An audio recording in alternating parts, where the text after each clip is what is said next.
hope everyone's having a fantastic evening, fantastic afternoon, fantastic pre-noon, no matter where you are in the world. I'm Hasan Piker, and this is the HasanAbi broadcast coming to you live from sunny California, Los Angeles, folks. We are live and alive, and I hope all the boys, I hope all the girls, and I hope all of the NBs are having a fantastic one. Why? Because today's a beautiful day, folks. It is 68 degrees and sunny here. It's actually a little bit warmer than that, in my opinion, but around 68, 70 degrees and sunny here in California, Los Angeles, and it's Wednesday, 29, 2022, 11:18 a.m., and I am actually right on time.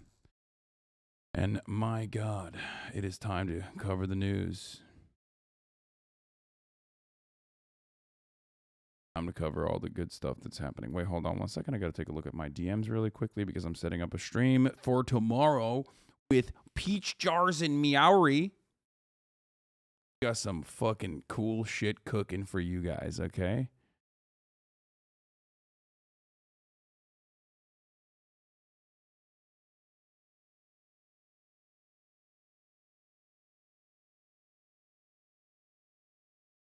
Hold on one second. Anyway, but I hope all the boys, girls, and MBs are having a great one. The world is burning, but this makes me feel a bit better. Hustle, thank you. Hey, folks. When are you leaving for Europe? July. Like around the week by 8th. I found a museum you should check out when you go to the UK. Link is stream safe. It's called the Vagina Museum. Doesn't seem like I can check this out. Doesn't seem like I would be able to go to this fucking museum, bruv. It doesn't seem like it, does it now? Does it seem like it? Because it certainly doesn't to me, bruv. It doesn't to fucking me, bruv.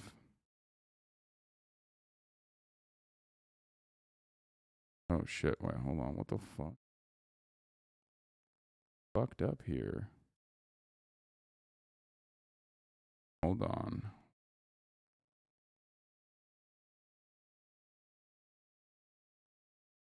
This.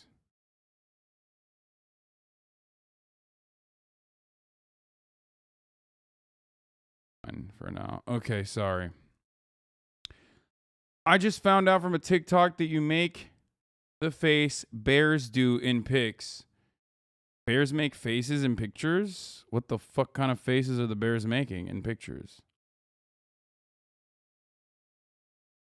Give the bruv chatters moms a meat shanking for us. You got it. Have you ever considered running for public office? No.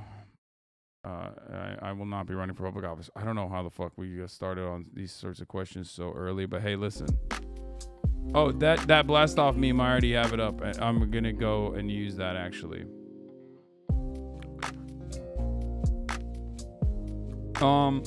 What's the Twitch drama? Dude, it's awesome. There's like apparently Twitch drama. And guess what? I'm not involved in it, which is pretty fucking tight. I'm cool, baby. For once, motherfuckers are in drama and they're doing drama shit, and I'm not actually involved in it, which is crazy. Anyway, AOC was on Colbert. We're going to talk about that. I finished Everything Everywhere All at Once last night. Folks, let me tell you something. I was so close to crying. It was crazy. I was very, very, very close to crying. Do alpha Democrats exist? Definitely not.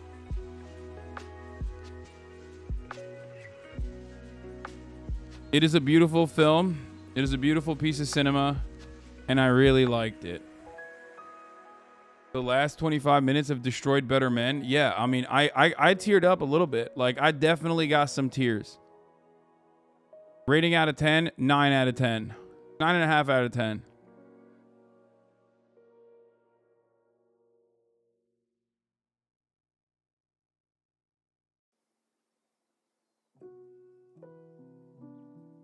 This makes pro-lifers' views make sense, kind of. Take a look at it in a second, but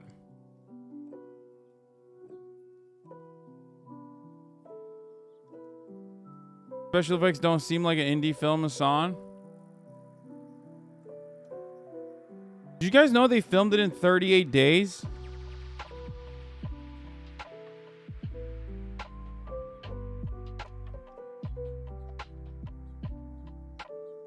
I think the part that made me almost cry was in another universe, I'd like to do taxes and laundry with you. Like, I was so close to crying then. It kind of fucked me up.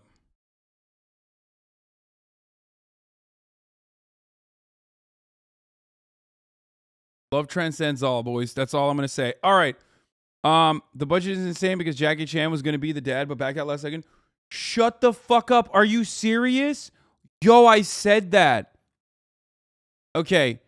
I thought this would come across. I was planning on not saying this on stream because I thought that people would say I'm racist. But doesn't the fucking dad kind of look like young Jackie Chan if Jackie Chan did like a deep fake? There are certain moments where he takes his glasses off from like an angle where he literally looks like Jackie Chan deep faked.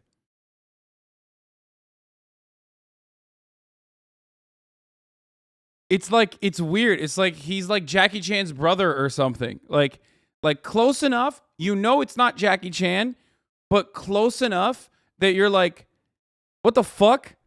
That's so weird. What did they like deep fake Jackie Chan into this? And I knew someone was gonna, I knew like if I said it, people are gonna say I'm racist or whatever. But I mean, fucking awesome. I love Wayman. What a king. What a goated. But yeah, it was originally meant to be Jackie Chan, but Michelle was chosen instead.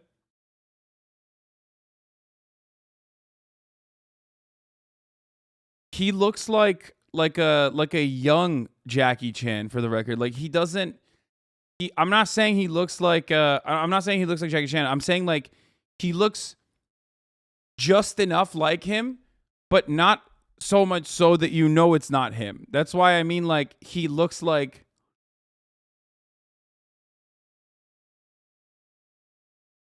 He looks like a deep fake Jackie Chan.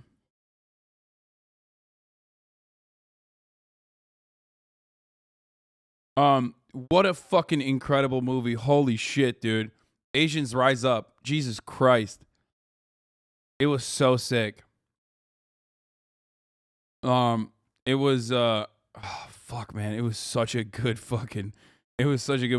Awkwafina was supposed to be in the film. Oh, thank God. Thank God they did not do that. Every actor in it was insane. Like actually fucking insane. Okay? The visual effects team was only 5 people. I will never believe that. Ha, no shot. I also don't even understand how the fuck they were able to shoot that in like 38 days. I don't understand how they did that.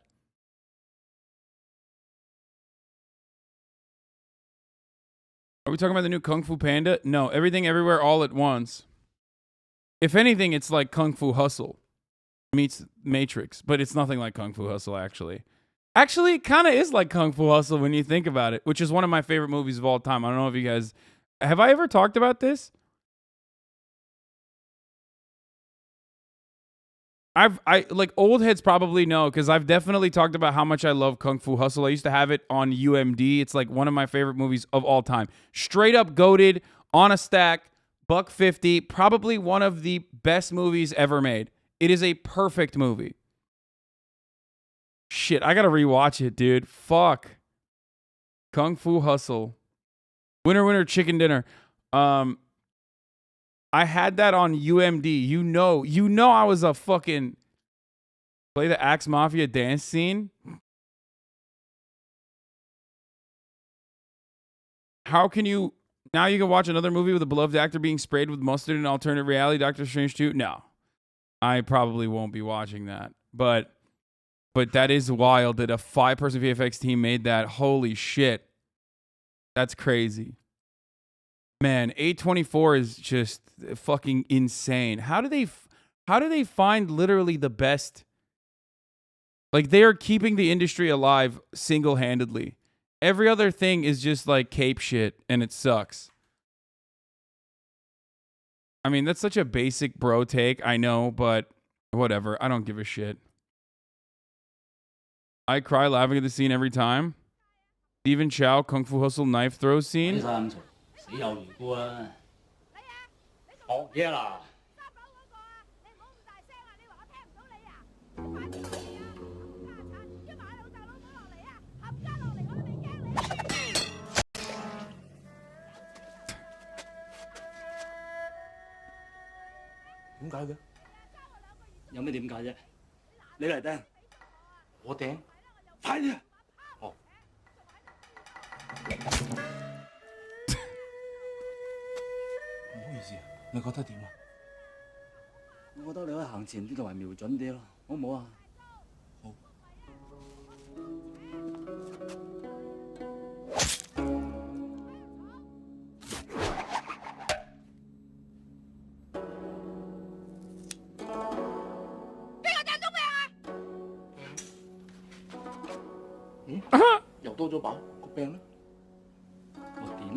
唔使驚，蛇最中意聽音樂。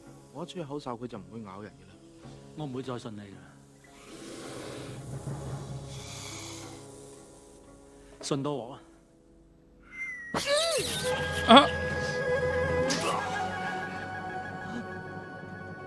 又係你個仆街仔嘅！啊，唔好睇啊，唔好理佢，唔好理佢，冇嘢睇，冇嘢睇，冇嘢睇。分頭走啊！走！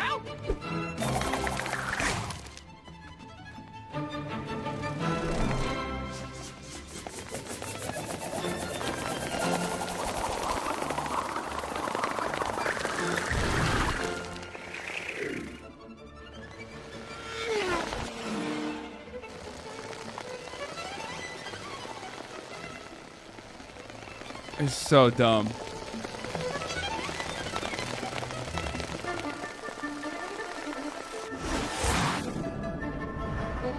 Another successful IRL anime movie? Yes, it is.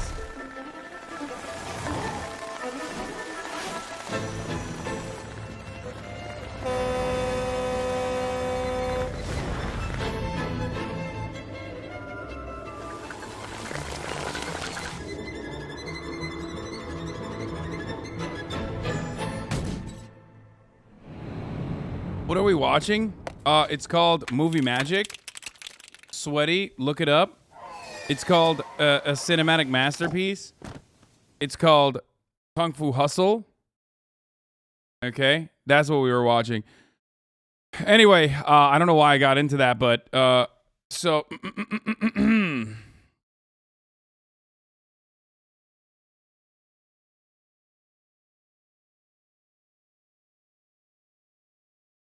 but yeah, I think it's time for us to blast off, boys, girls, MBs, you know. Like I said, I watched you know, I watched Everything Everywhere All at Once, and I thought it was brilliant. It was incredible. Everything Everywhere All at Once had me writing down English class notes in the theater. The bagel yin, life is dull and bad. Joy is fleeting and ultimately meaningless. The googly eye yang, life is mostly good and worthwhile. Suffering is transient and fixable.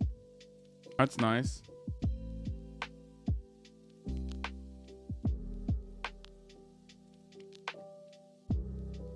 Wayman's actor quit acting for like 30 years until he watched Crazy Rich Asians and saw Asians being cast as normal people. Wait, really?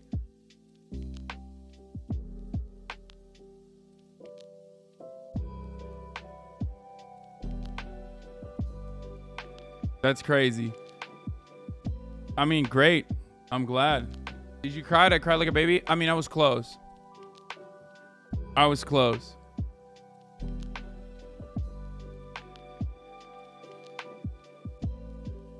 All my wife watches is K-dramas these days. Great.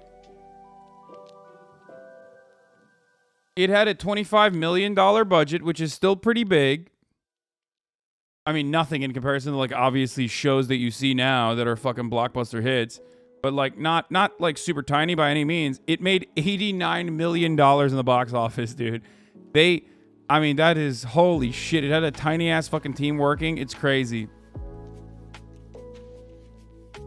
The Supreme Court is still popping off today and yesterday and every other day. So, obviously, we're going to do SCOTUS watch right now.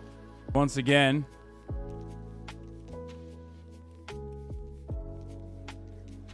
What else are they? I haven't tweeted yet. I'm going to tweet it now. What else are they fucking up in the U.S.? Come find out. Ever consider dyeing your hair? No, because a lot of people I've talked to that have dyed their hair say that, like, it killed their hair completely. And I know so many people that have said, like, I wish I never dyed my hair. You know what I mean? So there was certainly a time when I was thinking about doing it, but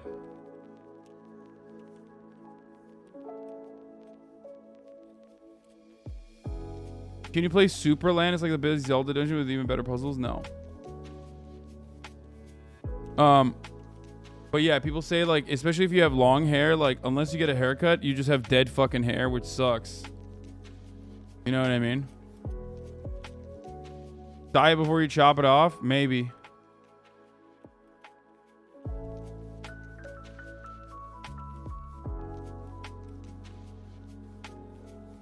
What is this? Beginning my transition after one day. What the fuck? Beginning my transition after years of waiting. Day one, no effects. Neutral feelings towards Greece. Turkesterone? Yeah, brother, don't worry. You take that shit by the end of the month, you're fucking done, okay? The mere sight of someone saying baklava is Greek will make you froth out of your fucking mouth. You'll have an aneurysm.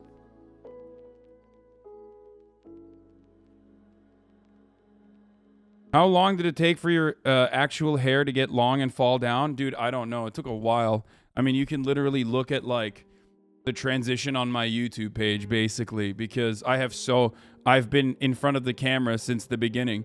I basically got a buzz cut like 2 years ago, I think, and like completely fucking cut it down.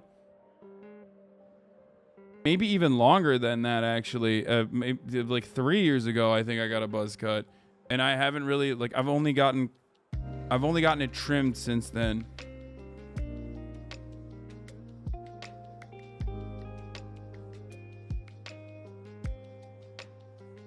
Did I get a buzz cut in 2019? Yeah, it was like mid 2019 is when I got a buzz cut. And then, like, I got a couple times, like, where I actually did get a haircut. But it's been like a year. It's been like a year and a half, almost 2 years since I haven't actually. It's been 2 years, I would say, since I've, gotten a haircut. Like, actually trimmed it down. Have you seen the SCOTUS reevaluating the Indian Child Welfare Act and the recent overturning of Oklahoma that attacks tribal sovereignty? Yes, we're going to talk about that today. J6 committee fallout from Republicans.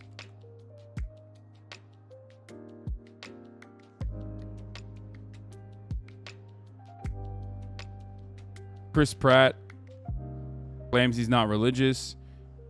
AOC on Colbert.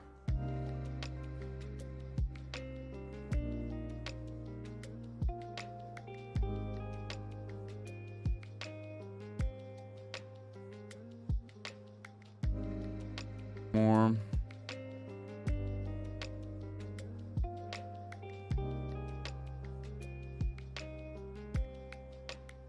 Sad hog alert. I love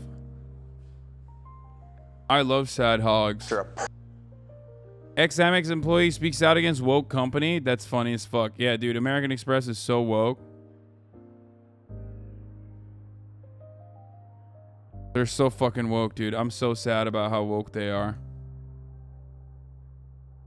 What's the Twitch drama? Dude, I don't fucking know. There's some dumb shit. I think Greek said some fucking dumbass shit about like women that needs to stay in the kitchen or something. Just like regular 2014 era misogyny. And then I think like XQC fucking saw that and then reacted to it and was like, or like MIzkif called him out or something. I don't fucking know. And then XQC was saying that like everyone in Austin is fake, which is great because I'm not involved in this realm of drama, okay? It's just like classic high school shit that keeps people guessing, that keeps people coming back for more content. It's high school drama for fucking Redditors who've never actually left their basements. Redditors who never fucking leave their basements, who think they're like totally above Kim Kardashian style fucking television.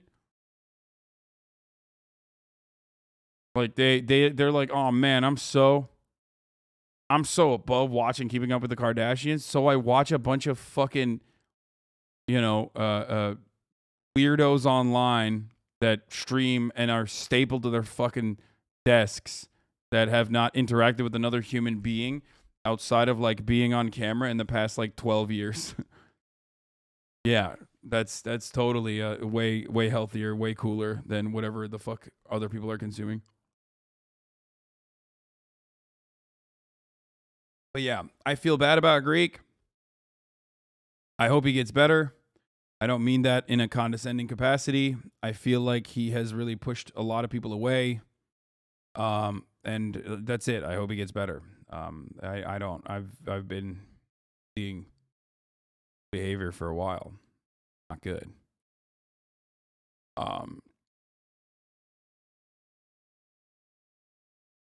The Kardashian show is so ass though, it's boring. I mean, I don't fucking know. I don't watch that either. But yeah.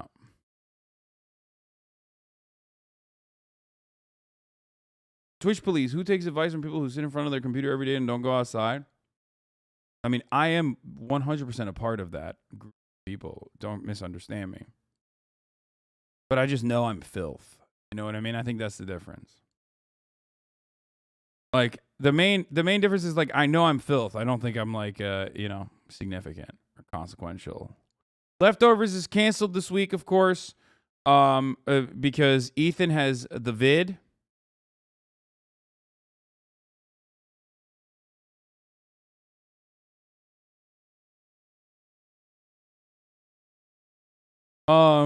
And yeah. I feel like you and Amy Goodman are the only relatively mainstream news outlets that would cover this. Yeah, we're going to talk about that. Don't worry. Ethan went to VidCon? No, I think it was like a wedding or something again.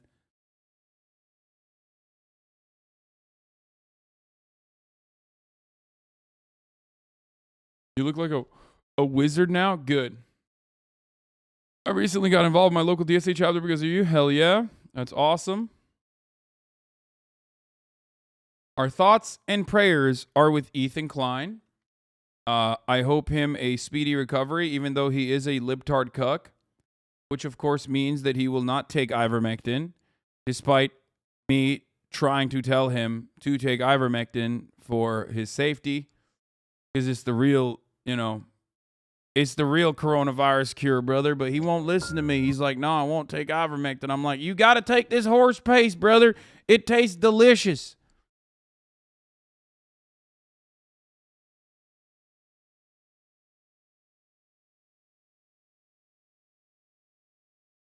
It tastes goddamn delicious, brother.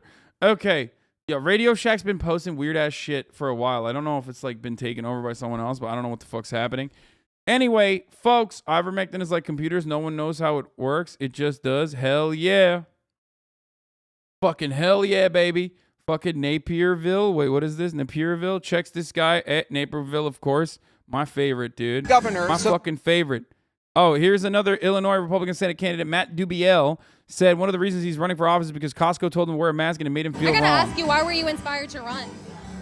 Well, we sued the governor so that my kids could go to school without a mask. Okay. And we had been fighting during COVID for all of our freedoms. And I told my wife I was so sick of other places making us feel wrong. We'd go.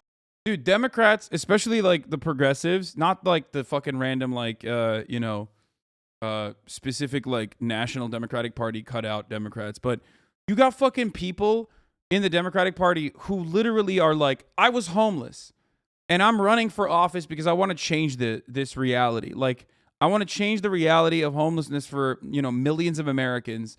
I want to dramatically change the hierarchical order that we exist under.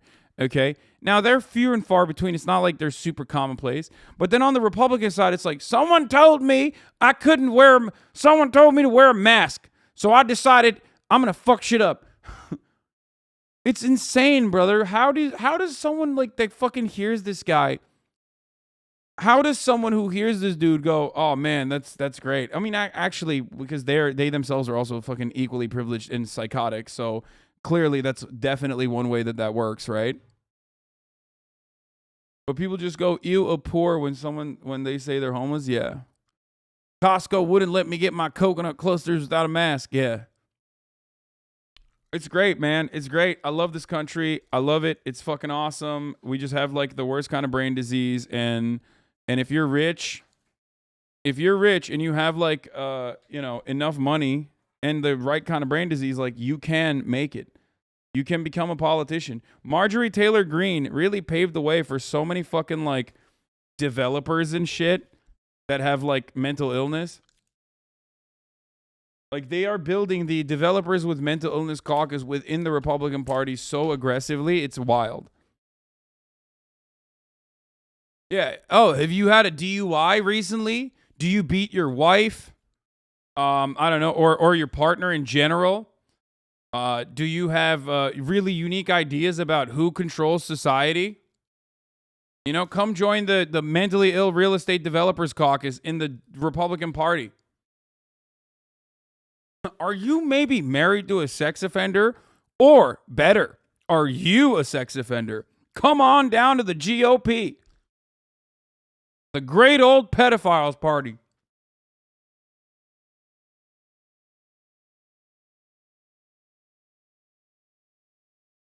Yeah. Are you a jet ski dealership owner? I mean, this Go to guy. Costco. They make us feel wrong. We'd walk into another store. Oh, you can't come in unless you do this. They're constantly made to feel wrong. I gotta ask you, why were you inspired to run? Well, we sued the... This is the weakest origin story, bro. Literally, like, I have better psychopathic stalker origin stories than this guy. You know what I mean?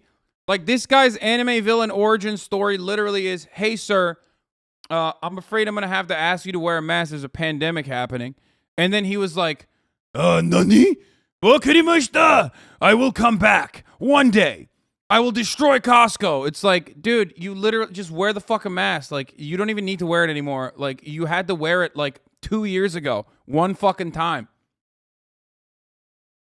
And then he swore vengeance upon his katana. That he would come back and Costco would fear his wrath. What are you going to do, bro? Are you going to fucking stop mask mandates? Oh, wait, it already happened. Maybe just drop out if that's the case, you know? Anyway, so that's really fucking dumb. Like I said, I have better fucking stalker origin stories where I like told them I fucked their mom or something so aggressively that they literally just dedicated their entire lives into, after being banned from this community, they dedicated their entire lives to just like fucking cyber stalking me on the internet. Even that feels like fucking more valid than this dude literally being like, yeah, actually straight up, I'm just a psycho. Like, someone told me no one time in my life, which is a sequence of like, you know, failing upwards over and over and over again. Someone told me no in that process, and I decided I'm going to undermine everything. So, Rotund Boy, America's very own rotund next president, okay? Shouts out to Felix Biederman for clocking this ahead of the game, like way ahead of anybody else. JB Pritzker actually had some really interesting takes on his victory speech. Remember, folks, prophetic.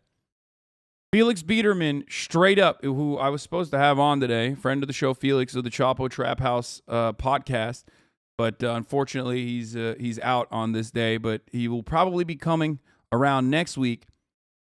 Felix Biederman straight up fucking clocked this from a mile away. He said this man is going to run for president and he would win. This is the kind of Democrat the Democratic Party needs. Not saying that he's good, by the way. Even though he does have some redeeming qualities despite being a billionaire. Yeah, J.B. Pritzker had a really interesting speech. Like one could say a stump speech for this general election, or rather his victory speech yesterday. Let's hear what he had to say. We respect our democracy. We honor the results of our elections. We compromise and we work across the aisle on issues that voters care about. We want to believe that surely the GOP can come together with us and agree on common sense things that will make life easier and better for most Americans.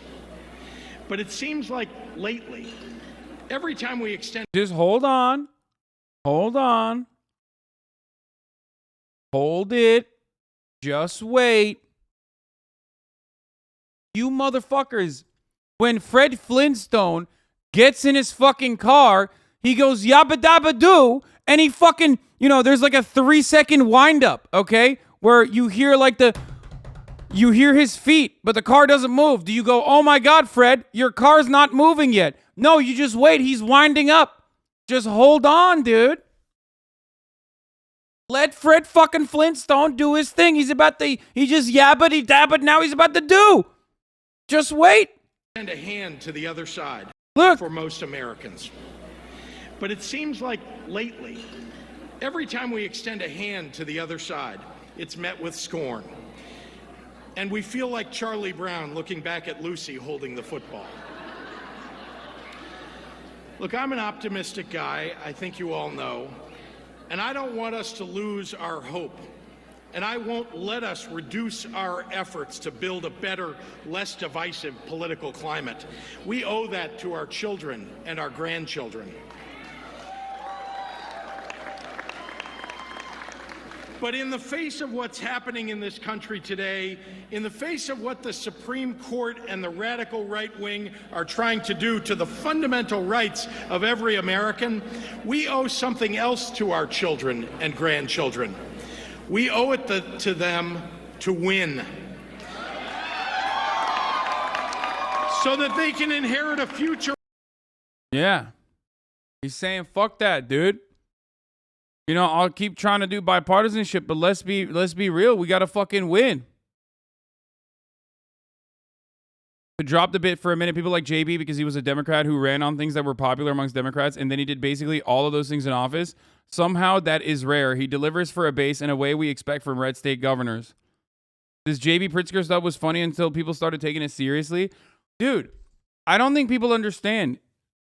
Americans are that desperate for a fucking dude who just says, I'm going to do this, and then follows through with it. Okay? Epic failure inside the Illinois GOP's $50 million primary debacle. Republicans furiously point fingers after the collapse of Richard Irwin, a candidate once advertised the best bet to compete against billionaire governor J.B. fucking Pritzker. Let me just stop you right there. Okay? Not fat enough. Okay? You can't have a dude who is in shape running against the most rotund fucking governor, dude. You can't do that. It's just basic fucking math. This is how elections are won and lost, okay? You think pussy boy Dr. Oz is going to be able to stand up next to John fucking Fetterman at 6'7" with a motherfucking handlebar mustache and win? Fuck no. People are going to respond to John Fetterman's gigantic body and go, I want that big boy protecting me. I feel safe in the arms of this big boy. I want to be a baby. I want to wear a diaper. I want to be carried by John Fetterman. That's what the American voter wants. You can't go against a big boy like J.B. Pritzker with a dude who definitely has a Peloton. You know J.B. Pritzker does not have a Peloton, motherfucker. Okay? The most amount of cardio J.B. Pritzker is getting is when he's walking from upstairs down to the fucking kitchen counter as he slaps those deli meats on that fucking kitchen counter to shove his face full of gabagoo. Okay? That's the most cardio that motherfucker is getting. And that is America. Because Americans don't like cardio either. Americans don't want none of that Peloton shit. Okay? We want dump trucks. We want big butts. We want thick boys. We want dudes who are having a hard time going through an entire fucking paragraph of commentary because they're out of breath. Okay?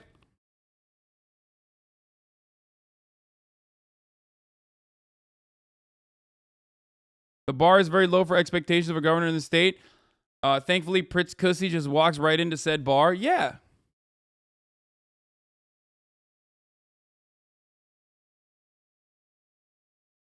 Imagine a Pritzker versus Trumpy dump off. Yeah, exactly. When you have as much public transport as you do in Chicago, it still manages to be car dependent. JB is unironically one of the best Democrats in the country right now who isn't a Democratic socialist like Bernie, AOC, the squad.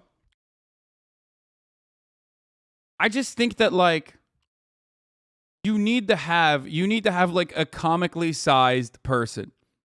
I think it's very cool to have like a comically sized person in a position of power. And JB Pritzker is 100% that person. Chris Christie was that person too. What, you think Chris Christie had like any tangible good qualities to him? Fuck no. What? How do you think Chris Christie became the governor, dude? Because motherfuckers were like, I'm a fat fuck, and so is he. This guy looks like he fucking eats a lot of deli meats.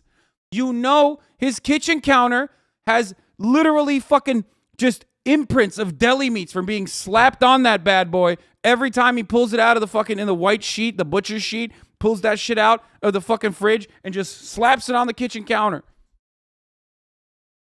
That's what Americans want.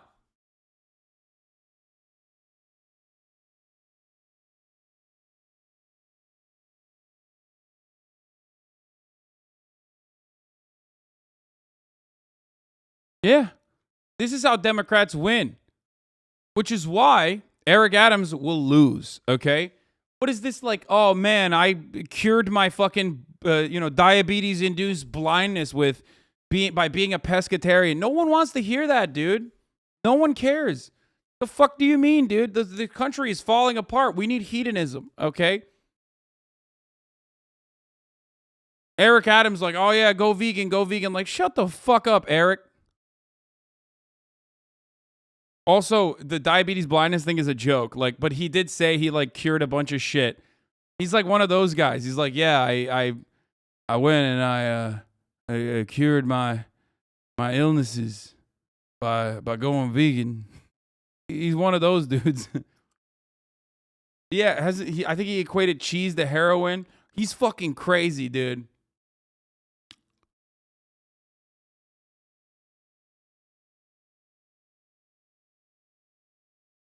I mean, Adams is pretty crazy too, so he might be, dude, no New York mayor is ever going to be president. You're wrong. Adams is the right kind of crazy for America. Yeah, but he ran for mayor of New York, so it's not happening. Bro. Yes, as someone also correctly pointed out, America needs a president that looks like he would just like wiggle his fingers before grabbing the last donut and saying, "Don't mind if I do." And JB Pritzker is that guy, okay? That's the guy. That's the guy, dude. Yeah. That's what I'm talking about. Motherfucker that looks like he would just not fit a bathtub, okay? Yeah, like a cartoonish depiction of a capitalist.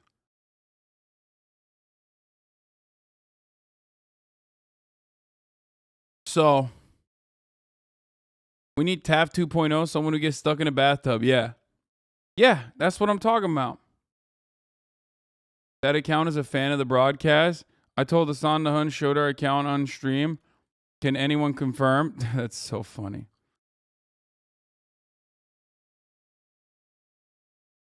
So, Fritz Cussy has a personality of Blago, but the dumpster of Ryan, just without the prison term. This is for those who know Illinois politics for the last 20 years or 20 or so years.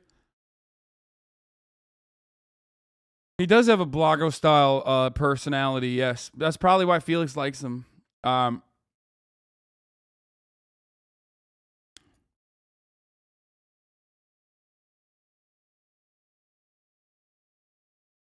Can confirm eyes in America feel very safe when a 6'4" white passing 250-pound man speaks.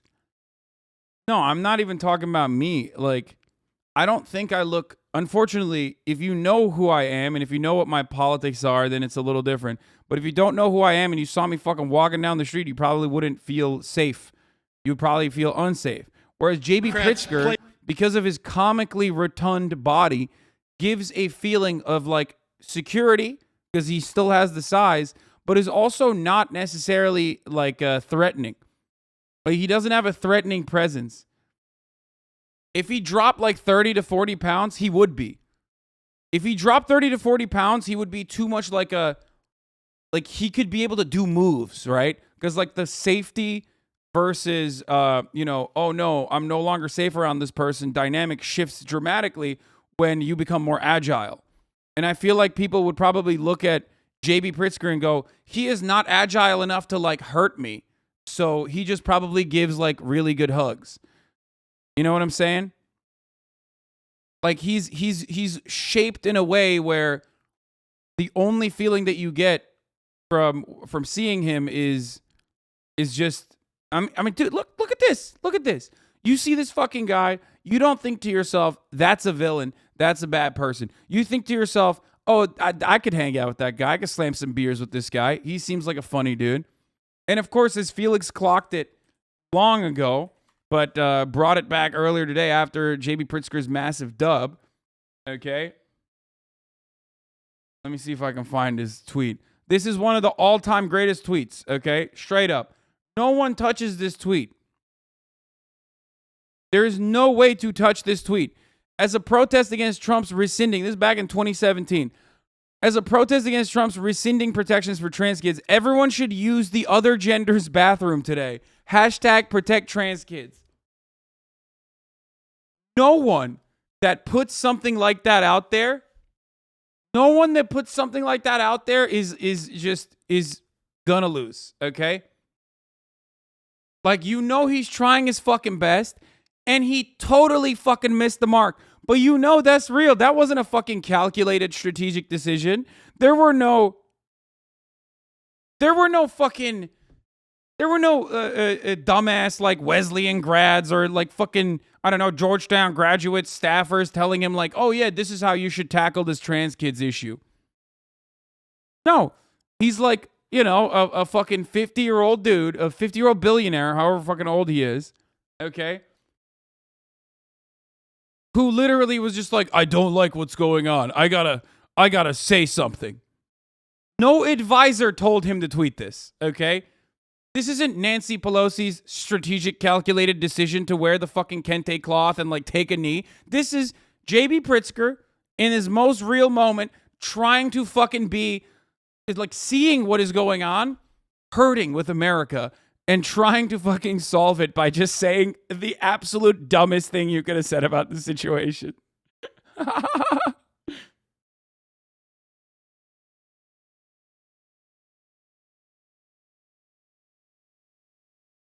Was not being literal, but I think today and every day we should be standing up for all our kids. Hashtag resist Trump.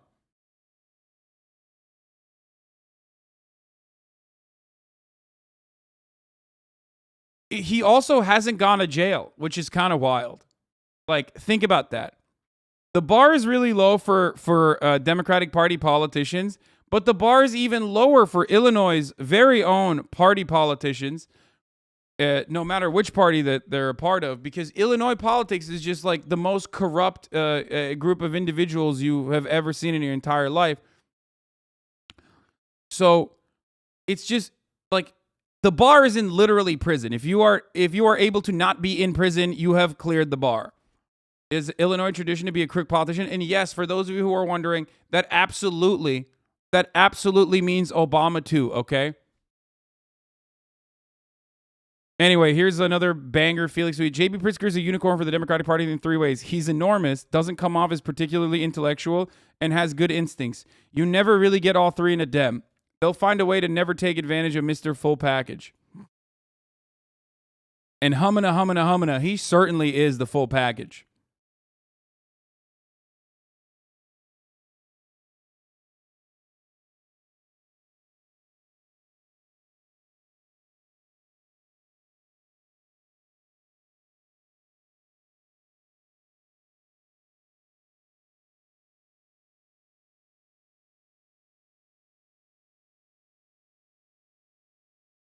Anyway. Illinois governor candidate remove Manchin's toilets to dodge taxes. J.B. Pritzker's toilets. Pritzker's Democratic nominee, a venture capitalist, and a very wealthy man. He's worth, as the heir to the Hyatt Hotel's fortune, he's worth $3.2 billion. In 2007, Pritzker and his wife bought a second mansion next to the one they live in. And the mansion remained vacant and was allowed to fall into disrepair. And then in 2015, according to a report by Cook County Inspector General Patrick Blanchard, the Pritzkers had 5 toilets removed from the second house so that it would be classified as uninhabitable in a property tax filed, a tax bill filed by the Pritzkers. They probably were using it to fucking shelter, to cut taxes. Typical. Yeah. What, you guys think, this is shocking to me? I never said he's not corrupt. I just said he's not in jail.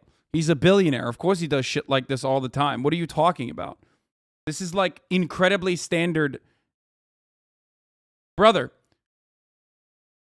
Illinois politicians literally go to jail for like fucking horse races and shit. What are you talking about? Like, talk to me when J.B. Pritzker is like murdered someone and buried the body under one of his fucking properties, and he did it personally himself, okay? Yeah.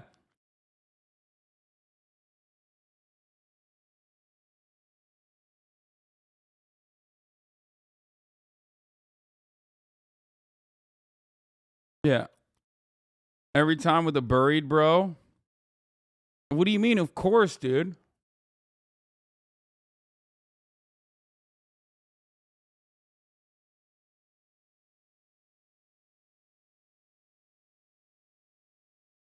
Illinois. 4 of Illinois' past governors went to prison, dude. 4 of the past 10 former Illinois governors have gone to prison, have been convicted of offenses in Illinois, and have gone to prison. And you motherfuckers are like, wow, he took the bathrooms out of his his tax break house. That's crazy. You got Rod Blagojevich. I don't know how to say his last name. Felix Biederman's personal friend. Impeached in 2009 because he tried to sell Barack Obama's vacant seat for influence. Which is what he says is a political hit job against him. You have George Ryan from 1993 to 2003, okay, which is before Rod. Like literally, like sequentially, these guys went to jail. A fatal crash in 94 revealed former Governor George Ryan's corruption in his licenses for bribe scheme when a truck driver crashed into a family's car and killed 6 of the children. The truck driver at fault in the deadly accident had received his license through a bribe while Ryan was the Illinois Secretary of State. Daniel Walker from 1973 to 1977 spent time in federal prison for offenses unrelated to his public office. Walker committed bank fraud and perjury while working at a savings and loan company outside Chicago in the years serving as governor. Otto Kerner in 1961 and 1968 was the first former governor to be convicted of federal corrupt charges in Illinois, who was convicted for bribery involving horse racing, as I said, conspiracy, and income tax evasion. Mr. Clean was his nickname as the governor. He was accused of trading political favors for racetrack stock he secretly purchased in 1966.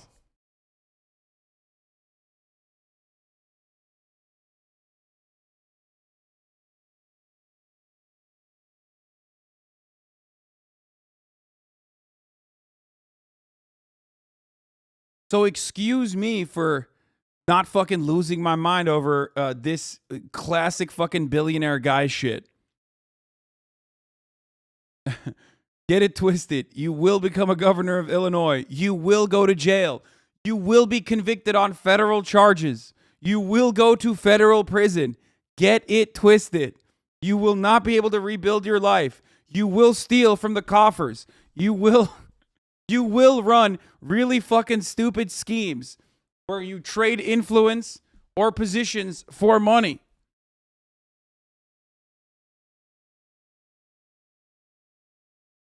Anyway.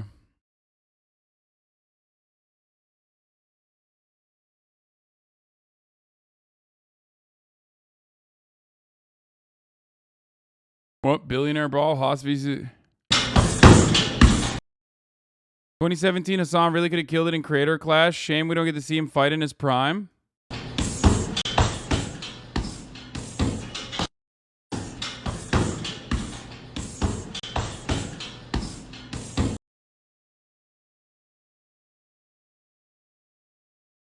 I mean,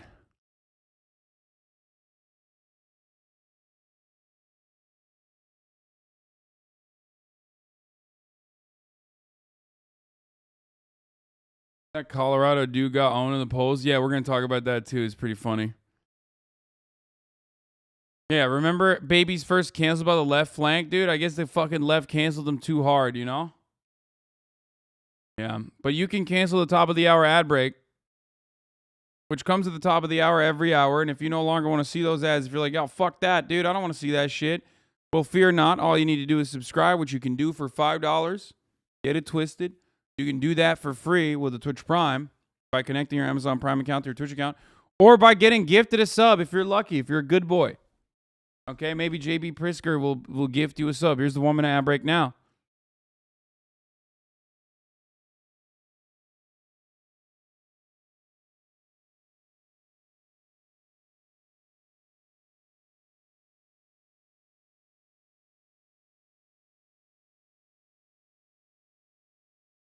Alex Walker, Baby's first canceled by the left flank. Remember this guy? He had like a brief flare up on Twitter because he was like, I'm getting canceled by the left.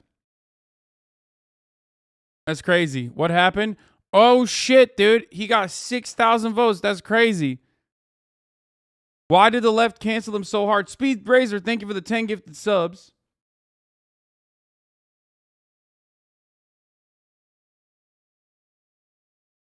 Motherfucker is a 6K Andy, dude. Are you kidding me?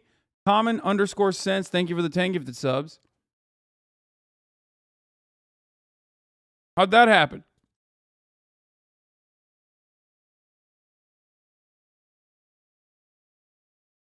Thank you to the anonymous gifter for the 5 gifted subs.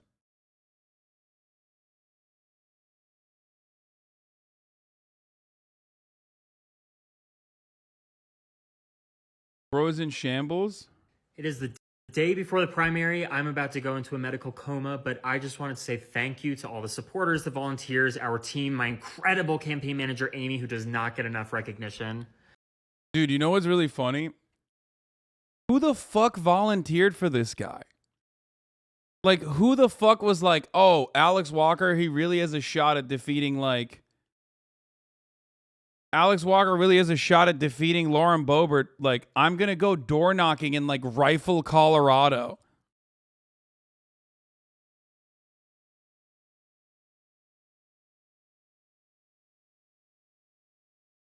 That's crazy to me. Like, who the fuck wasted their time on this shit, dude? That is so sad. Yeah, no, he is a liberal. But he, like... ran the weirdest campaign, which if you can even fucking call it a campaign, I don't even know what you could call it. But he basically like ran a campaign that was like, I'm going to unseat Lauren Boebert. And also, how am I going to do that? Not with tangible policy positions, but by being like just weird and unnecessarily sassy to the left.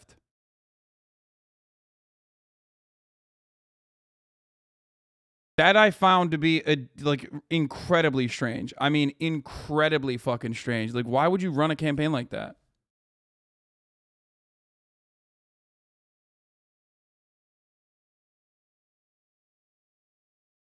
That was her. And win or lose tomorrow, we are just getting started. This is not about me, has never been about me. This is about all of us standing up and fighting like hell for what is right.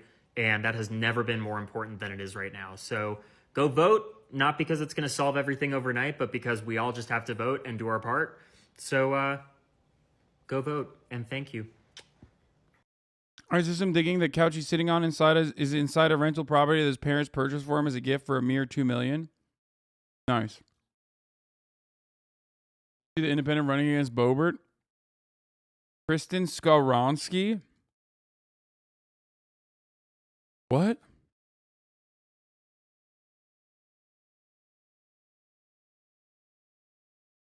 Dude, there's something wrong with y'all, bro. Chill. What's wrong with you, chatters? Jesus Christ, you're so horny. Yeah, remember when he did the fucking the poop campaign ad too? That was great.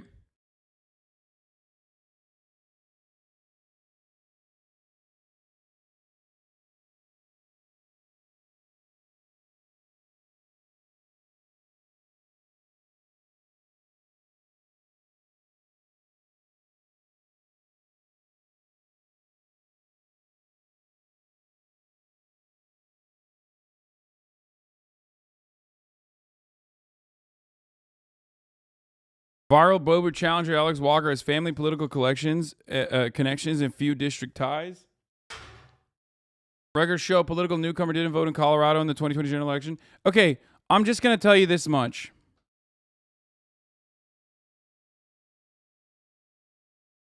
Okay? Are you ready for this? Are you ready for this?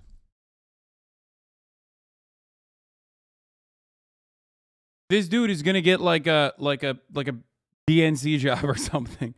He's gonna fucking rear his head in some like random DNC job. Like now that he like lost gracefully or whatever, some fucking DNC dude is gonna be like, yeah, we need him in the party. Like we need him in the party. Okay? You'll see. Just wait. Just fucking wait, dude. It's always like this. This was the guy Ben made the cigarette tweet about? Yeah.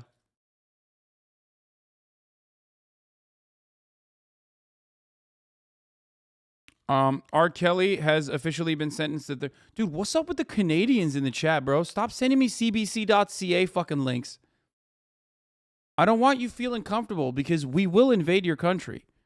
When the Pacific Northwest runs out of water, we are coming.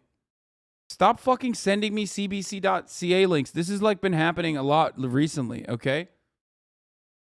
We are coming.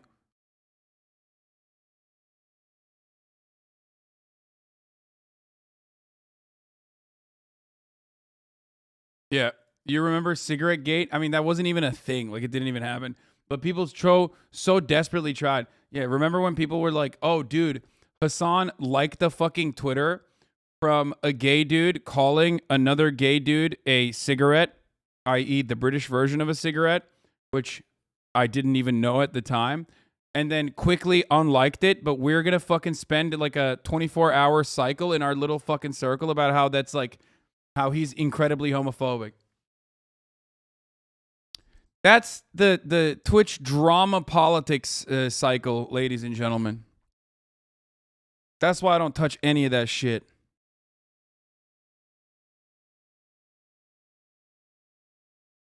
Almost got Weigled? No. That's not how that works. I don't work for the fucking Washington Post. Are they wrong, though? Yeah, of course they're wrong, you fucking dumbass. Are you stupid? I mean, you must be.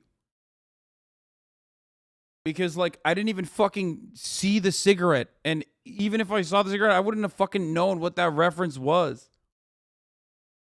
Why the fuck did you just bring that up? I don't know. Because it's such a stupid fucking thing.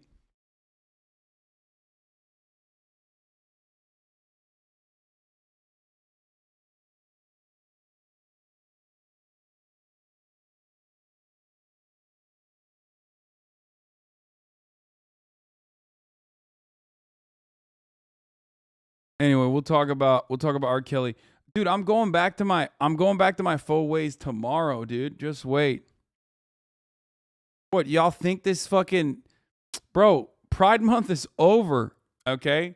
It's so over, dude. I am such a foe. Keep feeding the Pepegas with ammo? Yeah.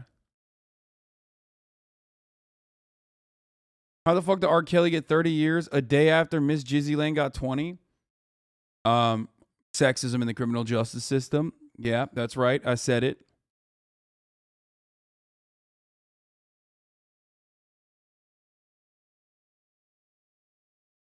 Yeah.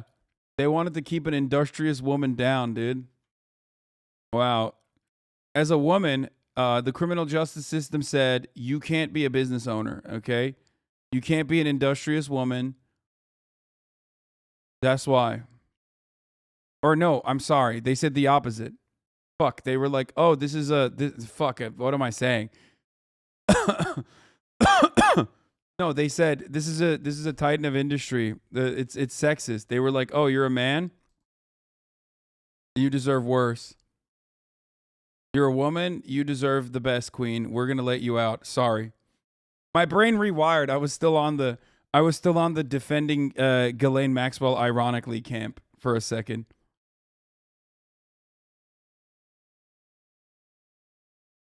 All right, let's watch this. Oh, no way. A tree. Oak tree. Guys, while I was out, I picked this flower for my girlfriend. I know she loves sunflowers. What the hell? How did a chicken get on the counter? How did it get inside? Anyways, guys, I made cheese pizza. What do you think? It looks delicious. Oh, no. I mean, this is like pretty basic, but it's also very true, you know? That is the only way any of these fucking idiotic arguments make sense. You know what I'm saying? Okay. Oh, new thing to be upset about just dropped. Christopher Rufo,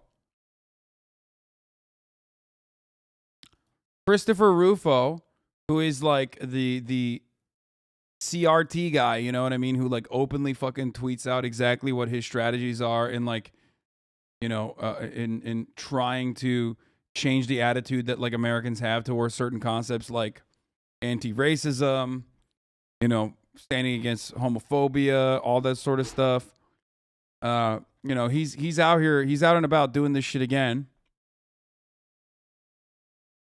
Christopher Rufo says, exclusive. I've obtained leaked video from Disney's upcoming show Baymax, which promotes the transgender flag and the idea that men can have periods to children as young as 2-year-olds. It's all part of Disney's plan to re-engineer the discourse around kids and sexuality. Excuse me, which of these products would you recommend? Oh, well, these are the tampons I usually use. Thank you. I prefer pads. They're more comfortable for me. Thank you. I always get the ones with wings. Thank you. Get unscented and bleach-free if you can. Thank you. Yo, my daughter loves these. Thank you. These might be easier if it's her first period. These. Does Christopher Rufo not understand that this is a robot? And like the joke is that a robot doesn't have a period?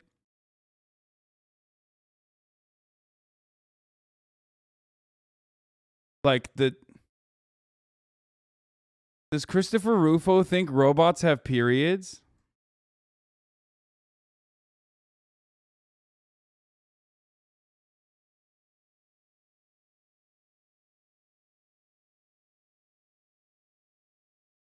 Talking about the masculine appearing person wearing a trans pride shirt, himbo?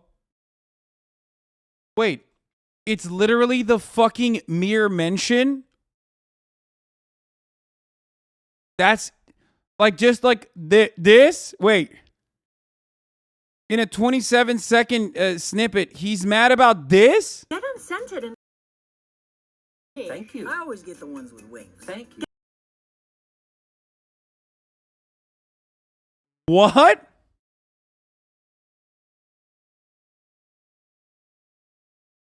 That's it? That's what he's mad about?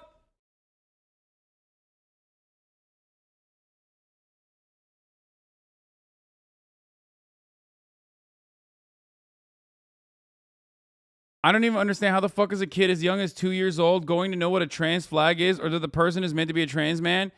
Yeah, there's also another dude who's buying tampons right there. He's not the only dude with a tampon. There's 2 dudes that are purchasing. Dudes can purchase tampons, motherfucker.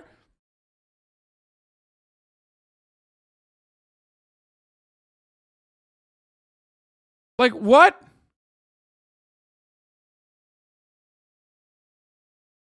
Bro, this is so funny. So who's upset about this? Apparently, Christopher Rufo and 22,000 people that fucking liked it.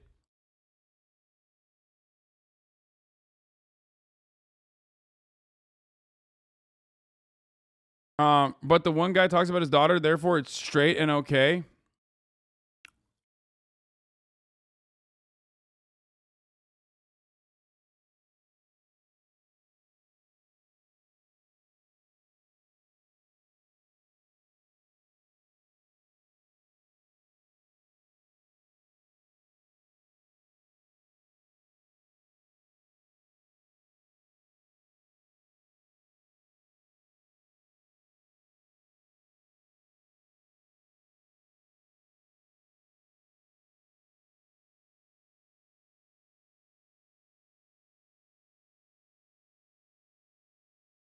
It's very robophobic of you. He also made that the person in the shirt is buying them for themselves, even though they're perceived to be a man. But like, Comfortable.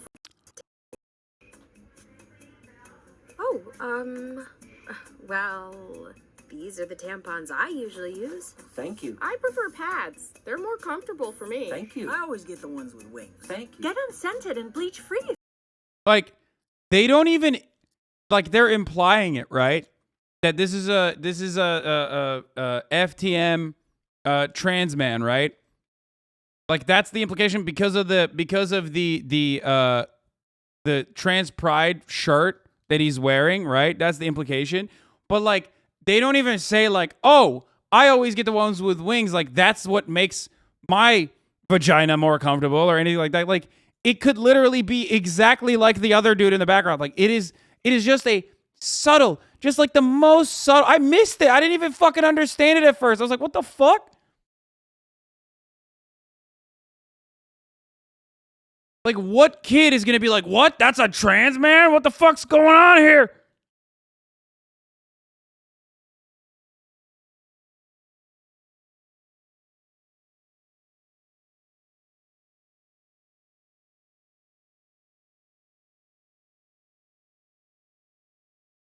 Baymax in the grocery store like this. All right, babe. I'm in the pad aisle. What size pussy you wear? That one's funny.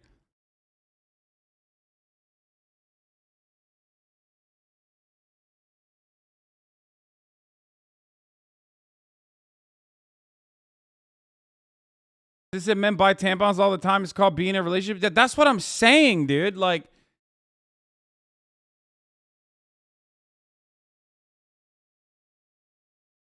the 3 genders, man, political, and propaganda. Oftentimes the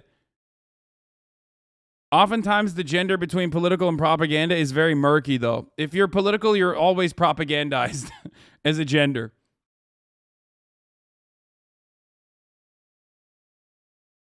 If anything, I'm kind of happy it shows a trans man existing. That's more than most in media. Dude, like barely. Dude, you have to like work yourself up to being angry at this, okay? Like this motherfucker, this was leaked, okay? This was leaked. Like this literally was leaked to him. Like this is the most damaging fucking propaganda, apparently.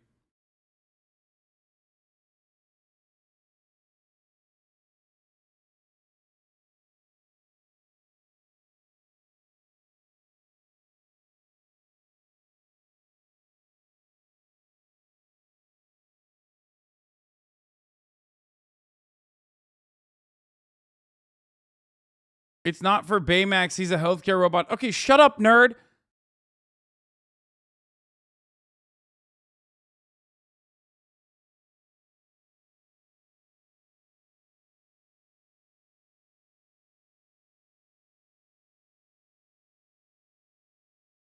Baymax is a medical robot, sir. Baymax is a medical robot. Like, shut up. Shut up. Shut up.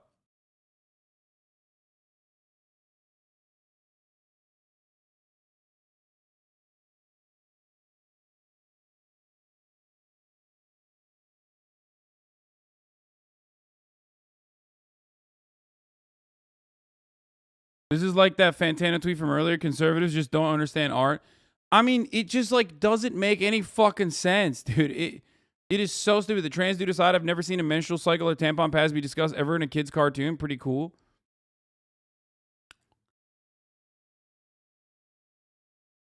The way you type that tweet makes it seem like what? The way you type that tweet makes it seem like you find it upsetting. Oh shit. Yeah, I'm sure people will understand what I mean by that. Obviously, I don't think people are going to look at that and be like, wow, Hasan is very upset about a trans man being featured.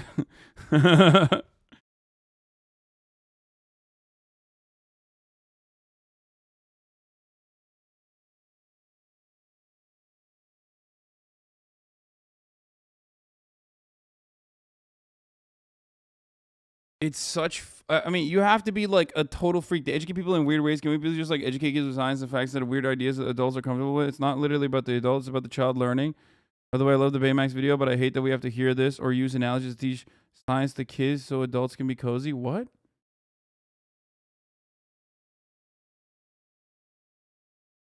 I mean, we're talking about people that are against sex education. Can't reason with them.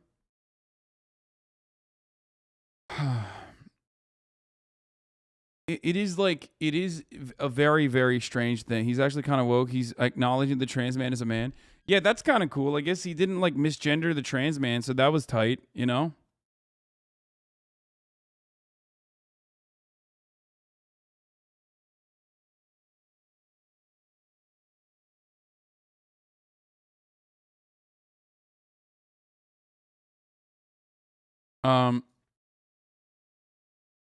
Also, all you motherfuckers who keep saying Baymax is a medical robot, what kind of fucking medical robot doesn't know tampons, dude?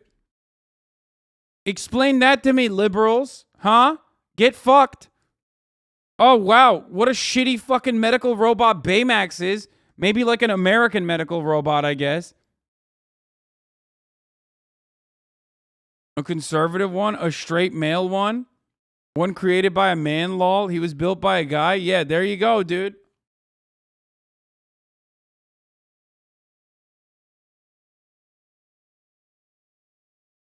How are you not going to know?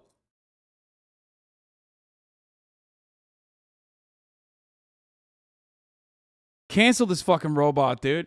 It should have had the knowledge. Cancel the creator of the robot.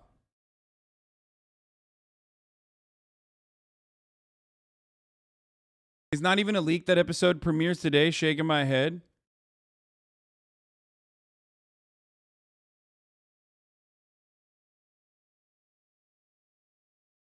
Anyway.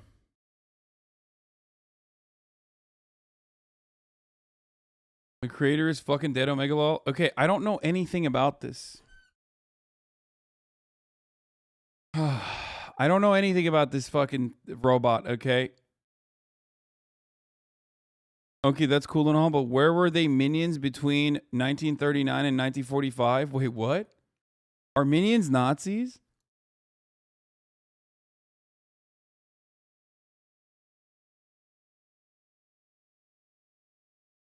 I've never seen a minion.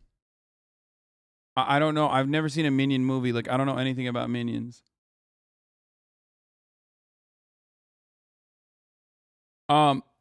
LGBTQ teachers in Orange County, Florida are being told to take down photos of their same-sex spouses in their classrooms and to not talk about them to students following the Don't Say Gay law, by the way, taking effect. All rainbow articles of clothing are being banned per WFTV. Teachers are now required to report to parents if a student says they are not straight, and they must use pronouns assigned at birth, regardless of parent input.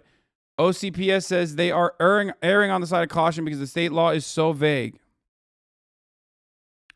That's great. Land of the free, by the way. Except we'll literally send you to prison. Like, we will throw you in jail. We will sue you or try to throw you in fucking jail, dude.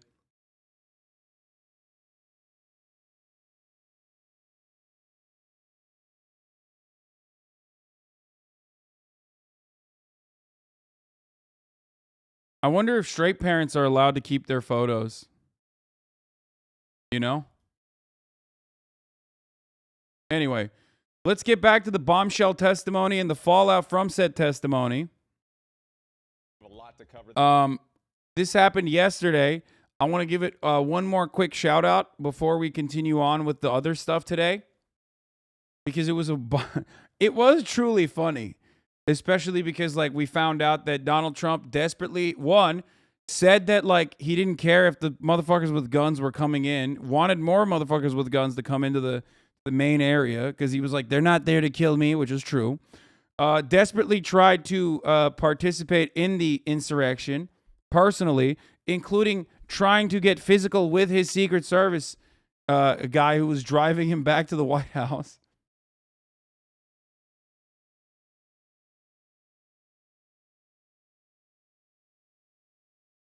He wanted to get the metal detectors removed before January 6th. I mean, really cool stuff that came out of this testimony. So let's hear out what happened. This morning as well, we begin with that extraordinary. The steering wheel thing was apparently fake. Why would you?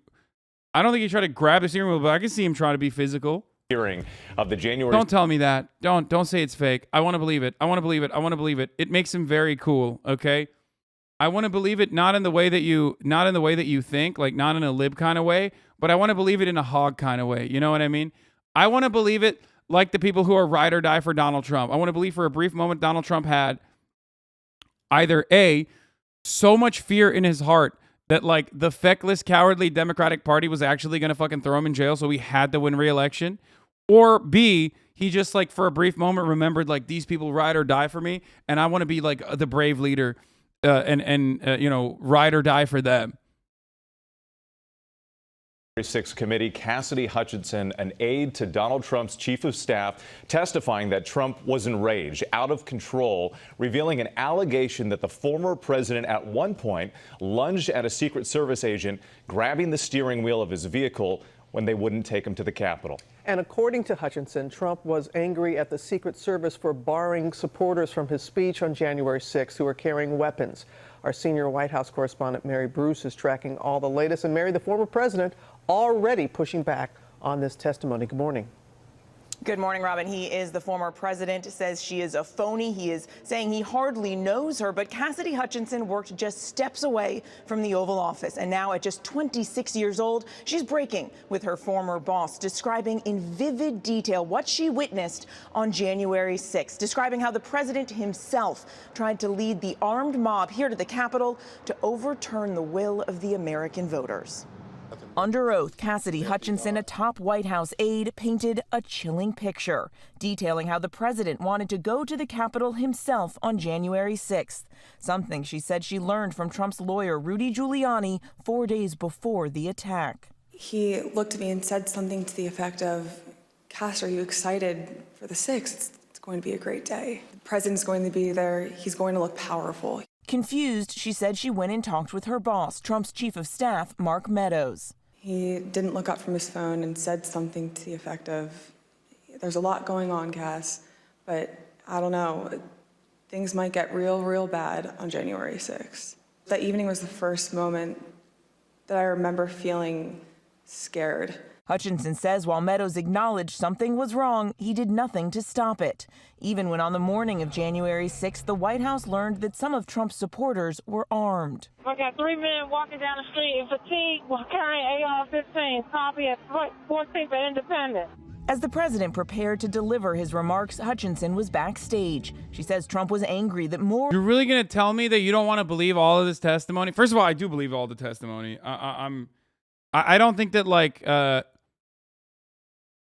who are you going to believe? Attractive women or cops? Secret Service? Exactly. So yeah, it happened. Well, I think people were saying that like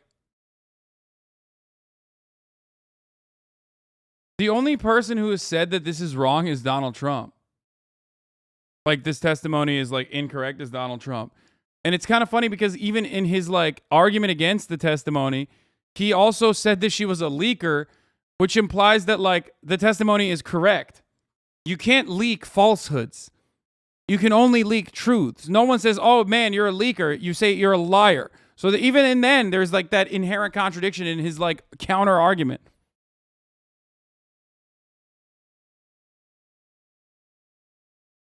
Secret Service official says fake news. Willing to dispute Trump SUV incident under oath. Officials from the U.S. Secret Service have announced that Tony Ornato and Bobby Engel, the agents named in Cassidy Hutchinson's testimony, are willing to testify. Fucking cops, dude. They're lying. They're lying. I don't want to believe it. I don't want to believe it. I don't want to believe it. Stop. I don't want to believe it. I don't want to believe the cops. They're testifying. They're testifying. I want Donald Trump, the big, brave, beautiful boy. I want him so desperately to want to take matters into his own fucking hands and actually try to go back and lead the fucking fight. U.S. Secret Service exists to protect the president, his person, and dignity. Yeah, I could see them fucking lying on behalf of the president in this circumstance, like a previous president. Okay, well, those sources need to get under oath and refute her testimony then, right? It doesn't even fuck with her testimony since, as far as I know, that part of it wasn't firsthand knowledge regardless.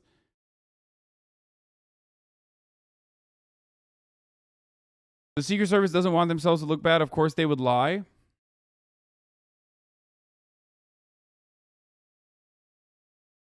Supposedly, a source close to the Secret Service agent says the agent is willing to testify that he wasn't assaulted by Trump. I mean, to be fair.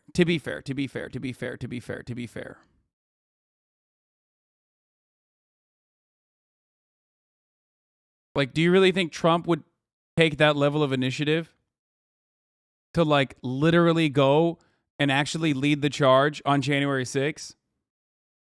Like, does that seem like Donald Trump to you? Like, you think that guy would fucking... You think that Donald Trump would legitimately... You think Donald Trump would legitimately want to be around, like, those fucking dirty, unwashed Philistines, dude? No shot. He despises the fucking hogs. He loves the hogs from a distance, but, like, not enough to be around them. I don't know. I still want to believe it, though. I do. He doesn't like to get his hands dirty, but I want to believe that in this instance, he was so motivated by the fear that, like, if he didn't actually, overturn the election somehow, even though it was, like, such a fucking idiotic way to go about it, that...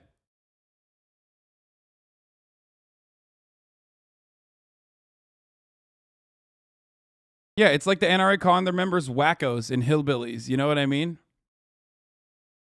I think the assault is the operative word that the Secret Service would dispute. Yeah.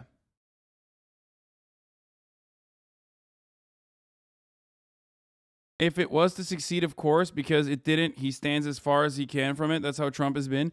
No. I mean, I'm saying that, like, even whether he knew it would succeed or not, do you really think that Donald Trump would, like, try to take the initiative and, like, actually be amongst the sea of fucking hogs that he loves only from a distance?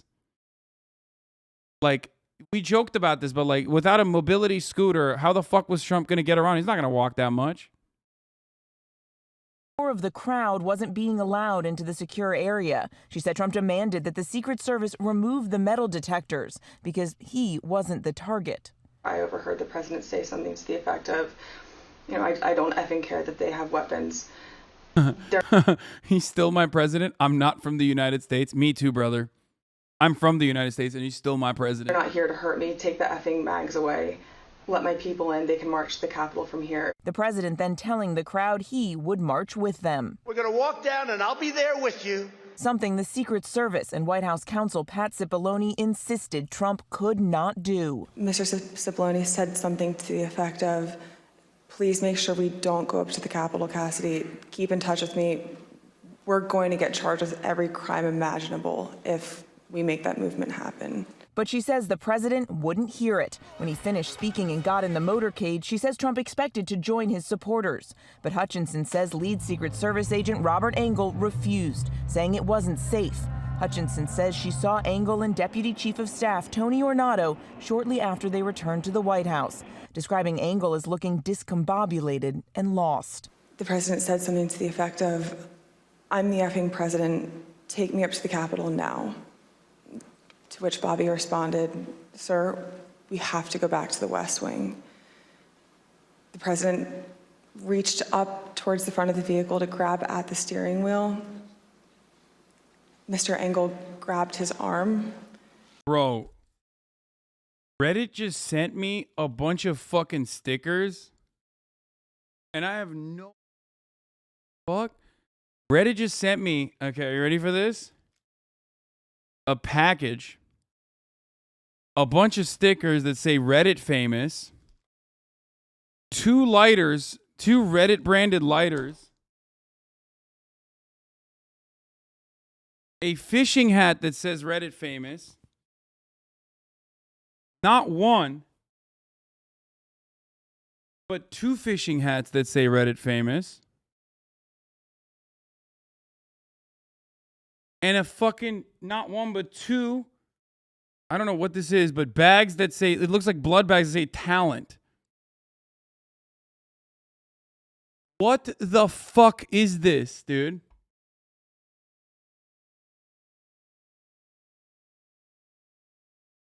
They're phone bags?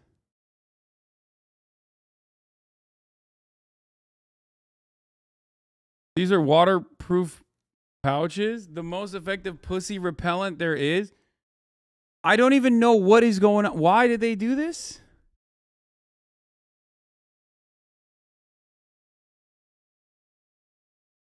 Fish fear Redditors is a fact.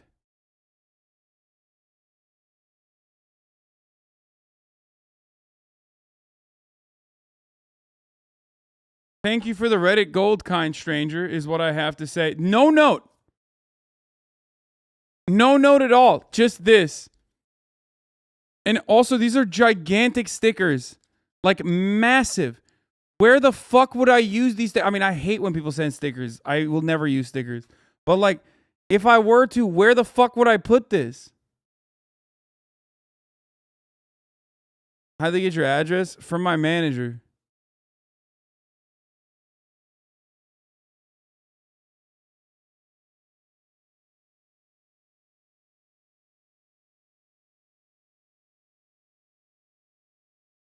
Put them on the Porsche? Yeah, dude.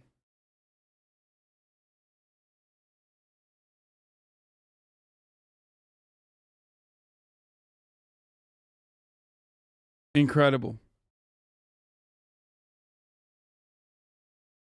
Anyway, let's continue. Sorry. Said, sir, you need to take your hand off the steering wheel. We're going back to the West Wing. We're not going to the Capitol.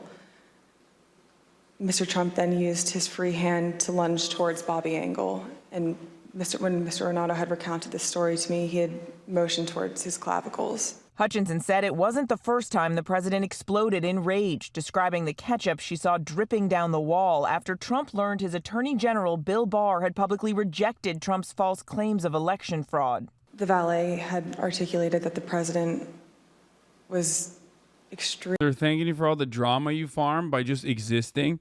Yeah. Reddit is like, hey, man, thanks for not fucking, playing Sudoku after all of the fucking insane threads that some of our most important power users have created around you. You are keeping the platform alive. Thank you very much. Extremely angry at the Attorney General's AP interview and had thrown his lunch against the wall. As Trump's supporters reached the Capitol on January 6th and violently forced their way inside, she says the chief of staff initially did nothing. I said, hey, are you watching the TV, chief? He was like, yeah. The rioters are getting really close. Have you talked to the president? He said, no, he wants to be alone right now. Hutchinson said Cipollone finally got Meadows' attention. Something to the effect of, I like the hat. Mark, something needs to be done. This hat is how I feel about Reddit. Like, low-key, kind of would probably use it, get a lot of utility out of it. But also, if anyone asks, I'm like, I hate it.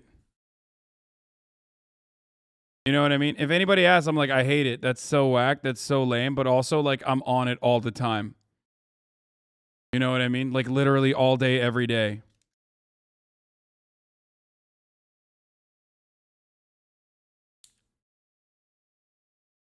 Or people are going to die and the blood's going to be on your effing hands.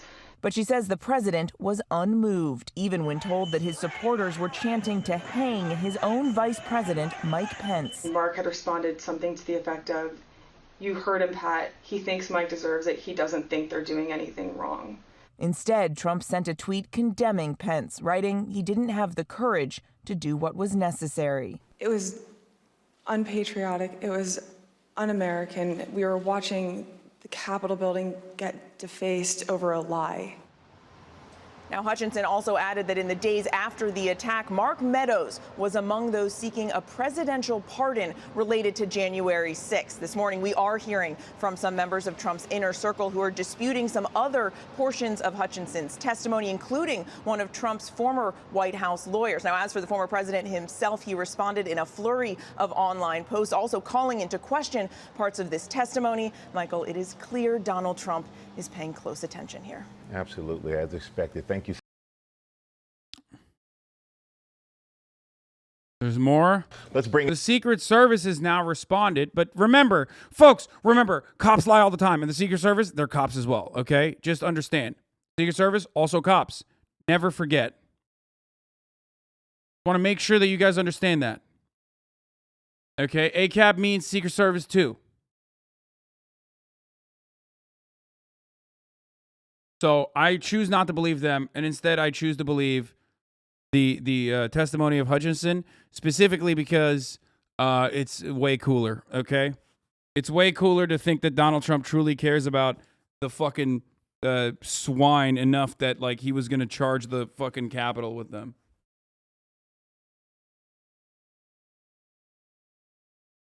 Understand that. Alaskan fly fishing stream when? In our Chief Justice correspondent, Pierre Thomas. And Pierre, the Secret Service has already issued a statement in response to Hutchinson's testimony. Michael, good morning. That's right. That statement says that agents are prepared to give sworn testimony in relation to these new allegations. Two sources familiar with the investigation tell me that when President Trump returned to his motorcade after giving that speech on January 6th, he requested that agents take him to the Capitol. Those sources told me that Robert Engel, one of the agents in the car, said something to the effect of that being unwise or dangerous, and that the motorcade was going to return the president to the White House. A source close to the Secret Service tells me that President Trump was apparently not happy with that answer, but the agents in the car would push back against any allegation of an assault by President Trump and the allegation that he reached for the steering wheel. Hi, everyone. George Stephanopoulos here. Thanks for checking out. Yeah, I'm going to go ahead and not believe this because it's boring.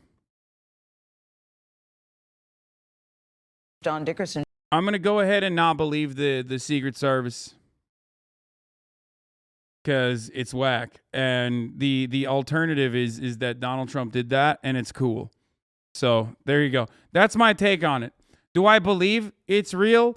I mean, if we weigh out the details of the accusation, it implies that Donald Trump is a brave enough boy that he was going to be around fucking he was a brave enough boy that he was going to be around the unwashed hogs, which he loves but only from a distance. It implies that Donald Trump was brave enough to, like, actually physically become confrontational with a Secret Service individual. And those two things just simply don't make a lot of sense if you know Trump. Right? It just doesn't make sense. But also, on the other hand, if it were to be real, I mean, it's real. It was told to her. Yeah. If the Secret Service is telling the truth, they should just testify in committee. If it were to be real, if it was real, like,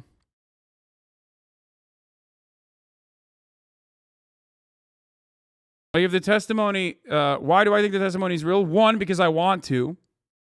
Two, because I think Donald Trump was truly hysterical at the time. Okay?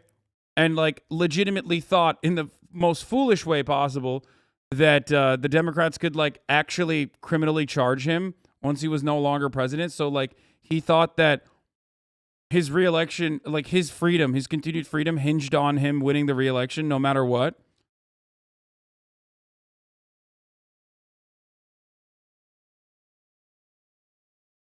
So yeah, it's just, like, kind of stupid. The testimony itself is kind of stupid.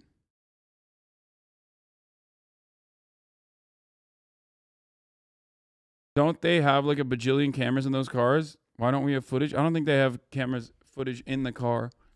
joins us now. John, good to see you. You know, listen, Cassidy Hutchinson gave us a lot to process yesterday. I couldn't turn it off yesterday. What was your big takeaway as you watched? The biggest takeaway, Gail, is the idea that President Trump knew that he was basically, that there was overwhelming evidence that this was going to be a violent day, that he was getting information from all different corners, and then specifically that he was told at the start of the day, very early in the day, that there were people armed in the crowd, and that each time he was given one of these warnings, he didn't do what a president is supposed to do, which is make things safer, but he made things less safe, that he created more destabilization, and that it could have been far more violent on that day than it was. Well, the former president has weighed in. Scott touched on it briefly. He says Cassidy is a very negative person. He barely knows her. She's phony. She's a leaker. She's very angry. Do you have any reason, from what you heard yesterday, are you hearing any reason to question her credibility? Well, she was under oath. She also testified at a time where there's a high cost to testifying. In the old script of American politics, if you're a hero and you come forward and you stand up in a moment of testing of your character, everybody rallies around and calls you a hero. At the current moment, particularly in Republican politics, you are ostracized. You are threatened with violence. So there's a high penalty to testifying. So under oath, under the violent conditions, all of which suggests that it means there's a weight on telling the truth. But recollections can vary, and it's the committee's job and all of our job to make sure that whatever Cassidy Hutchinson said lines up with other testimony. This has been a long series of hearings. There will be many more, and there are other people who can corroborate, some of whom who haven't come forward, who can nail this down. Because you can imagine it might be hard to remember the precision of that day, although she had notes and so forth else, when it was pretty hectic inside the White House. John, as we learn more details about what happened on that day, many Americans are sitting at home wondering what's next. So can this new testimony open up a case for the Justice Department to charge former President Trump with a crime? If they were to do so, the key thing to focus on from yesterday's testimony was the idea that President Trump... By the way, none of this changes anything. Like, Donald Trump, whether he... that's the funniest part, which makes this thing, like, hilarious. Whether Donald Trump truly was, like, trying to fucking charge the Capitol with the hogs or not doesn't change the very real documented evidence that shows clearly that, like, people around him, some of the people around him were saying, don't do this. If you say the election is fucking stolen, you know, shit's going to get out of hand. And then the other half in his, like, sycophant circle was saying, no, the election was totally stolen, and you should repeat that to everyone. Like, you should say it all the time. This is your only chance of winning the election. And then he truly made a sequence of phone calls that suggest that he was like, come on, just change the election outcomes a little bit. Come on. Like, over and over again, regardless of the reality that, like, people with actual knowledge on the matters told him that it was wrong. It was just complete falsehoods. Like, none of that is disputed. So whether he actually, like, choke slammed the fucking Secret Service agent or totally in the most cowardly way drove back to the fucking White House to eat his McDonald's hamburger, okay, doesn't change that narrative or that reality, which is part of the reason why I want to believe it. Do you know what I mean? Like, because it doesn't change the actual underlying things that are bad and fucked up that Donald Trump did do. This is just, like, fun. This is extra fun stuff. It is the least consequential part of this testimony, which is why I want to believe it. You get it? Because it's, like, cool. It just makes me feel good. It makes me feel, I mean, it's funny. It's funny because, like I said, I don't care what the Secret Service has to say. I want to believe I want to believe Trump truly was so foolishly worried about the feckless Dems actually imprisoning him once he lost power that he was willing to ride with the hogs, charge Congress, and even got physical with the Secret Service member to achieve said goal. Like, I want to believe that. That is significantly funnier and way cooler than he just, like, sat home, went home and you know, sucked on his thumb as he watched television. You are kind of being a lib wanting to believe this so bad. Wait, no, but it's, like, cool. It is a way funnier. It completely does not change the underlying. It completely does not change the underlying narrative. You know what I mean? It just like, it's completely fucking irrelevant to the subject matter. You say Twitch drama is a high school level, but we're watching a child have a breakdown? Yeah, except that child had fucking nuclear launch code, so it's a little different. And of course, the other side of this is that, like, this actually plays well to his base. It makes him seem like a big boy and brave and, like, not a coward.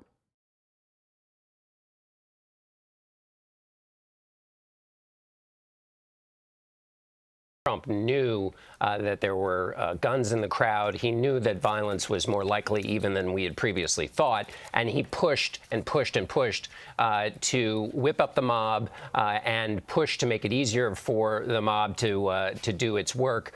There's also some evidence in the testimony that there was a closer connection between the White House and the Proud Boys and these other groups that came to Washington at the president's request. He called everybody to Washington for this rally. That there was a closer connection between the White House and those who came to do mayhem. Those would be two avenues worth pursuing if they were trying to build a case against the president.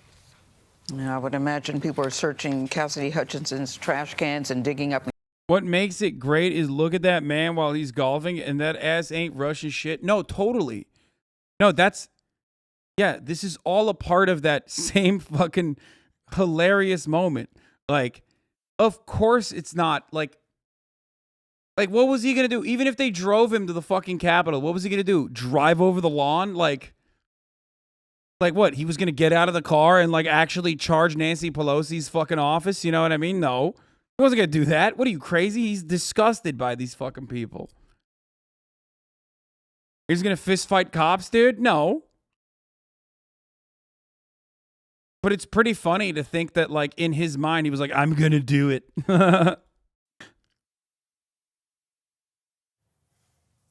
We want to return to those startling revelations by Cassidy Hutchinson during the January 6th committee hearing yesterday. Former Trump White House acting chief of staff, Mick Mulvaney, called the testimony, quote, explosive. Mulvaney is a CBS News contributor, and he joins us now. Good morning, sir. Morning, Glad. You worked with Cassidy Hutchinson, and you said you found her testimony eminently credible. In fact, you tweeted about this in a tweet you wrote, I don't think she is lying. Why did you write that? Because I don't think she's lying. I thought her testimony yesterday was very compelling and very credible. We are hearing this morning that the U.S. Secret Service is pushing back on one of her allegations regarding the assault inside the limousine after the rally. But that's how these hearings are supposed to work. If she said something that was wrong, we would expect people to show up and testify to that fact. By the same token, if she said things that were right, we'd like to have people come up and corroborate. I think one of the takeaways from yesterday is that it's almost guaranteed now that Mark Meadows will have to come and testify. He may take the fifth, but my guess is he has to show up. Someone from the Trump team should show up and say that what she said is wrong if what she said yesterday is wrong. It'll be interesting. Like, why is this fucking dickhead on television, dude?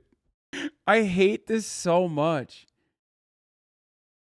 Mick Mulvaney really do be looking like that Nazi archaeologist from Indiana Jones? Oh my God. Oh my God.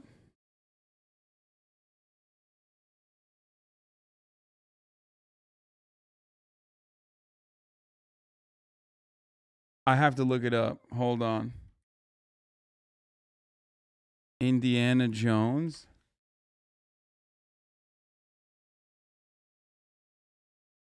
He doesn't have glasses on. I don't think you're talking about the archaeologist, right?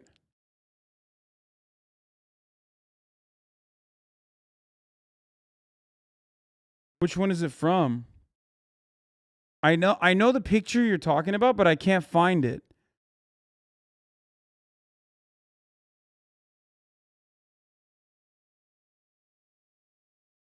Oh my God, yes.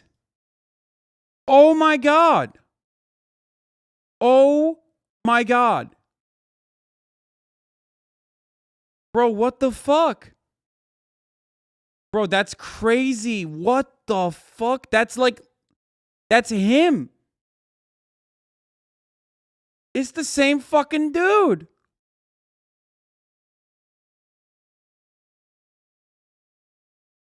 This motherfucker didn't even change the glasses. He was like, no one will know. No one will be the visor. Saw it as a kid, didn't let dreams be dreams.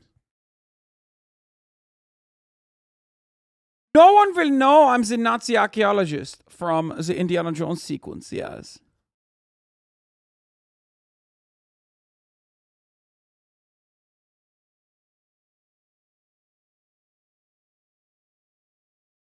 All he did was put a pin on it and get some hand makeup. Yeah, he took the pin off for his CBS appearance, of course. Nick went on Reddit to ask for the references for the exact glasses.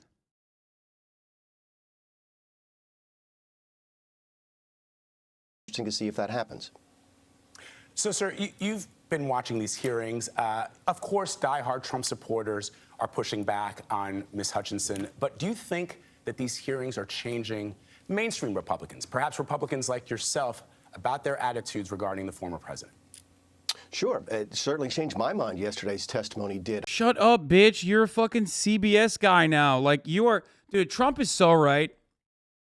Trump is literally so fucking right, dude. He is surrounded by fake friends, dude. Honestly, dude, this reminds me of the classic fucking Lil Xan, Baymax, Keemstar conversation, okay?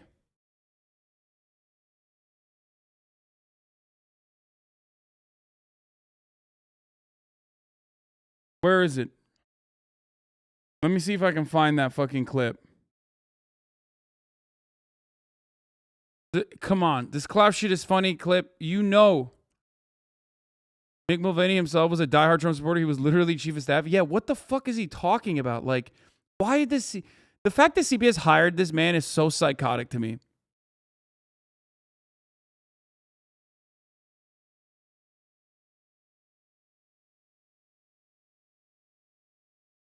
Does anyone have the clip? Thank you, Noah B. Thank you so much. I can tell you. Honestly, this is exactly what Trump was talking about, and he was right. From experience, I know, like, it's tough, and you definitely know, and you know. Yeah. It's tough to find real fucking people in what we do. There's fake people everywhere. It's LA. There's people who are with you here. Fake LA. When I just got a new condo, I threw a couple house parties. All I saw was just the fake LA bitches, just like all that. That's really what it is, and it's. I was about it. That's why I know. Yeah. I was literally like, this shit is so fucking not me. Dude, a room full of people who actually love you is fucking always. That's way different than a room full of sharks that are hungry as fuck. A house. That is so different, dude. He's so right, dude. My man does not miss. He's never been wrong. A room full of fucking fake friends is way different than a room full of fucking family and friends who love you, dude. Straight up, bro. So fucking not me. Dude, a room full of people who actually love you is fucking always gonna be That's way different than a room full of sharks that are hungry as fuck. A house full of them. Clout sharks, man. This clout shit is funny. This clout shit's funny to me too, bro. Fucking me too, dude. Holy shit. You know Keem is lying because he's never been able to fill a room with people who like him? Yeah, that's true. Like, Trump literally was like, this clout shit is funny, Mick Mulvaney. This clout shit is funny to me, Mick Mulvaney. Look at you. You used to be my chief of staff, and now you're on CBS. Clinton Broadcast Service talking shit. You're one of those clout goblins, believe me.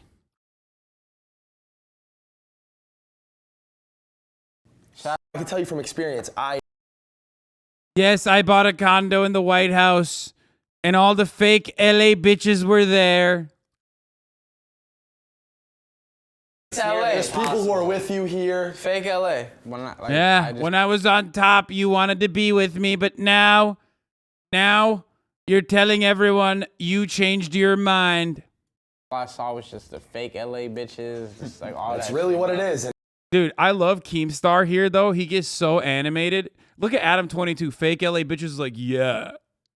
Adam 22 is like, yeah. Fake LA bitches, yeah. You're really spitting, bro. But look at Keemstar as he gets so animated to fucking interact. That's why it's funny. I was literally so like, this shit cliche, is but so real. fucking not me. Dude, a room full of people who actually love you is fucking always That's gonna way be different than better. a room full of sharks that are hungry as A fuck. house. Look at the way he sways, dude. God damn, I love this clip. It's the perfect clip. This is the perfect fucking clip. They say there's songs about it. Look at his he's like, he has his eyes closed like he's smelling a fucking apple pie on the window still. You know what I mean? He's like, I'm really spitting here, dude. Oh, I love that. I love that, dude. Way Look. different than a room full of sharks that are hungry as fuck. A house.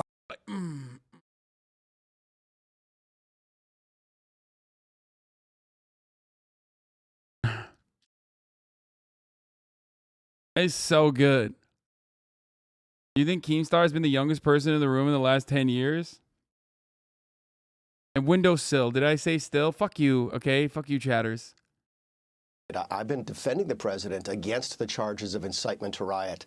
I've seen the same speech he's given dozens of times. I've seen him accused of trying to foment violence with no violence at all coming as a result. So I've been defending him.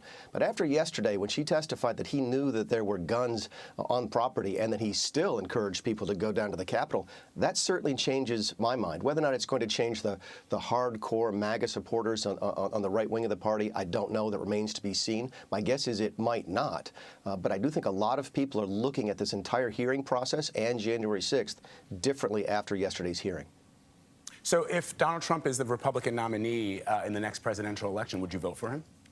Yeah, I think that's one of the really good questions that come out of this, is that I think we've all assumed that Donald Trump is going to clear the field and run unopposed in a primary. I think one of the immediate outcomes of this, you asked about the impact on the electorate, I think there's a definite impact on the field of people who might run against. This motherfucker's not even answering. Just say, I won't. He can't even say I won't, but like, it doesn't even matter. Even if he said he won't. Even if he said he won't, who gives a shit? Because like, he's lying, and he would. And he would work for the Trump administration as well if they were to have him. It's so fucking stupid. Everyone talking about the NATO summit, this G7 summit, that. What about the Lil Xan Keemstar summit? I know, dude. They're not fucking brave enough. They're not brave enough to address the Lil Xan Keemstar summit. It's people keep talking about the G7, but what about all the G's? You know what I mean? Getting together. Against him. I think one of the outcomes of yesterday is that Mike Pence is going to look much more hard at running in 2024. Maybe Ron DeSantis, Tim Scott. I'm sure Nikki Haley was on the phone yesterday saying, can I Bro, this is the longest way for this motherfucker to be like, I don't know, maybe I would vote for him. I don't know, run who for knows? president? Maybe Mike Pompeo. I think the field of 2024 candidates in the Republican Party got a lot bigger yesterday. But yes or no, sir, if he runs again, would you vote for him? Oh, I count me amongst one of the Republicans that hopes he's not the nominee at this point. He still can't say it. Dude, he literally won't say it. Oh my God, count me with a hopes that he's not running, dude. He's not one of the fucking candidates. Oh God, he's such a fucking grimy slime lord, dude. Why? Oh God, CBS they're such fucking cucks, dude. Liberals are so stupid. I swear to God. Oh my God. Oh my fucking God. Oh, no, I don't know. All right, really quickly, you also said that in an op-ed for the USA Today that any way you slice it, it is obstruction of justice, talking about the evidence that the committee has against people who tried to intimidate witnesses. Yeah, I think that was the most... Yeah, I love when people fucking now adore Mick Mulvaney. Mick Mulvaney in October 2018 acknowledging Trump's conditioned military aid on President Zelensky and investigating Hunter Biden and 2016 corruption in Ukraine. That's why we held up the money. Get over it. And Mick Mulvaney now is just a fucking news analyst. And liberals actually like him. They act like he's a savior. He's saying the right things about Donald Trump.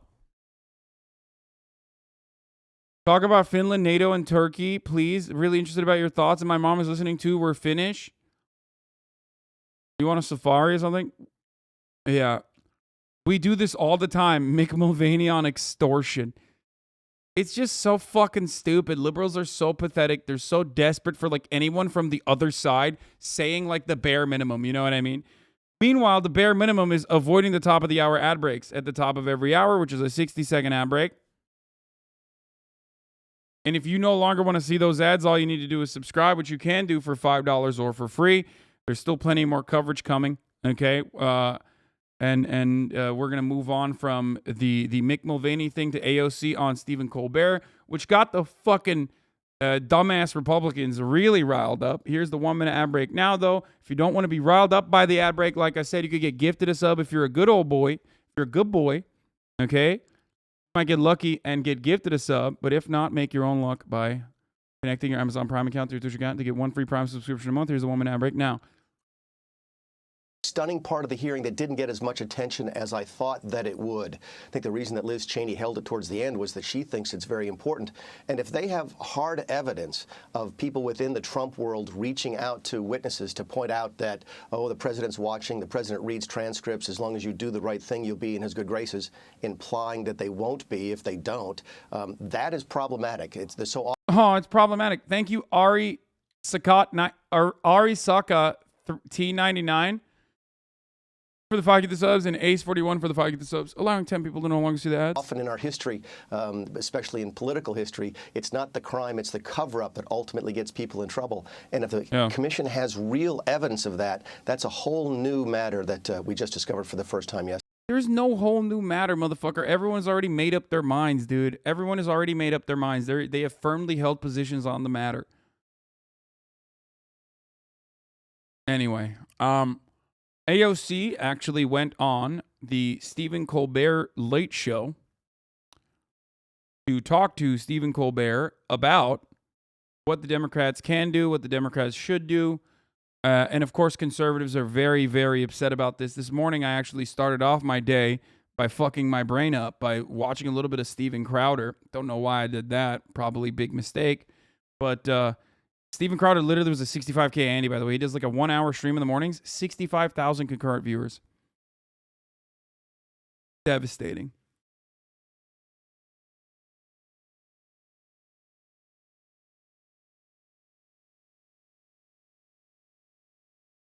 Most of those are bots, 100%.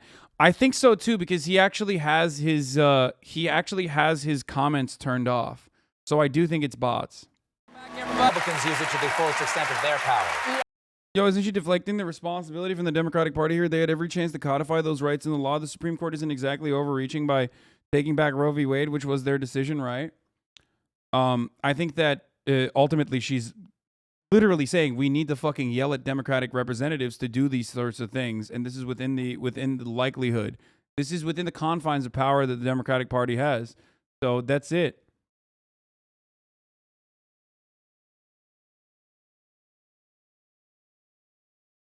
Have we watched the Kamala What Do We Do clip yet? Yes. I want to show you this, and then I want to show you Kamala Harris. The reason why I wanted to show you this, and this is like exactly what the main difference between AOC and Kamala Harris is. Understand that this is a person in the Democratic Party who is a leftist, okay? At all times. And then this is the Vice President of the United States of America. Let's take a look at the difference here, okay? Are you ready for this?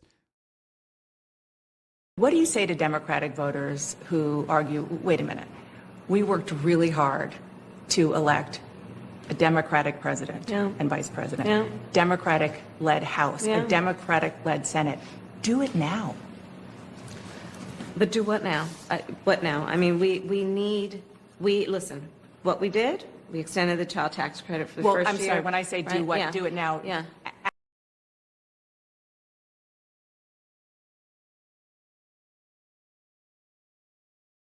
My sister in Christ, you are the vice president, okay? You are the vice president. What do you mean, do what now? The fuck do you mean, do what now? Someone needs to let Kamala Harris know she is the vice president. Does she know this? Do you understand now? Do you understand the difference? Kamala Harris. Treat the Republicans like, I don't know, they're truant black mothers, okay? Mothers of black truant children in the state of California. Okay? Maybe that'll get you energized and riled up enough to fucking take action.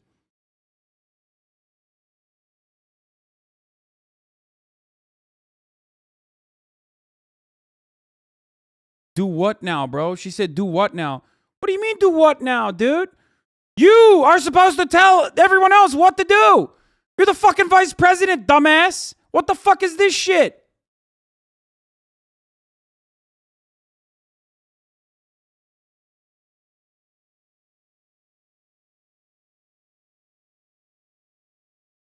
Do you understand the main difference now? Do you get it? At least AOC is like mapping out a clear-cut agenda that is within the confines of reason. Like, I know, I want her to say, like, revolution now or whatever the fuck you guys want as well. That's great. But ultimately, if politics is the art of what is possible, then at the very least do what is possible. Or push for what is fucking possible. But these guys don't even want to do that. They don't want to do that. They're like, oh, I don't know. You're being too critical of her. You don't remember when she said, we did it, Joe? She clearly has done everything. Yeah, did what?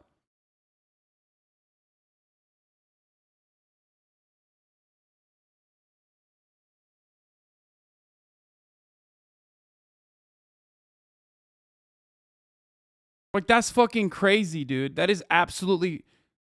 What a fucking pathetic display, man. What a pathetic display. It's so pathetic that the fucking Texas GOP posted this, by the way. Like, they don't even have to cut it out of context. The Texas GOP can literally destroy and dismantle civil liberties and then make fun of the fucking Democrats for literally being feckless cowards in the face of such inequality. It's great. It's a double bind. Like, they get to win on the policy front, they get to win on the Supreme Court front, and then they get to make fun of the Democrats for not doing anything about it. That's so sad. They're making fun of you. If you're a Democratic voter, they're making fun of you. This is what you got. This shit is unacceptable. Listen, what we did, we extended the child tax credit for the first year. I'm sorry, when I say do what, do it now. Yeah. Act legislatively to make abortion rights legal. We feel the same way. Do it now. Congress needs to do it now in terms of permanently putting in place a clear indication that it is the law of the land that women have the ability and the right to make decisions about their reproductive care, and the government does not have the right to make those decisions for a woman. What do you say to Democrats? Yeah, Congress needs to do it now. Like, you know Congress is not going to do it now. You know it. So what's up? Why'd you say that? I want to see that interview. Does anyone have that interview? Do we have that interview? I need to see the rest of that interview. It's going to make me lose my fucking mind.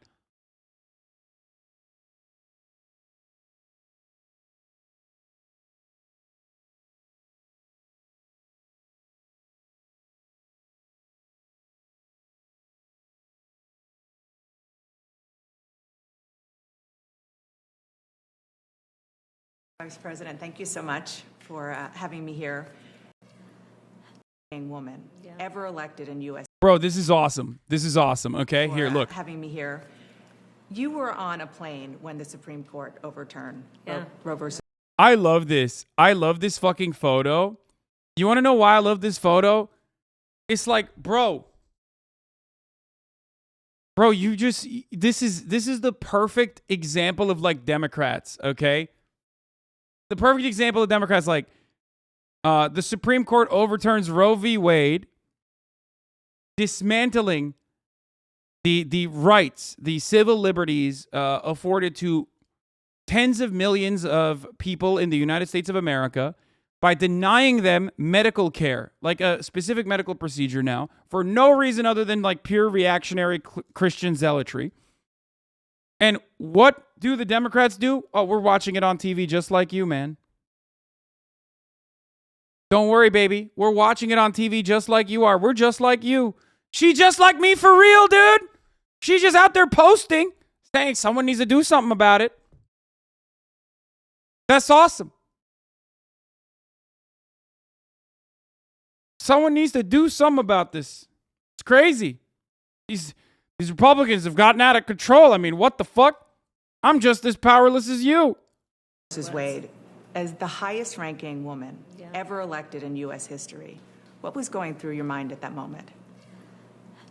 Well, so I was on Air Force Two, heading to Aurora, Illinois, to talk about maternal health.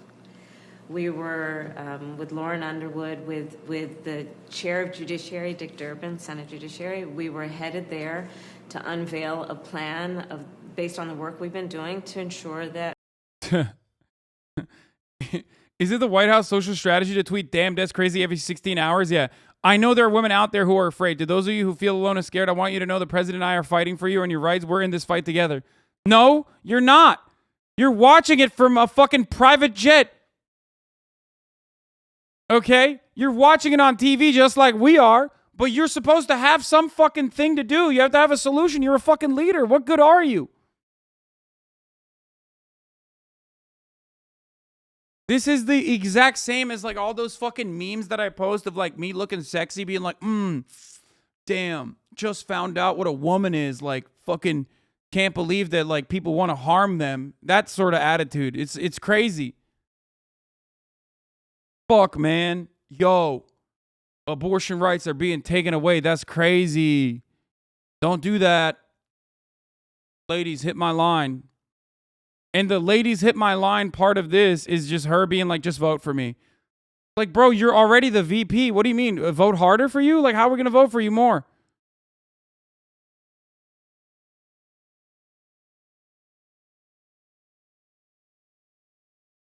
That women receive the kind of support they need during and post-pregnancy. And, you know, we thought that the decision would come down sometime soon, but not at that moment. And I was shocked. And, you know, it's one thing when you know something's going to happen. It's another thing when it actually happens. And I just actually turned to CNN, and I couldn't believe it.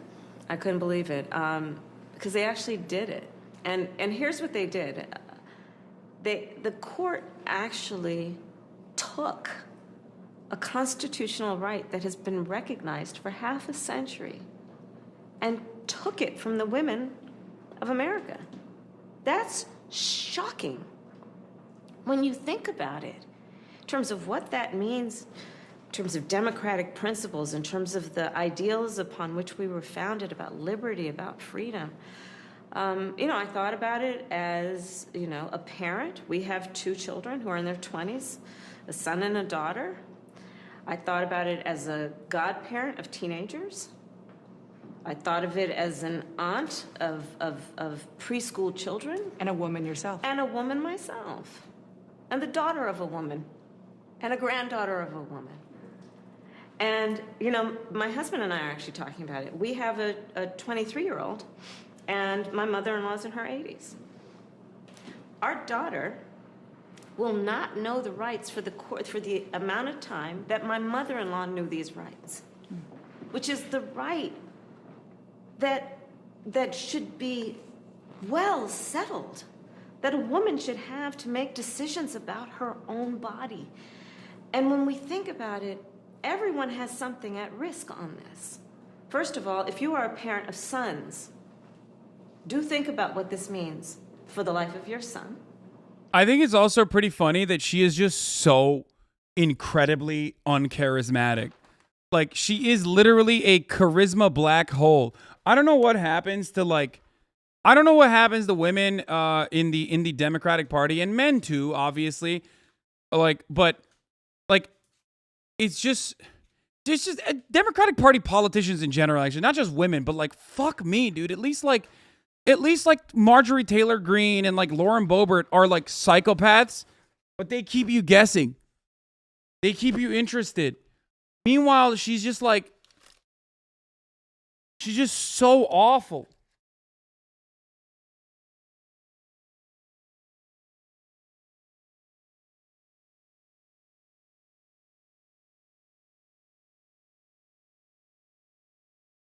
Every part of this is just bad. And what that will mean in terms of the choices he will have.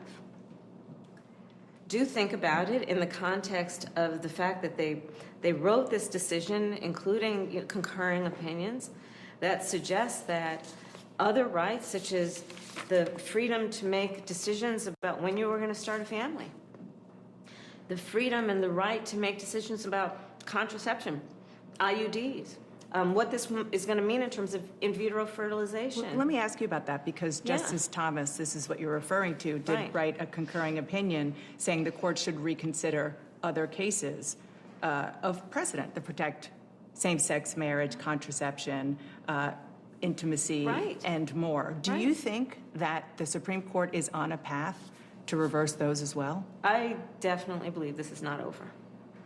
I do. I think he just said the quiet part out loud. And I think that is why we all must really understand the significance of what just happened. This is profound. And the way that this decision has come down has been so driven, I think, by the politics of the issue versus what should be the values that we place on freedom and liberty in our country, right? The right to privacy. Let's think of this in the context of the laws that are being passed in states. Dana, in 13 states, by my count, they will not allow a woman to have access to reproductive health and to an abortion if she is the victim of rape or incest. So let me tell you something. As a former prosecutor who specialized in crimes of violence against women and girls, in particular child sexual assault and rape, the idea that after a woman has endured such violence to her body, that she would not have the freedom and authority to decide whether she wanted to continue with a pregnancy that is a result of an act of violence is absolutely unthinkable. After all said and done, what are you going to do about Because it? you are now the Vice President of the United States, part of an administration that is pledging to fight back to find ways to protect women's rights to abortion. I want to ask you some of the things that are kind of out there that some of your former female senators, Senate colleagues, are asking the administration to do. Will the administration actively challenge state laws that make it a crime for someone to help a woman travel to another state for an abortion? So the president, Those are gimmies, bro. Those are gimmies. Fuck that. No. No, the media is 100%. When a member of the media asks that question, understand that that is not the main problem here, okay? That is already within the purview of the federal government. How are you going to expand and utilize pre-existing precedent to currently defend people that are under attack in their states that do not have access to fucking travel? That's the real question. That is a fucking softball question. Is the federal government going to regulate interstate commerce? Like, no shit. Yeah, of course. That's not the main issue right now. last week, when the decision came down, indicated quite unambiguously that we will do everything within our power as an administration through the executive branch to ensure that women have access to the medication they need, which has been, by the way, FDA approved, and that they will have freedom of travel and that travel should be unrestricted. And you're going to do that through the courts if need be? I am sure that our Department of Justice is going to do that based on every statement that the Attorney General has made. Can the administration expand abortion access or abortion services on federal land? Meaning provide the access on federal land that might... Let's go. Now we're asking some real questions. Let's see what she has to say. Be in and around states that ban abortion? I think that what is most important right now is that we ensure that the restrictions that the states are trying to put up that would prohibit a woman from exercising what we still maintain is her right, that we do everything we can to empower women to not only seek but to receive the care where it is available. Dog, that's the question. You can't repeat the fucking question with it. What? That's what she's asking, Kamala. She's saying, how will you protect a woman's right to choose? Here is one of the ways that you could expand the federal powers, or extend the federal powers, rather, into states where abortion is criminalized and completely sidestep state legislatures. Will you do this? She's like, well, you know, that's what's most important. We know it's important. You said it like 8 times, dumbass. Explain. Will you take this step or not? Is federal land one of those options? I mean, it's not right now what we are discussing, but... Why not? Why not? Dude, what the fuck, dude? What the fuck? Why? Why should anyone ever vote for you ever again? What are you discussing, dude? Just sitting around being fucking useless, watching CNN? Sick.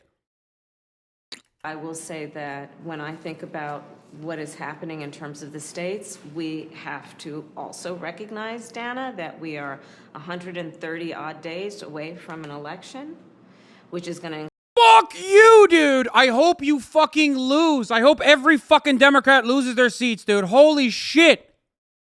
Holy shit, we're 130 days away from an election? Are you fucking psychotic? Are you fucking insane? What a fucking insane answer, dude. Are you out of your fucking mind? And by the way, the I hope doesn't even matter because the red wave is incoming regardless. You want to know why the red wave is incoming? Because of this shit. Oh, we're 130 days away from an election. Oh, man, we can't do anything like that's too politically scary. And guess what? Guess what, motherfuckers? You know the think pieces for all my article heads. For all my article heads out there, you know the think pieces are being written right now. Oh, wow. The Republican bargain actually blew up in their face. Look at this underperforming Democratic congressional seat that all of a sudden turned into an overperforming Democratic congressional seat because, you know, there was a fucking 8-point swing or something. And then they're going to chalk that up as a dub. And that's how they're going to justify their inaction in this process. That's it. And the Democrats are still going to lose, but they're not going to lose by the same fucking wide margins that they were going to lose in. And the articles are going to start coming in being like, the Democrats don't have to do anything in this process, and the people are still rewarding them when they're not rewarding them.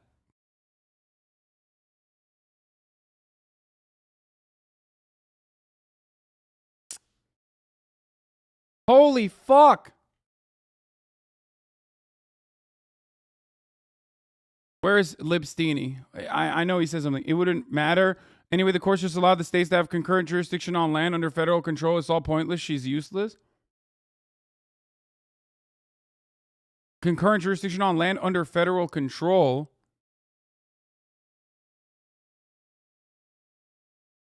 Bro, utilize the VA. Utilize the VA. Utilize the VA. Utilize the VA to sidestep. The DOD already came out and said, there's a VA hospital in every fucking state. The motherfucking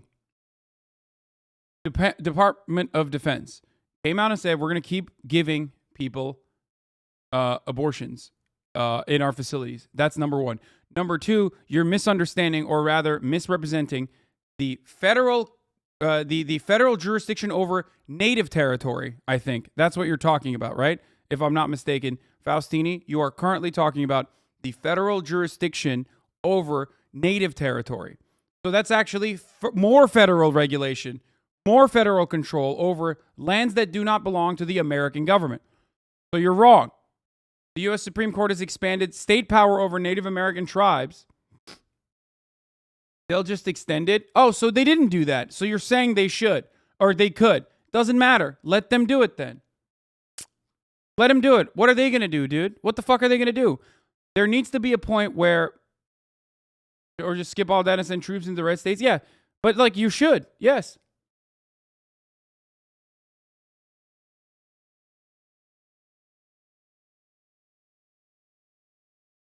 Puck News, the GOP inside conversation on Roe.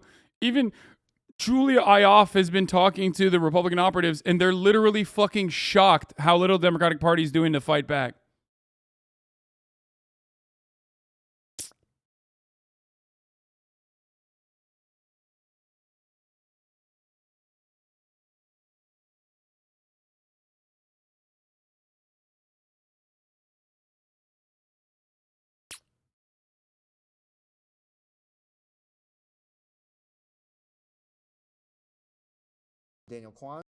Wrong video.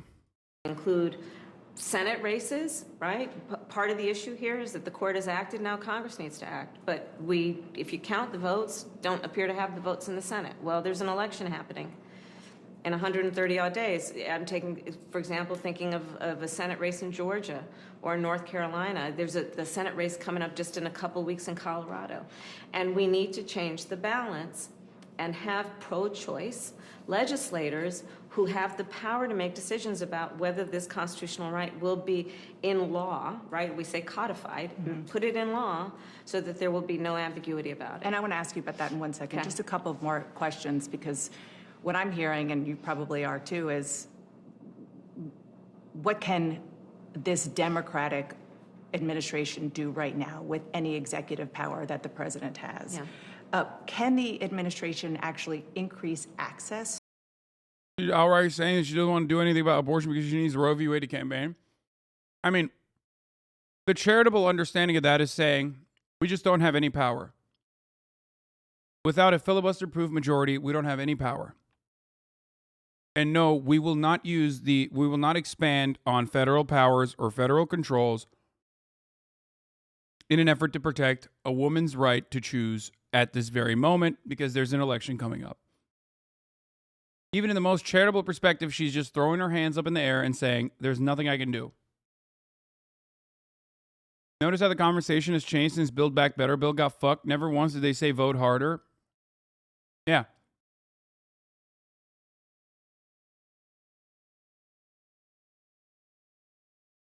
And the irony is that the red wave is coming for the House.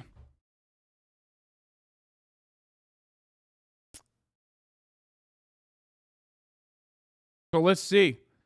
It'll be really funny when Henry Cuellar, the remaining pro-life congressional representative in the Democratic Party, is like the fucking narrow majority vote, the one that like swings the vote in the House of Representatives. It'll be really funny and poetic when they pass the murder parents who even thought about getting an abortion bill or some shit. To medication abortion? I think we're pretty clear that to the extent that we can, we will.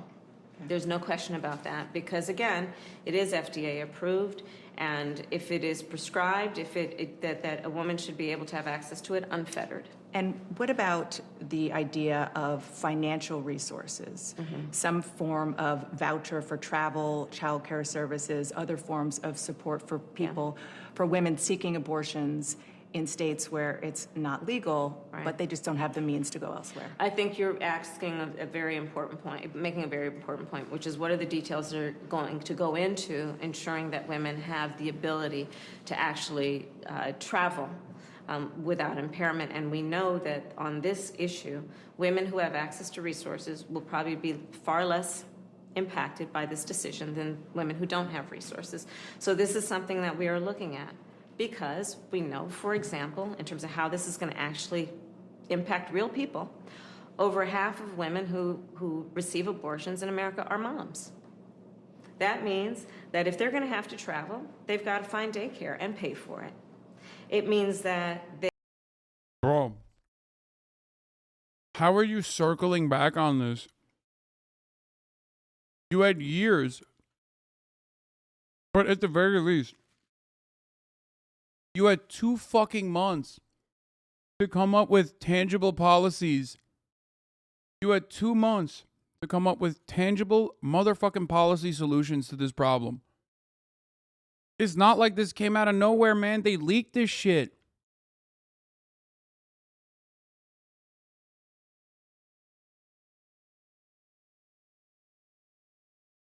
Thanks for explaining the problem with no solutions. What? I'm for throwing every Hail Mary possible, but you were right. This party and its leaders are useless, and I'm an idiot for not realizing that earlier. Wait, what the fuck's going on? Is Lipsteiny?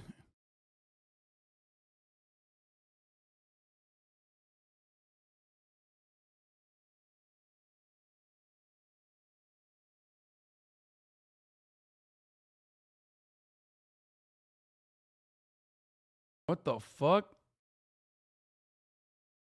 Am I starting to radicalize liberals in the chat? What is happening? Wow.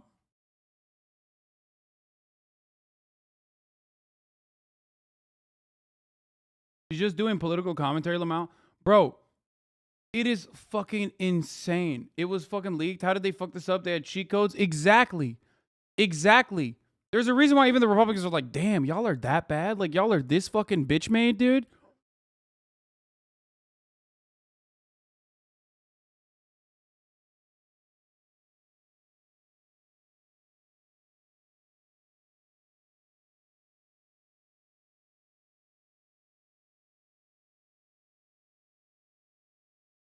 And by the way, it wasn't even like the past 2 months. Like, it was definitely going to happen since Donald Trump became president and said he was going to elect as many Supreme Court justices that are pro-life as possible. That would overturn Roe v. Wade. Like, he told you what he was going to do.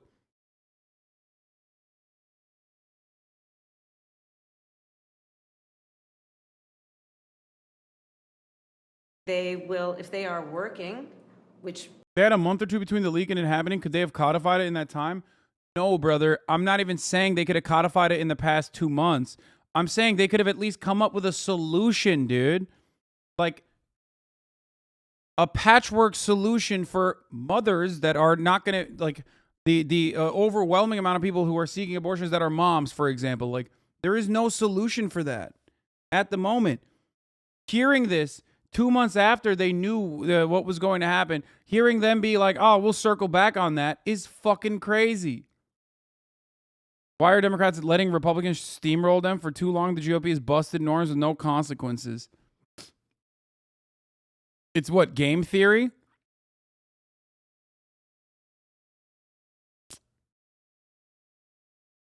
Trump's out there saying he might give pardons to insurrectionists, but let's please make sure we're civil and just patronize my voters. I mean, dude, it is true. They have, for far too long, the Democratic Party has run on the agenda of, look how bad the Republicans are, please vote for us. Please vote for us. Look how bad the Republicans are, please vote for us. Okay?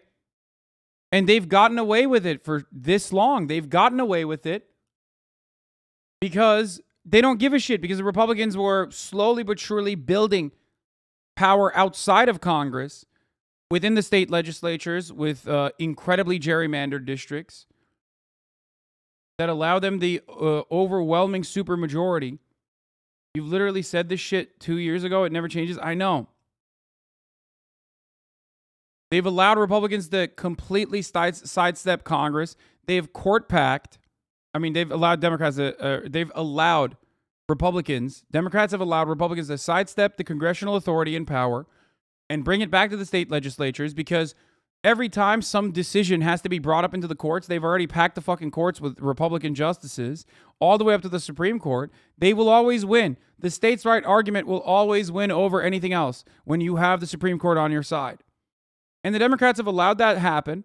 And there hasn't been that many significant rollbacks of civil liberties in the past, 20 years until now, when they actually do have the power to do so. And now that they have the power to do so, they're just fucking literally, they're just playing with their food. They're bouncing your fucking dead corpse off the walls.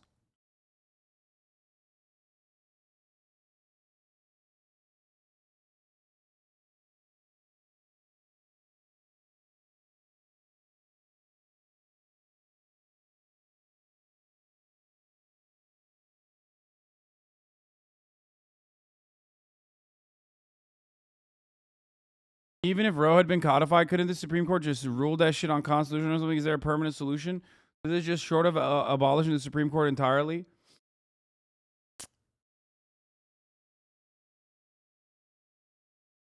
At the end of the day, the Supreme Court's powers are broad and they're awesome, but ultimately they have nothing outside of judicial review. It is still up to the federal government to recognize that. To recognize the power of judicial review. It's up to the courts to recognize that. It's up to the fucking states to recognize that. They have no enforcement mechanism. There's no Supreme Court Gestapo, going out and like fucking finding people who are doing abortions. You know what I mean? They're nothing. All of this system is built around the confidence that we have in our institutions.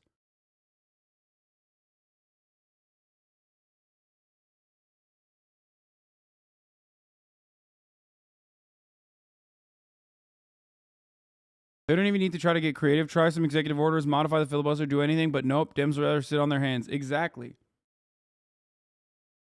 You take more action at the top of the hour when you want to avoid a 60-second ad break than the Democrats do, okay? Because at the top of the hour, there's a 60-second ad break, and if you no longer want to see those ads, all you need to do is subscribe, which you can do for $5, or you can do for free with the Twitch Prime, okay? Or you could just sit there and take it. You could sit there and eat the ad for no fucking reason. Okay? Or you could get gifted a sub, like one from the Enraged Latin, which gifted 5 gifted subs in the chat, allowing 5 people to no longer see the ads. But Twitch Prime is free as long as you have an Amazon Prime account connected to your Twitch account. Here's the 1 minute ad break now. Most are. They're going to have time from work, and if they don't have paid leave, they're going to have to figure out how to afford it. It means that they may have to put up money for a train or a bus or a plane, much less a hotel, and so we want to make sure that there does not result extreme disparities or any disparities based on who can receive care based on how much money they've got.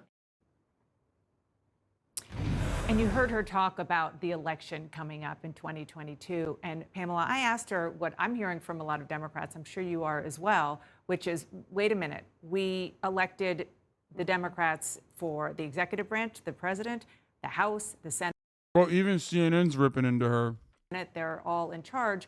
Why not try to do something now? And the way to do that, of course, would be for her to endorse getting rid of the filibuster in the Senate for this issue. The president did that for voting. Bro, when Dana Bash is fucking shitting on you, you're done. Okay? This is like mathematically the most center-right person on the fucking planet. Even she is openly admitting the straight-up inaction that you are demonstrating in the face of such oppression. Holy fuck, dude.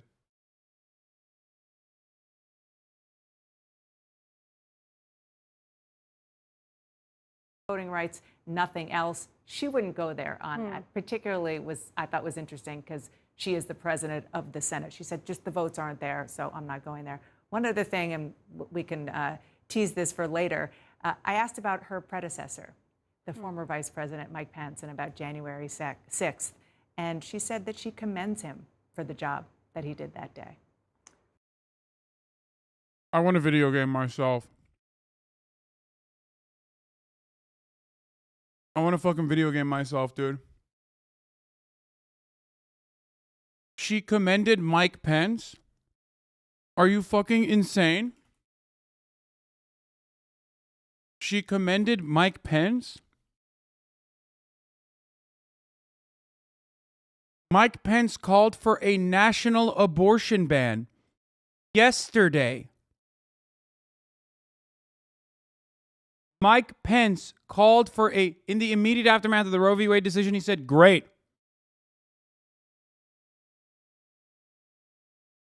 I hate this country. I hate the Democratic Party. I hate how fucking big of a loser they are. They're such petulant, sniveling little cowards. They're such fucking gigantic losers. They are so disgusting. I have so much disgust in my heart for these horrifyingly awful, monstrous little fucking babies, dude. They're such ugly people.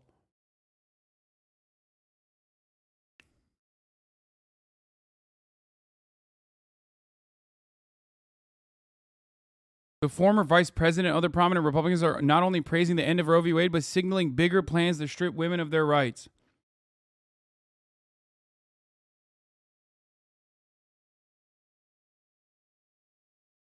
They are not losing by accident. They are the controlled opposition party. Yell at them before you yell at Republicans. Okay?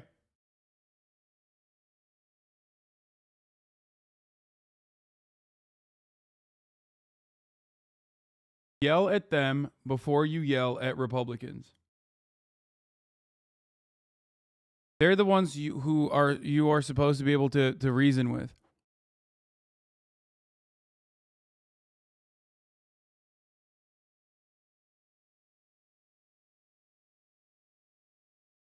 Holy fuck, dude. I cannot. I mean,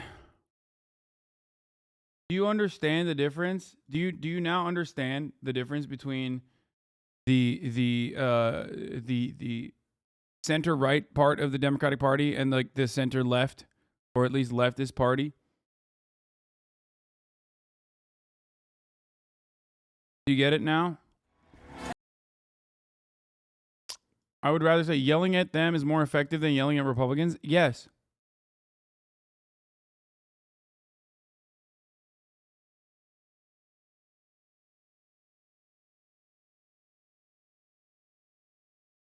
Holy shit, dude.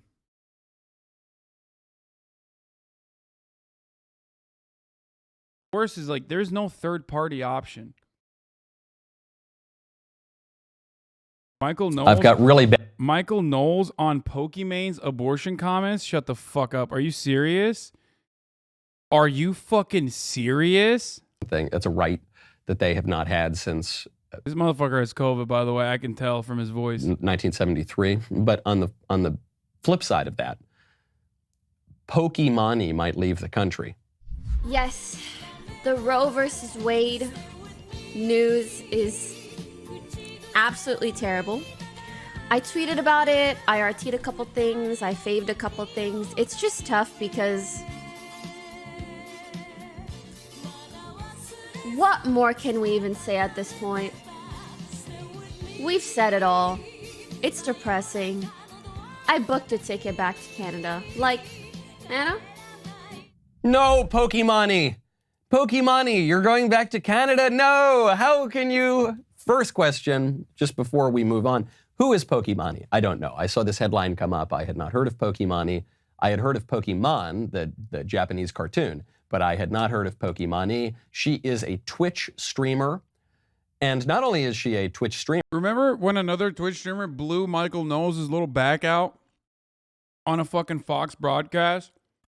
That was crazy. That motherfucker knows. He's been on Twitch. That was me. I did that. Michael Knowles is the B team of the Ben Shabibo broadcast. It's on my. He knows he's saying it wrong. That's why he's repeating himself so much. Yeah. Is he gonna pretend he's better than her when she probably has 10x of viewers? Yeah. This guy is the B team on the fucking on the Daily Wire. Which, by the way, apparently he has more subs than I do, which is embarrassing for all of you that are in this fucking community. Holy shit, dude. This motherfucker's about to hit a mill before me. That is crazy, okay? Jesus Christ. He's the Ben Shabibo B team, okay? I do have a YouTube channel. Go fucking, you can find the Michael Knowles debate on there too, actually, as a matter of fact. Here, let's see.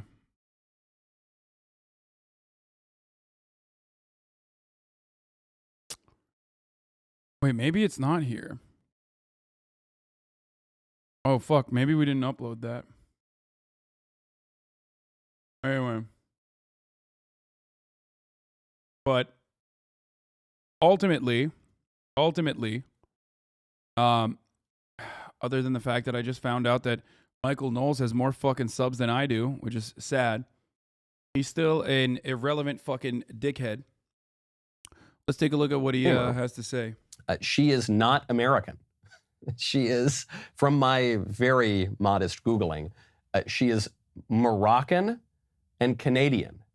But she's in America right now, and she's very upset by the Dobbs decision to save the babies. And why is she upset? She can't quite articulate it. She says, what is there to say? For someone like Pokimane, probably there's not quite a lot to say. And she says, I'm going back to Canada. Okay. All right. I think that's fine. Why do I care what Pokimane thinks? I certainly don't.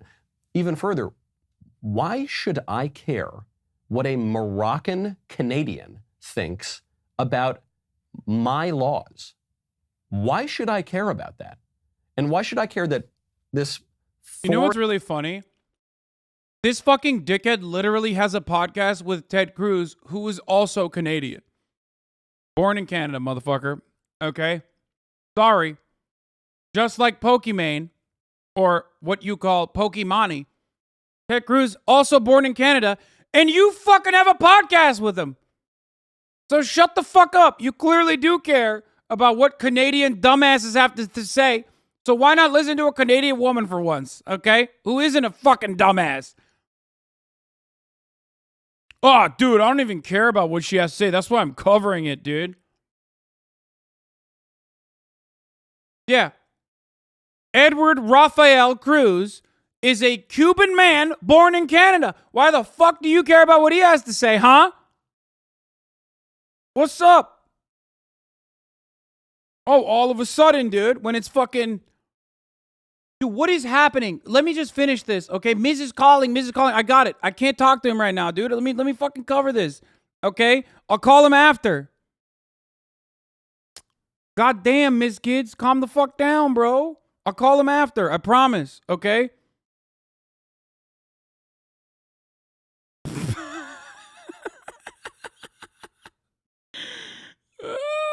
That's funny. Okay. I do. I'll call him. I'll call MIzkif, who, by the way, I fucking sent it. Let me tell you something about MIzkif, okay? Something about MIzkif while you're here, Miss Kids. I'll tell you something about the egg boy, the motherfucker who you guys know and love, okay? There's some drama brewing. Okay? There's some fucking drama brewing. I texted this motherfucker the other day. Are you ready for this? Are you ready for this? Yeah, I'm leaking the text messages.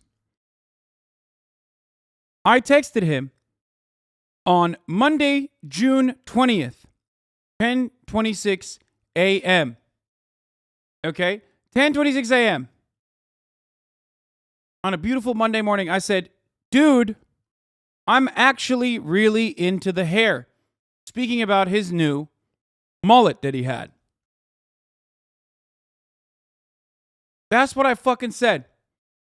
And this motherfucker didn't respond to me, dude. June 20th, I go out there. I go out of my way to say something nice. And this fucking guy leaves me on red. Never again. Never again, dude. Never again. That was my mistake. Acting different, dude. Oh, sorry, bro. I'm OTK. You know what I mean? Like, oh, dude, I own a fucking org now. Like, sorry, don't have time. Don't have time for you fucking plebs. Yeah, that's right. Greek God X was right, dude.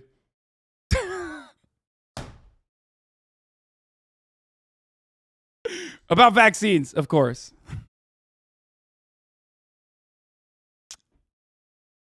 And women. About everything. Oh, dude. Oh, man. I'm going to unban Greek from my fucking community now, even though he's banned from the platform. Oh, man.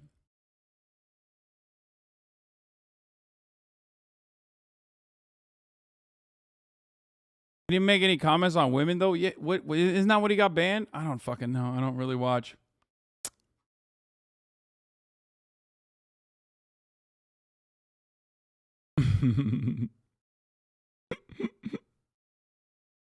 Okay, let me finish this video. Okay, what? Here.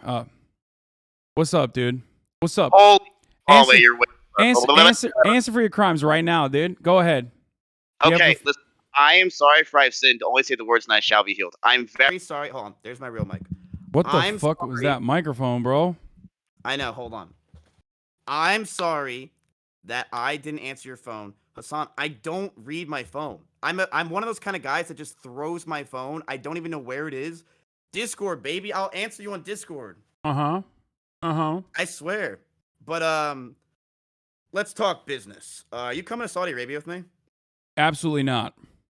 Okay, so should I not go? Because chat's saying that it's this massive, horrible, terrible. Yeah.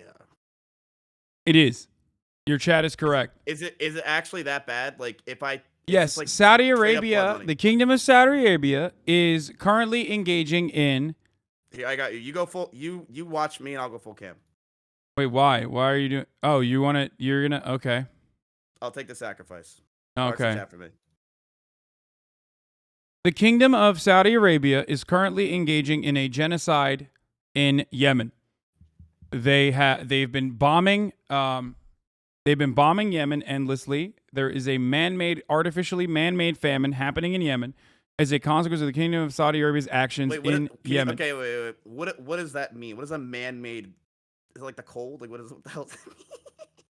Like, they are literally fucking bombing Yemen so relentlessly that kids in Yemen do not have access to food. Yeah, but what you They're said also they made stopping. their They're also own- stopping humanitarian help from going into Yemen. Okay. So What? So Saudi Arabia is not a good place. Let's just cut to the chase. No, and that is before you talk about like domestic laws in Saudi Arabia that still punish homosexuality. So this charity that's offering money. Saudi Arabia is what America wishes it was if Republicans had like full control. So Saudi Arabia is basically like America in like the next 20 years. I don't know what to say, dude. Like, what is going on? I thought it was a sponsorship.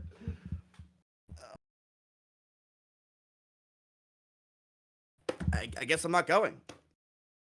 I've been reached out by the Kingdom of Saudi Arabia before.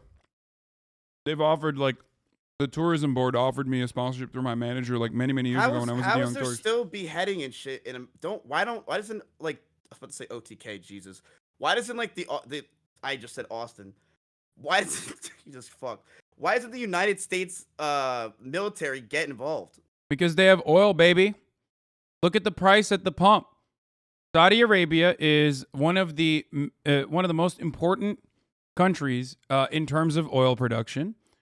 They are a part of OPEC, and also, that is damn it. what. So America is also the problem.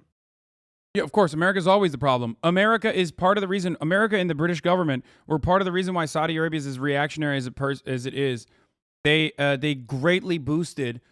Once Saudi Arabia found that beautiful fucking black diamond coming out of every orifice, America and Britland were immediately involved in their affairs and built their infrastructure and basically planted the family in a position of power and greatly boosted their influence in the Middle East in general. They did this all for oil, yes.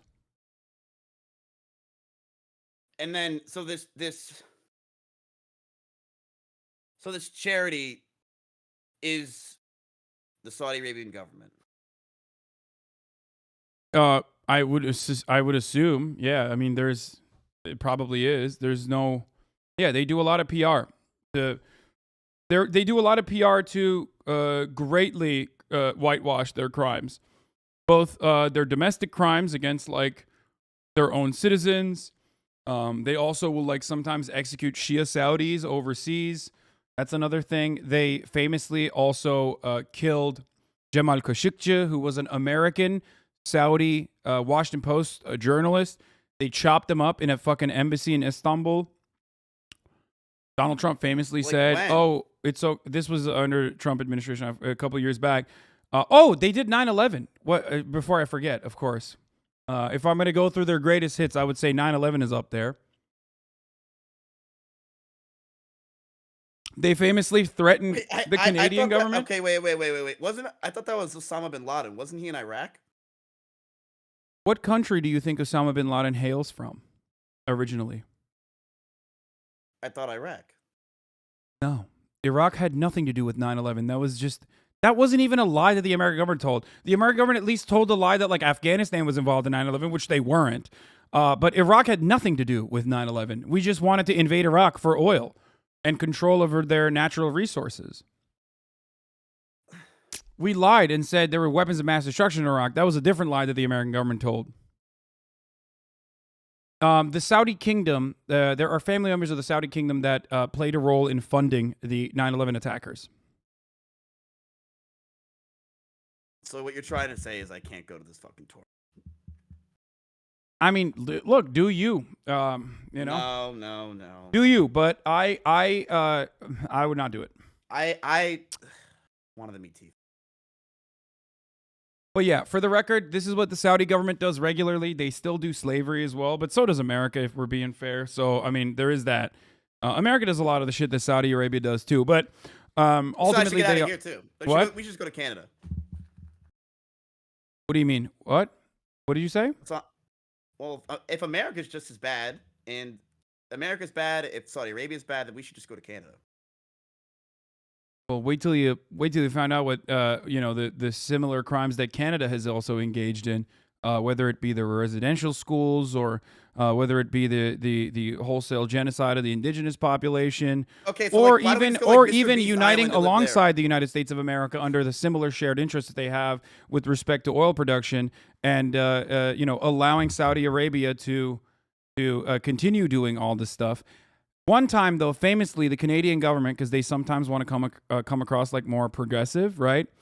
They'll say something like I think they criticized Saudi Arabia for Yemen once, and Saudi Arabia, an official Saudi government Twitter account, literally said, "We will 9/11 you.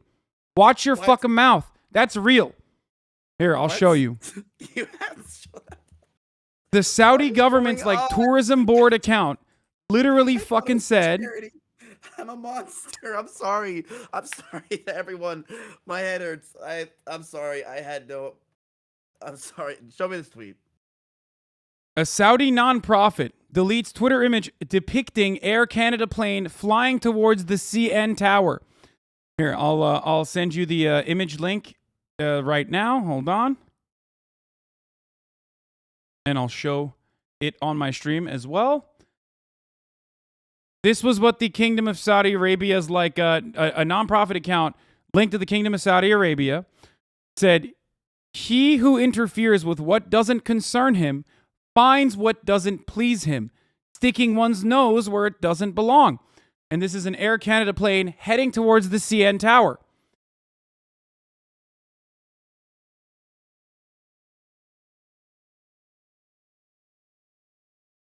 Yep. Like, they basically were like, "We did 9/11 and we'll do it to you too, motherfucker. You better shut your goddamn mouth, Canada." Oh my God. They're wild. I just wanted to drop Tilted Towers with Tifu.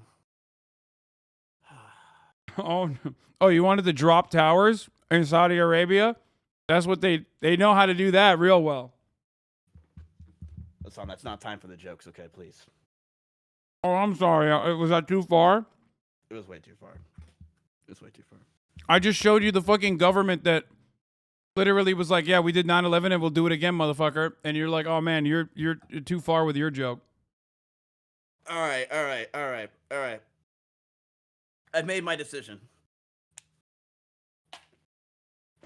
Let's hear it.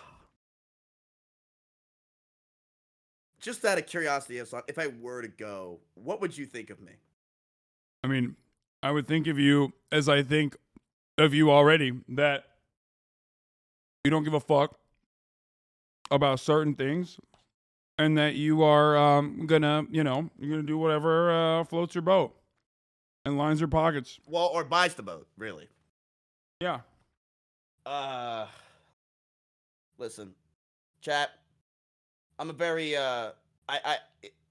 politically, I don't know what I'm talking about. Let's just cut to the chase. I have no idea what I'm talking about. I have no idea what's going on here. But what I do know is that Hasan's mad at me, and I do know that I'm not mad at you about this, though. I'm mad at you for not responding to my text message when I was being nice to you and said I liked your haircut. Time. What? I'm nice to you all the time. No, you're not, motherfucker. You farm all the pepelas in your fucking chat every time I get brought up. No, my chat actually, dude. That is not true. You're not as bad as other streamers. You're not as bad as other streamers. Other Austin streamers. No, my chat likes you. My chat likes you a lot. You're not as bad as other streamers who regularly fucking unleash their chat every time I get brought up because maybe they're fearful that, like, you know, I'm a controversial figure in their community. Amaranth, yeah. Yeah. I was calling out Amaranth. And no, how dare you say that about other Austin streamers? There are other Austin streamers who defend me all the fucking time. Asmongold being one of them, and Nick being another. Oh yeah. I love OTK except for MIzkif. Dude, everyone's been saying that lately, man. Fuck. That's what happens. Listen. All right, I made my decision. It is clear that I didn't know the ins and outs, and I feel like I just had my teacher tell me everything. All right. I heard you're ruining the game of Smite, by the way, by making it cartoonish. They're doing collabs with you. I'm so mad. Me and 8 of my friends that still play Smite are mad at you. Wait, you play Smite? What? No, dude, I'm kidding. Oh, what? I just saw people like getting upset at Smite, being like, "Why are you guys partnering up with this dude?" And I'm like, "What the fuck do you mean?" He's like, "Oh, aren't you like literally carrying Smite on your back?" Oh yeah, no, it made no sense why they sponsored me. No, they should have sponsored one of their 30 viewer streamers that plays the game all day instead of a 30,000 viewer streamer that never plays the game. And they fucked up. But, yeah. All right, Hasan, you convinced me. You're going to Saudi Arabia. I'm going to Saudi Arabia. All right. Yeah, I'm going to Saudi Arabia. They actually asked me to be their social media manager. Yeah, you can make new 9/11 jokes like they did last time. Oh God, it's for charity. I should be their fucking social media manager.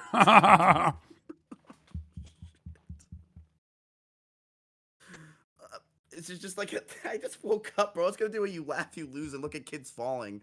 Let's look at fucking towers falling. All right, I'll just donate your head instead. So they kill gay people? Yeah. Sometimes. Mm-hmm. Yeah, you're fucked, bro. I'm telling him you're gay. There goes my sponsor. I mean, they're not gonna do anything to you. You're an American citizen. Oh wait, they did kill an American citizen in the Turkish embassy. Just don't go to the Turkish embassy. If someone randomly calls you into the Turkish consulate, like the Turkish Saudi consulate, don't go. Isn't Turkey embassy in Turkey? Yeah, but it's technically Saudi soil because that's how embassies work. You know what embassies are, right? Like they're like if there's an American embassy in Saudi Arabia, that's technically American soil. Nope, didn't know that. Ask me some political question and let's see if I really do know it. Like some basic stuff. About what?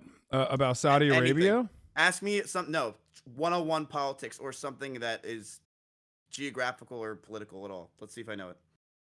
Dude, I don't even know. What are the 3 branches of the government? Don't look at your chat. Legislative, judicial, legislative. That's 3, right? Legislative, judicial, and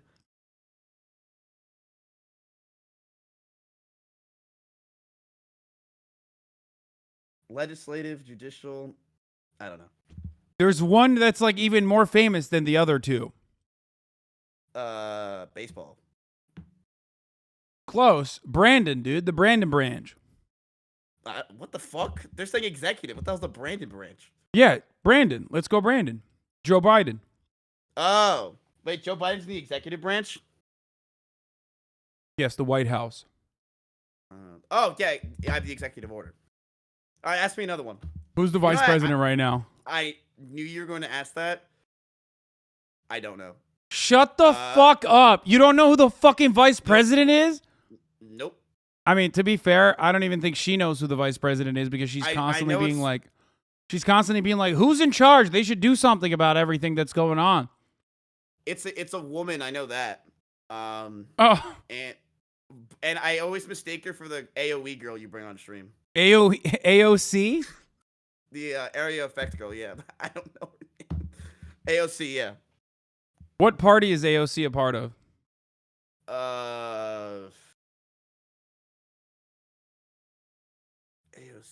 Oh my God. Oh my God. Come on. The Democrats. Oh, thank God. Okay. How many Supreme Court justices are there? 8? No! Wait, was I wrong? I thought it was 8 people. No, it's 9, bro. What the fuck? Oh. Wait, that's close, right? It's not bad. Keep going. Chats love this because they just feel so much smarter after I talk. Keep going. Okay, how many of the 9 Supreme Court justices, now that we know that there are 9, how many of them are chosen by Republican presidents? Oh. What? How many of them are conservative?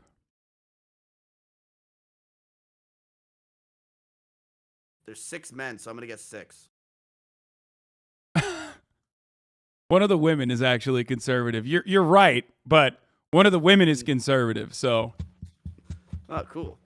All right, one more. This is kind of fun. You're right for the wrong reason. Okay. Also,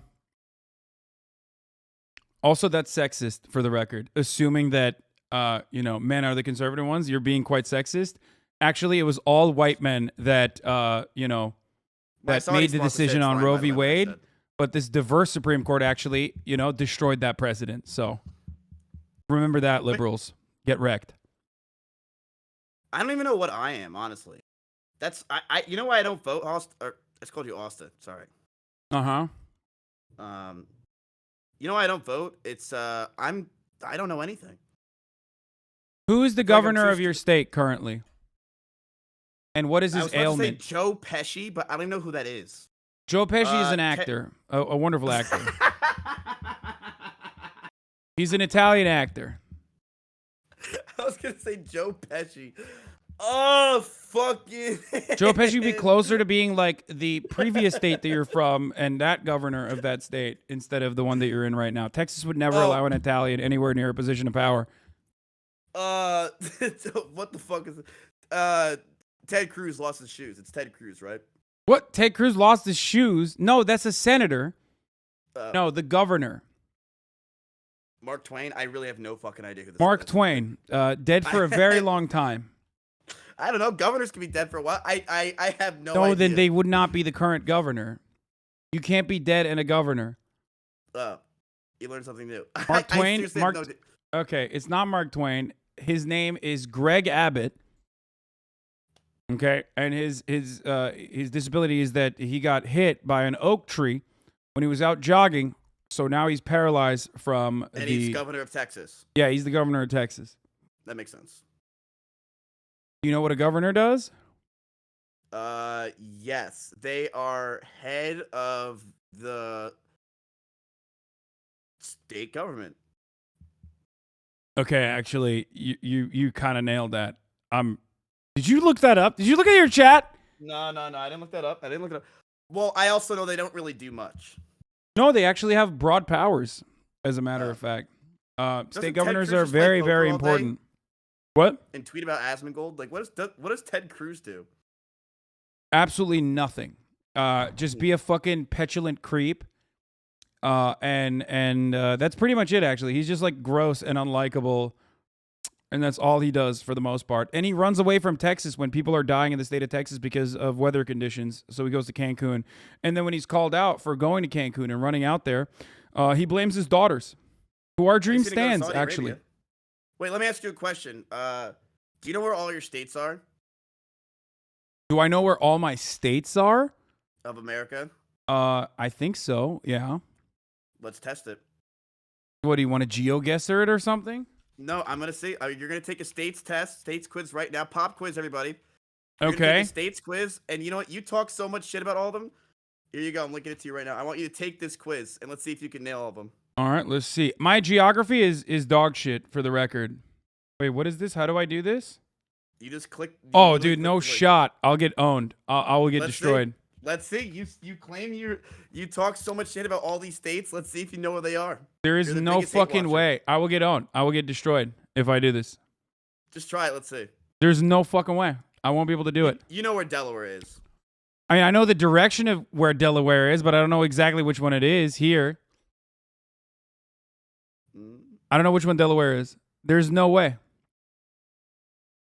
You can't talk shit about me not knowing shit. You don't even know your states. I didn't grow up here, and I'm really bad at geography, to be fair. Come on. There's no shot. There goes your credibility. I'm going to Saudi Arabia. Okay. Come on. You want to see me do it? I do want to. Wait, are you good at your states? Watch how nasty I am. Keep in mind, I did. Okay, it says click on Hawaii. Yeah, watch. I got this. Okay, let's see it.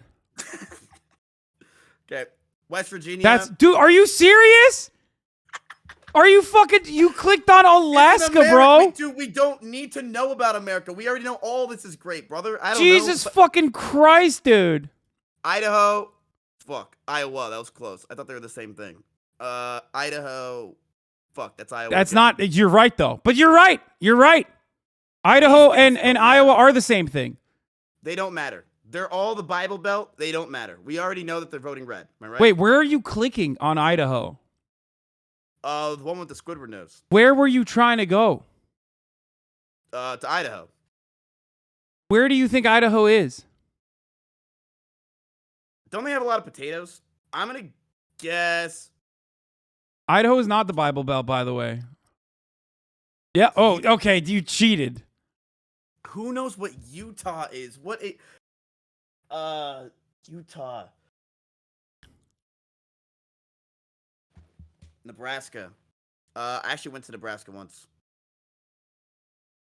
North Dakota, South Dakota. Nebraska doesn't exist. You don't need to know where it is. Oregon.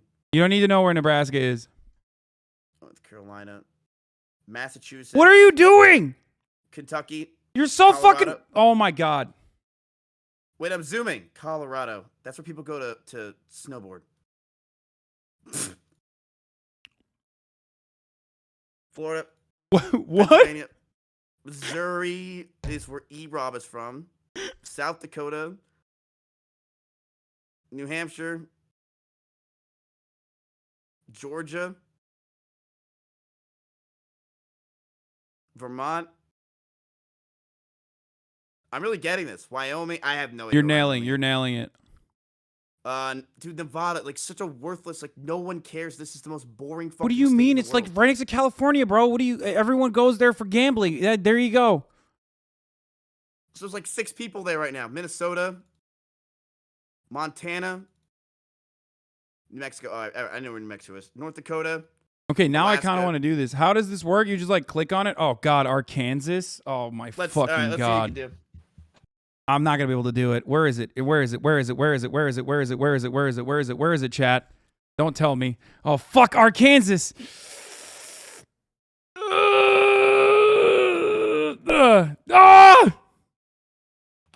Bro, you put Tennessee as Arkansas? Wyoming. Wyoming. Wyoming. Wyoming. Wyoming. Wyoming. Louisiana. Oh, You know, fuck. Hasan, someone just said that us hanging out feels like friends. Fuck! I know. What am I clicking on?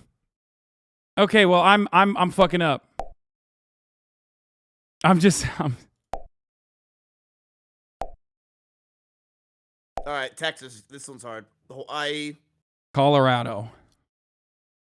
Colorado!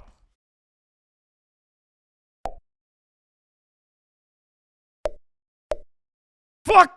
Fucking Kentucky. Fuck.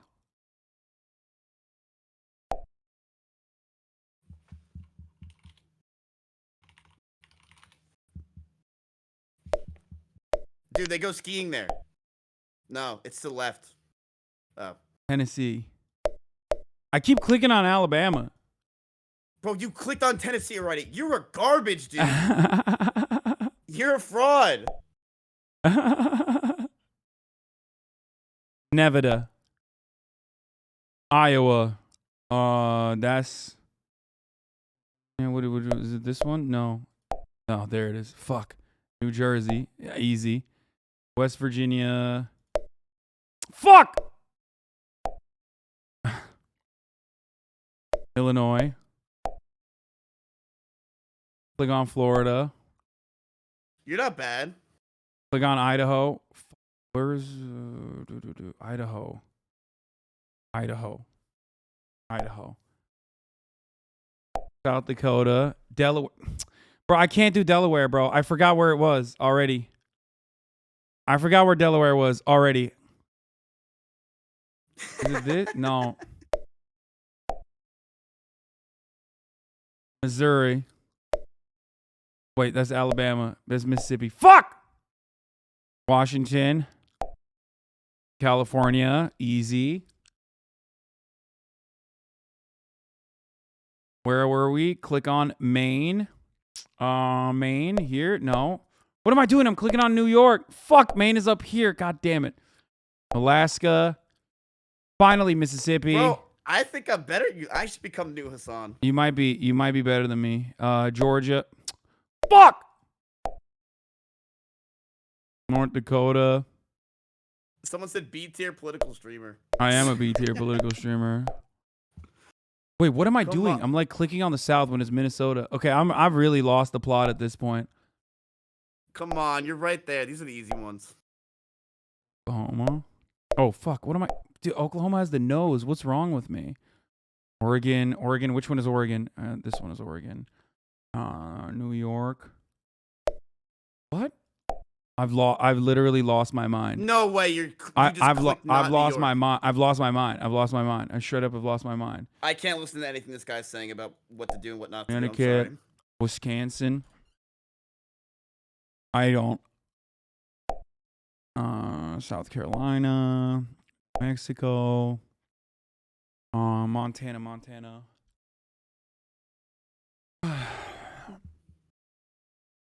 I fucking never mind. That was a good guess. Maryland, Rhode Island, Kansas, Nebraska, Indiana, Alabama. 58% of 4 minutes. What did you get? I didn't finish because I forgot to do it. Okay, to be fair though, I didn't grow up in this country, and I'm also really bad at geography. To be fair too, I grew up in New Jersey, and honestly, when you're in New Jersey, nothing else matters besides maybe New York. You literally have looked at an electoral map for hundreds of hours during the election cycle. How the fuck have you not memorized it? True. No, straight up. I'm so bad. I'm so bad at geography. There's a reason why I've never played GeoGuessr. I would get fucking absolutely owned. Damn. Well, you knew where Texas and California was pretty quick. That's good. I look at maps every fucking day, and I still will never be able to get it right. But you know what, Hasan? I got it right. And you know what? I'm not going to Saudi Arabia. Look at you. You convinced me, dude. You convinced me. You showed me that you're so stupid and so dumb, and you don't know where maps are. And you know what? Hasan, someone said it before. This was kind of like friends hanging out, you know? I know it's a crazy thing to think that streamers can be friends. Yeah, well, aren't you going to be in LA? Yeah, I'll be there in 3 days. There you go. That way we can hang out in person. Really? Are you sure you want to hang out with one of these Austin streamers? These scary... Dude, I fucking hate Austin streamers. Like, I hate Austin streamers straight up. Straight up. But just still hang out with me, right? Because I get 30K viewers. Yeah. I mean, the moment you dip below 30K though, because I was like looking at it, it was a little touch and go earlier. Don't look right now. Oh shit, it's at 29K. Oh, dude. Oh, peace, bro. Okay. Hey, have a good one, bro. Have a good one. Oh God. All right. Well, I guess I'll see you in Saudi Arabia, right? Yeah, totally. I'll definitely be going. Okay, that's good. All of my community is flexing on me right now, showing me how wonderful of a nerd they are. They're all fucking nerds. Look at this. 86% in 2 minutes, dude. Oh, sick, bro. Listen. I mean, he actually paid attention to the electoral. Listen, I don't fucking read, okay? I am anti-reading. I am not smart. I tell you guys I'm an idiot all the time. Wait, but if you're an idiot, then why are you preaching all the time? I think that the ideas that I promote, even idiots can get on board with. You don't have to be incredibly intelligent to know that, like, you know, we should minimize suffering as best as possible, especially if we have the power to do so, right? Right. So that's it. It only comes across like I'm preaching because people are so conditioned into being vicious under the treacherous conditions that we are subjected to under capitalism. God Yeah, whatever damn, that M HUD. means. You know, I don't even know what capitalism means. Capitalism is an organization of the economy. I know that we are a capitalist economy, but I don't even really know what it means, like, fully. Okay. Well, I know there's a bartering system. there's a bartering system. What do you mean? There's a bartering system? Like, that is something. There's, like, you could trade goods for services, or goods for other goods, right? That's a bartering system. And then there's Okay. but we're a capitalist society. I know that. We are a capitalist society. Yes. And yeah, I need to.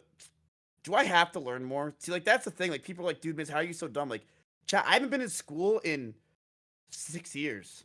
And I was a finance major. Like, we didn't learn things. You just learned how to cheat. That's all you're supposed to do as a finance major. Well, it's the truth, dude. Every finance major, we didn't study. We just sat there all day and just talked about our Adderall prescriptions while we just went on Chegg.com and got all the answers. That's all we did. We cheated the whole time. And we refreshed Wall Street bets. Like, we weren't doing anything else. There was no Wall Street bets when you were in college, old man. Who are you trying to lie to about your age group right now? No, but you know, there was Bitcoin. That was the big craze about the finance majors, was Bitcoin back then. It was Bitcoin. Fuck, I missed it. I wanted to see your face when I called you an old man, and I missed it. Dude, if I'm an old man, then what are you? I mean, I'm an old man, but everybody knows that I'm an old man. You're an old man who behaves like you're a kid. Says you're wearing Carl Jacobs merch. Looks like my grandma's rug. Carl Jacobs' merch is actually very like it's Zoomers that want to fucking look like old men. This is the most like old. This is the most old person sweater you could have. Do people expect me to know the ins and outs of the Saudi Arabian stuff? Like, did people expect me to know all that stuff? I mean, a little bit, yeah. You should know a little bit about the country that you're about to visit. I mean, like, I just didn't expect this. Like, how am I supposed to? Look, every country is fucking brutal, okay? The country that we live in is brutal. Probably the most brutal, okay? The most effective at dismantling other states and engaging in abuse worldwide, oppressing the third world, continuing its imperialist endeavors. Having said that, however, like, Saudi Arabia is, like, very flagrant, like, disrespectful in the way that they do these atrocious things. Which is why people actually... which is why people get, like, additionally extra offended. You know what I mean? Right, but Jake Paul said that all publicity is good publicity. Yeah, Jake Paul's a dickhead, though. But he's rich. So are you, motherfucker. What do you mean? You're already rich. Oh, yeah. Yeah, but he's really rich. Because when you're there, don't do like your MIzkif shit. You know what I mean? Because, like, when you, if you steal something, they might chop your hand off. Fuck, I need that to click on YouTube links. No, Hasan. Dude, there's going to be, when you go, there's going to be so much drama because, like, you know all the Gamba Andes are going to be like, we do Gamba, but at least we didn't go to Saudi Arabia. And then I'm going to sit there and be like, they're right. Yeah. Also, yeah, you might get thrown in prison for stealing content. Like I said, they have very strict rules against theft. God, that sounds like good content. It all sounds like good content. It really does. And I get a fat paycheck. I don't think I'm gonna go, Hasan. All right. Well, I am going to get back to my news coverage here, but this has been wonderful, and I look forward to seeing you here in Los Angeles. I'll be riding coach because I'm not getting that check anymore. Shut the oh yeah, okay, bro. Dog, you're an org owner, okay? You guys got a shout out by Donkey. He spent an entire video making fun of you guys. That's it. You've made it. Bro, I don't make money on my work. I do it How much did you love that when Donkey talked about it? You were like, "Oh my god, I have content for 12 hours." Dude, I had content for about 7 minutes because all he did was just make fun of me for saying I fucked up by saying one platformer. When all I do is play platformers, I didn't realize it. It's all right. All right. I won't go to Saudi Arabia. I won't go. All right. You win. I wasn't trying to get you to. I mean, No, you look, I'm did. just giving you the information. You do whatever you want No, with no. that. I had no idea that. I look. Obviously, I heard Saudi Arabia, and I was probably like, "Dang, this shit." You go to Saudi Arabia, try to violate every law you can.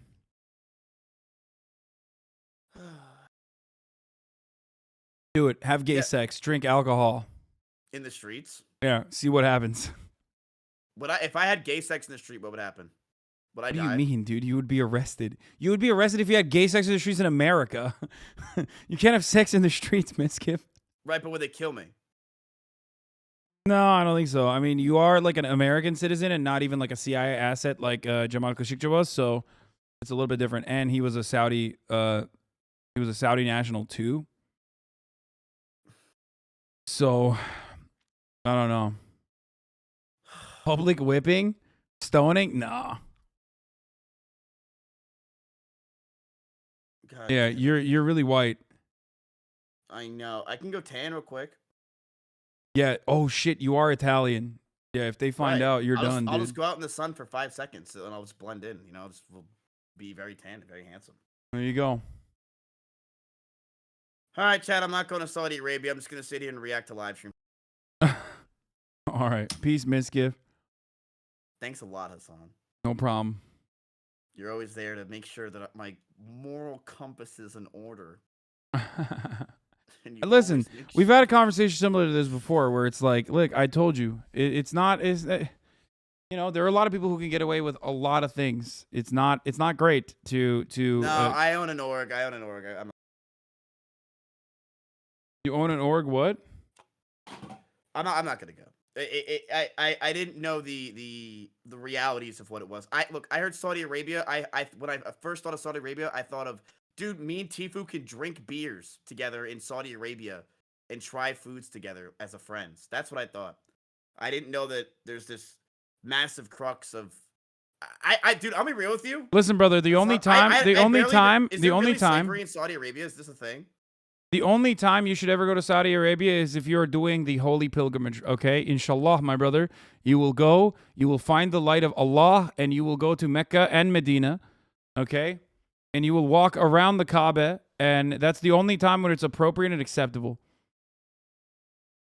Okay, but no, so you can't what if drink they- beer. Shit. What if they change the charity to do that instead? Oh, there is something you can do, you know. You can say the Shahada, okay?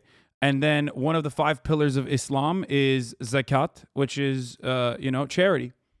And not like the Christian version, actually socialist charity, where you take a percentage of all of your earnings, all of your wealth, and you give it back to the community, not the fucking church. Yeah, I heard Greek talking about this yesterday. Wait, what? Really? Yeah, he was talking about praising God, and then a couple times actually. He pretty much praised every god in about an hour and a half. Pretty impressive. Good for him. Non-denominational. All right, Hasan. I'll see you in Canada. I'm not going. All right, peace, dude. Bye. All right. Greek was playing Islamic prayers? Wait, what? Dude, what the fuck? He was doing some like actual Islam shit? What? That's crazy. Maybe that's why they banned him, bro. They don't want to fucking revert, dude. They don't want a good brother to find his way. They don't want a good brother to find the way of Allah, okay? That's what happened, isn't it? That is what must have happened. Now I know. Now we know, brothers and sisters. Greek became Muslim a long time ago. Wait, really?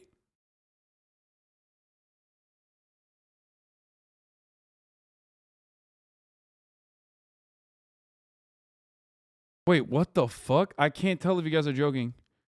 Greek God X tweeted today, I love my Muslim brothers. All I can say is thank you. Wait, what?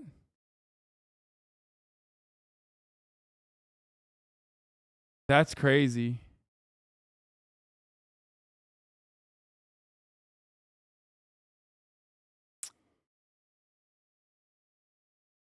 Okay.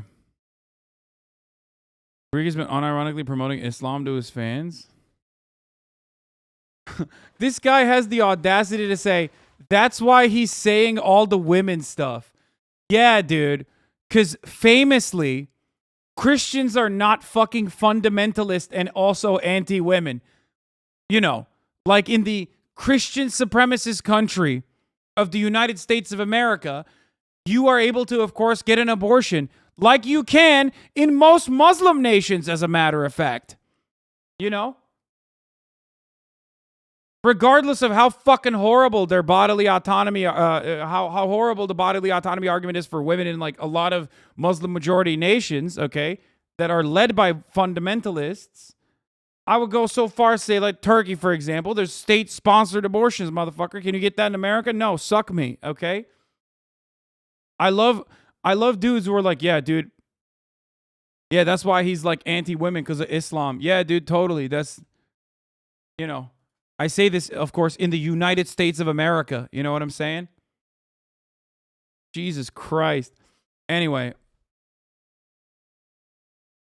That is the worst response ever. You are so atheist. Sufi Masudi. Wait, what?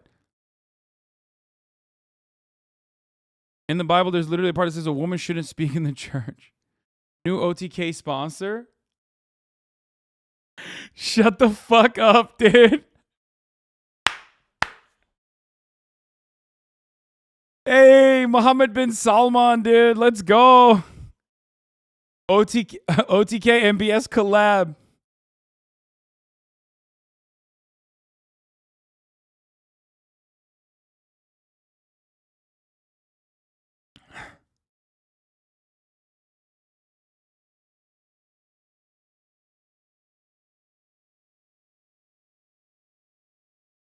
Oğlum ülkeyi sikiyorlar lan. Don't forget MBS is a gamer. That's true. MBS is a gamer. When is Hasan Sea-Dog Virginia crossover? Bro, I've been fucking hitting up Ludwig to try to hang out with him literally nonstop. I tried to hang out with him today. I hit him up today and I was like, yo, do you and Sea-Dog VA want to go and like buy fucking buy clothing? Like do you guys want to go and get like some kind of cosplay, like anime cosplay shit with me? And Myth was down too, actually. I was like, bro, listen, like, we can go and get like cosplay stuff in like Little Tokyo, or IRL stream it even. I know you're like a clout goblin and you need like, you know, I promise like it'll be a good stream, whatever. And then he said this, dude, it's so crazy. Like he just sent me a photo. He sent me a photo of just this. Like every time I'm like, hey man, do you want to hang out? Like it'd be really cool if we hung out. He just sends me a photo of this, dude. It's fucked up.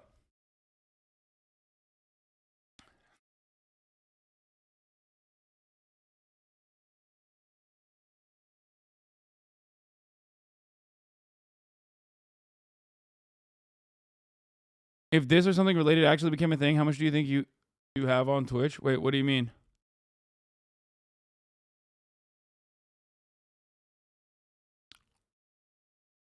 Oh, by the way, Speecha, thank you for the 55 gifted subs, allowing 55 people to no longer see the top of the hour ad break. Shouts out to Speecha for the 55 gifted subs.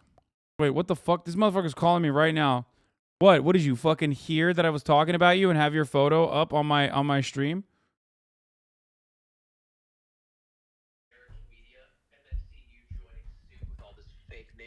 Wait, hold on. Wait, say that again. I'm sorry. I just turned on the other microphone so you can. I have to do for the stream now. I can't just do it to my friend. He said he was sad to see the fall of American media, and also have that repeated on stream on Twitch with all this fake news. Did I or did I not? Did I or did I not ask you to hang out? You asked me to hang out, and you walk. What is this Ben Shabibo rephrasing? You then pulled up a picture of me with the "I'm not your friend" and said I replied with that. Oh no, I was just that would have been really funny if you did that. I was actually giving you unearned comedy chops. That's like down. I even gave you another date. That's like what Slime would do. Like Slime would respond in that way, but except Slime would never do that to me because he's wonderful. Okay. Well, first of all, I'm down on Sunday. Okay. For Anime Expo, is Anime Expo even happening on Sunday? I mean, I don't give a fuck about Anime Expo. I'm just down to go to Little Tokyo and get some outfits. I mean, I wanted to. Boys, the plan is simple. What I wanted to do was originally have you and C-Dog Va, okay, who kind of suspiciously looks like you. Is that what it is? Am I not white enough to hang out with you, Ludwig? Is that what it is? It's nothing to do with the color of your skin. Okay. Is it because I'm anti-white racist? The content of your character. Is it because I'm an anti-white racist? Is that why? Yes, that's why. Okay. Well, I was like, yo, let's hang out and get like cosplay items. Myth is down to come too, so that we can then go to Anime Expo while the Anime Expo is happening. Well, okay. First of all, I think you're asking me because you're not. Are you friends with Connor? No, I don't know him at all. So you wanted me to ask Connor on your behest? No, I wanted to hang out with you. I don't give a shit about Connor. I just know that he's like a cosplay guy, right? Doesn't he live in like Japan and he's a fucking weeb? I don't give a shit if he comes or not. I mean, he's somewhat of a weeb. I don't know him at all. I mean, he seems like a very nice guy from the boxing thing that we did. He seems like a chill dude. But the reason why I was asking is because like every time I've asked to hang out with you, you're always like, oh, I'm busy, whatever. You know, I'm hanging out with my girlfriend. Sorry. And then I see you on Twitter and you're literally like always hanging out with Connor. So I thought like maybe I could incorporate an activity that featured both you and Connor so that I could finally hang out with you, you know? This is actually becoming increasingly sad, and I'm feeling worse as it goes on. Good, because it's the truth. Lock me in this Sunday. Me and Hasan hangout time. Big shakas, big vibes. Okay, we'll see. You got mogul money on Saturday night, right? Yeah, you coming? Maybe. Potentially. What do you think about last second competing in it? Maybe. No, no shot. No shot. No, what the fuck? What? Why? Who's gonna bail? There's some things behind the scene. I can't leak it all on stream, but Oh my god. Maybe for good old Ludwig, you whip out that trivia brain of yours one last time. I have terrible trivia brain. Well, the winner gets a golden toilet. Dog, I already won a fucking golden Ludwig bidet that I haven't even gotten yet. Also, I have a stream on Saturday, but it's gonna be like midday. So, considering that mogul money is like later, we'll talk off stream. All right. Well, either way, Sunday, I am yours, my lover. Okay. Little kitten. All right. Is C-Dog VA coming too? Because yes, I was just trying to get to him. You piece of shit. No, I'm just kidding, dude. What the fuck? I could just DM him if I wanted to. They're busy with the expo. They're like stacked every hour. Oh yeah, true. But maybe we could steal them for a couple hours. We'll see. No. We could go to the fucking expo. I think we should. Also, I got the bag from you, and it was fucking broken, for the record, which is not a big deal. I don't know how you guys actually were able to do it. I don't know how you were able to stream, but the bag, when I got a bag, is broken. It's like, I need new modems right now. I'm like waiting on it. That's a cutie thing because I didn't even use it. That's true. Wow. Shifting the blame over to your girlfriend. How fucked up. And I take Dude, literally during Roe v. Wade, like as Roe v. Wade is being repealed, you're out here fucking straight up blaming women, dude. Fucked up. Dog me. I'm a good liberal. I voted twice in this election. And still this happened. Okay, Justice Clarence Thomas. I see you. Can't do more. I can't do more. Okay. With the dead man's name and my name, still nothing. Yeah, no, I've been voting illegally a lot too. It's just not working. You just got to vote harder. Next election, though, right? Yeah. This one, it'll change. All the structures are going to be fundamentally altered. This time for real. All right. Well, I gotta go. By the way, is Saudi Arabia bad? Oh, come on, bro. Are you watching my stream? So you were watching my stream. Oh, that's cute. I was watching. Oh, you were watching MIzkif? Fuck you, dude. Well, I watched him, then he called you when I switched to your POV because I couldn't handle MIzkif. Oh my fucking god, dude! You caught in 4K. You don't even watch me. You watch MIzkif. No, I have. I truly am a B tier streamer. Like I'm seeing that. 45.7K channel points. I am a B tier streamer. I see that now. That's a good amount of channel points. 45K. How much do you have on MIzkifs? I'll check right now. Hold up. 1 million. I don't want to say it out loud. Say it out loud. Say it out loud. Say it out loud. It's fine. You know what it is? I probably spent channel points here. It's 160K. Oh my god. You know what's worse? It's 170, but I said 160 because. You know what's worse? MIzkif literally streams like fucking 3 times a week. As in, there is way more opportunity for you to accrue channel points on my fucking channel, considering how much longer I stream. Yeah, but I don't need to watch your shit anymore. I'm already radicalized, so it's just like a waste of time.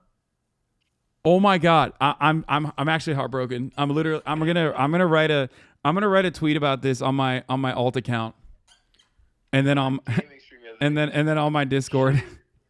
Okay, don't do all that. You're out, man. I'm gonna fucking boulder you, dude.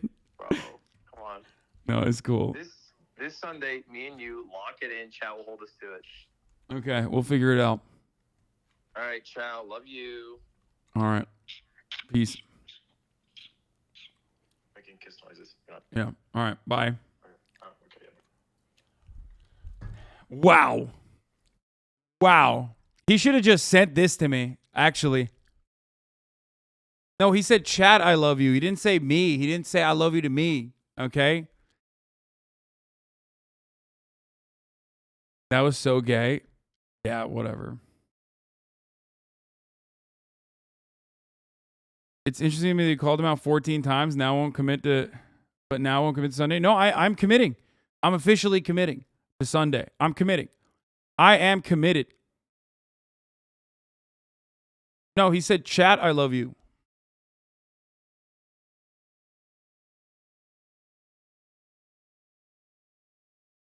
Anyway, you kind of leaked Ludwig phone. What do you mean? I mean, it doesn't show the phone number, so who gives a shit that, like, I leaked it?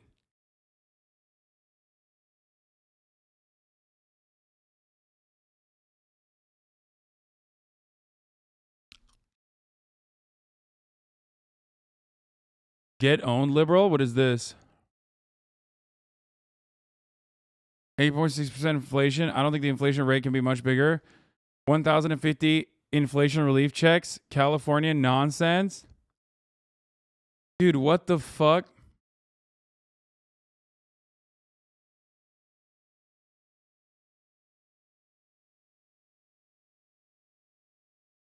Who's Ludwig?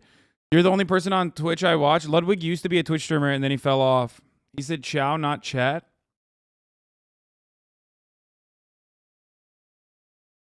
Imagine go to our Wall Street bets for economics. I mean, it says 26,000 fucking upvotes, right? So clearly some people agree with it. It's not the Fed stimmy, though. It's because the state of California has a surplus in the budget. Yeah, this doesn't really impact inflation. California isn't printing any new money. Yeah, not only is California not printing any new fucking money, but also the inflation relief checks, even if you printed money for those inflation relief checks, had a fractional, like a tiny fraction, not fractional, sorry, a marginal fucking impact on the overall inflation rate, which is fucking ridiculous. It is such a bullshit notion that it was actually, it was such a bullshit notion that like the stimmies that Donald Trump and a little bit that Brandon offered to the American people was actually the reason why.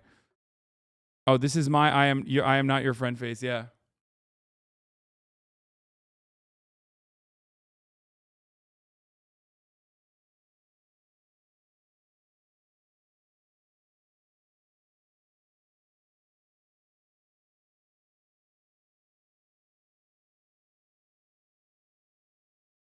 Ben artık Türkiye yerine Türkiye der misin? Sure.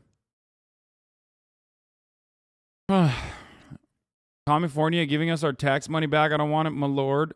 I will simply grind set. All right, where the fuck were we? Inflation is a result of corporations padding profits too, not governments providing relief, lol. Yes.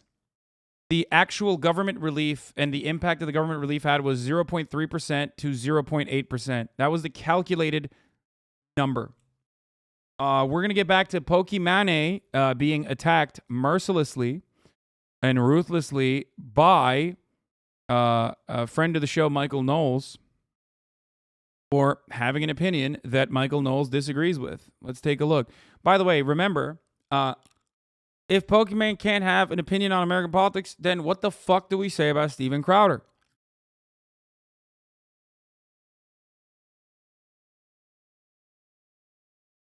Who is also Canadian.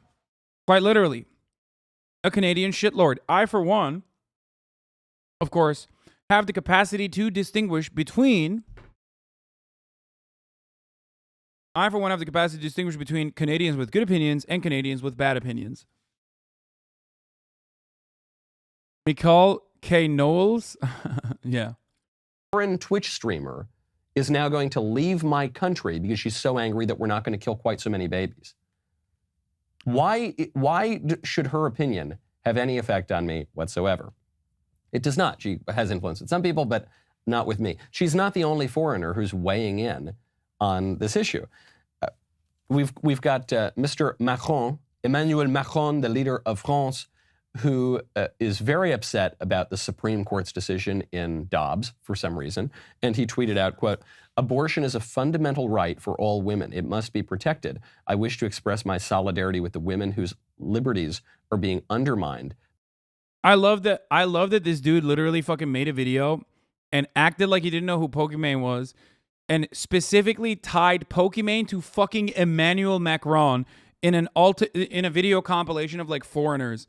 One, why is that stupid? Because one, you clearly do give a fuck about what foreigners have to say about American politics because you did a fucking video on it. Okay? And two, you certainly knew who the fuck Pokimane was and put that in so your SEO results would look better. And that is precisely the reason why you did that. You're dunking on a Twitch streamer for having an actual smart opinion. There is no one more hostile to the crowning achievements of Western civilization than a conservative. It's true. Just look at this ugly thing. Totally devoid of the naturalistic beauty and fidelity of a real president of the works inspired by the Christian faith. Drugs, degeneracy, and postmodern ideology, I'd say, far afield from the ideals of the Renaissance. Libs get so upset when you point out that modern art is uglier than good art.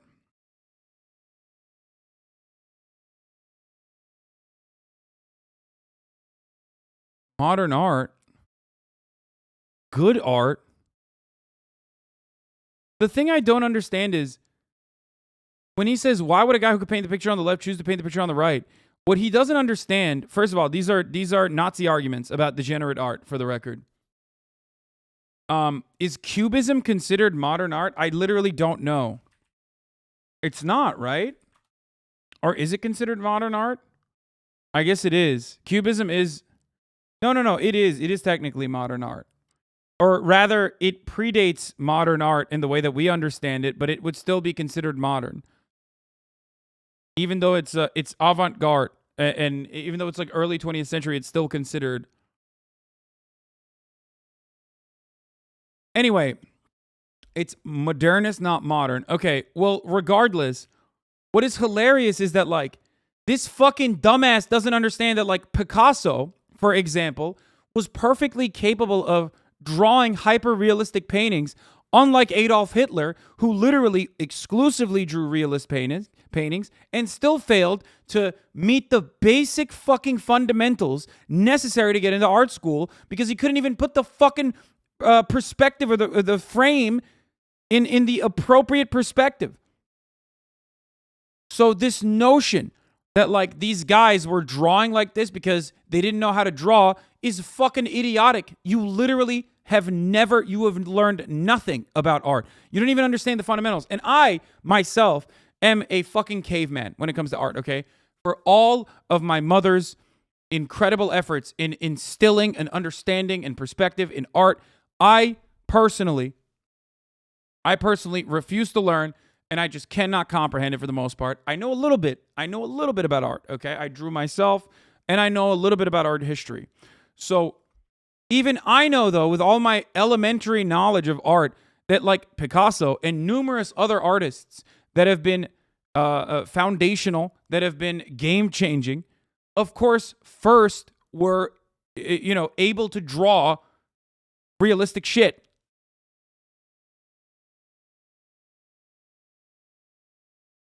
It is so stupid. Like, this is like a child's opinion.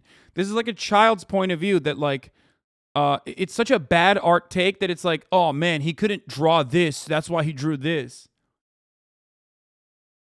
Wait, what is this? Oh, bad art opinions? Standard.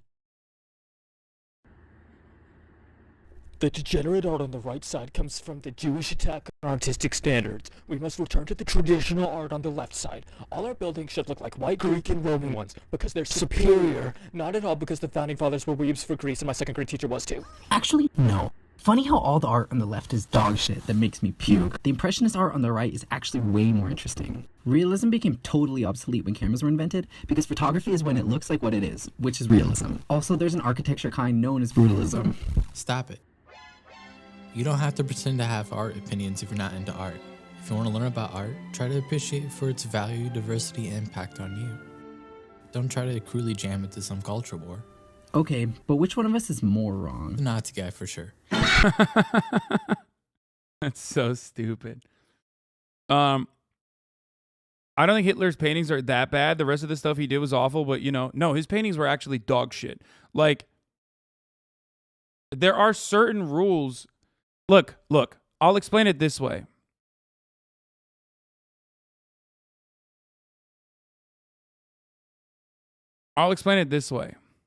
Okay?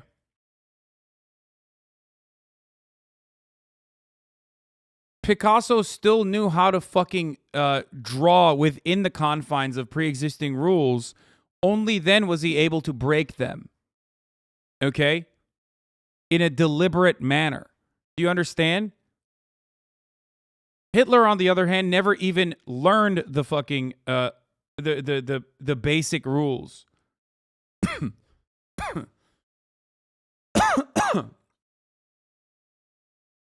Like, if you are trying to get a photorealistic painting, if you're trying to paint something that is photorealistic, and you fail to do so because you can't even get the perspective correct, that means you will never be able you'll never be able to break down said rules and come up with new ones on your own. Come up with a new fucking movement on your own, which is why he came up with a different kind of movement, Nazism. Early Picasso photorealism. Yeah.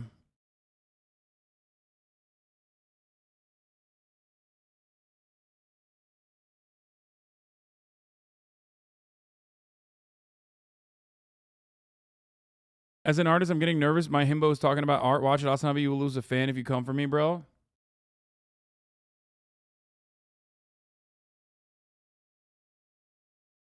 My favorite thing about Picasso is that everybody thinks he's a 16th, 17th century artist and not a modern artist. Yeah, it is literally so commonplace that these famous artists would master the standard style before branching out and creating their own. It's that uniqueness and creativity makes them so famous. Maybe I think you art majors love talking about types of art. How about y'all draw up a steady income? Oh my God, bro, you didn't have to do it like that. Oh my God, bro, I swear to God, fucking STEM lords are so rude. I mean, I don't even know if Nice Bathroom is a STEM lord, but that was some real comp sci deep cuts right there. I chose to ruin my fucking brain in the most sexless field I could go into, and that's why I hate art majors. Yeah, that was some straight up learn to code shit right there.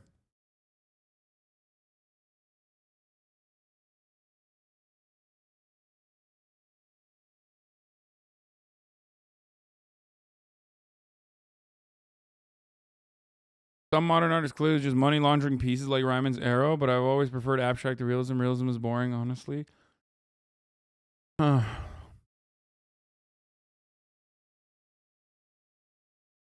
Your short that popped off is about art, and there's a bunch of Nazis in the comments. Wait, really? There were Nazis in the comments of this on YouTube. Was color me surprised. Like, he missed out on a lot of the fundamentals. He tried to like make hyper realistic renditions of like castles and whatnot, but his perspective is so bad. He was asset painting, dude. Look at these lines, brother. Look, what's happening with this building, dude? What's going on? Is it on a slant? Is the building falling into the fucking... What's happening? It honestly feels like instead of lining up the perspective, he literally just individually drew windows in. So was it, yeah, Hitler sucked at painting? I'm so glad he didn't become an artist. Relax with the line perspective slander. We can't all do them right. I get so many points taken off for that. But yeah, but you do get points taken off for that. And that's the whole point. That's a pretty good painting, right? You just enjoyed one of Adolf Hitler's artworks. Yeah, dude. Look at that. Look at this. Look at this. Look at the window to the door. 90-degree angle for the fucking, for the windows. Why is this window hidden underneath the stair? Hitler, on the other hand, and I looked through a lot of... What were they saying? Hitler had issues with perspective. Yeah, we know. It's not Hitler's art was bad. It's that his art was extremely mediocre. Every college student and bored middle-aged woman from back then was painting like that. Bro, these paintings were fine. Now, I don't know much about this Hitler guy, but I bet if he keeps at it, he could be famous one day. This Hitler guy gives me bad vibes, to be honest. I'm an empath. No, these are fucking hilarious, dude.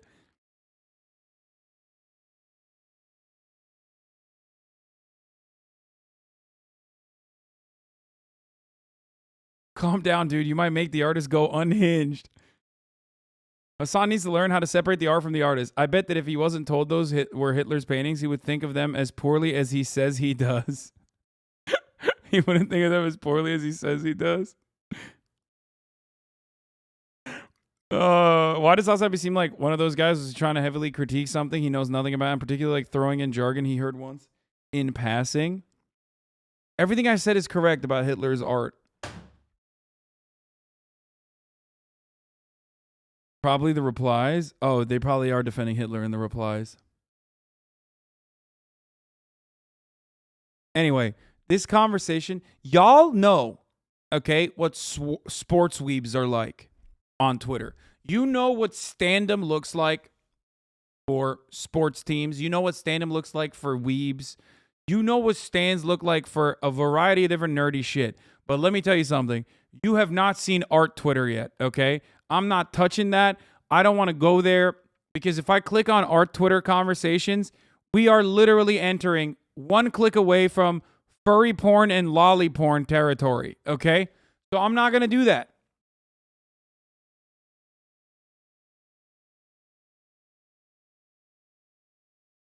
At least with like sports Twitter and shit, you are far removed from all that stuff. Okay?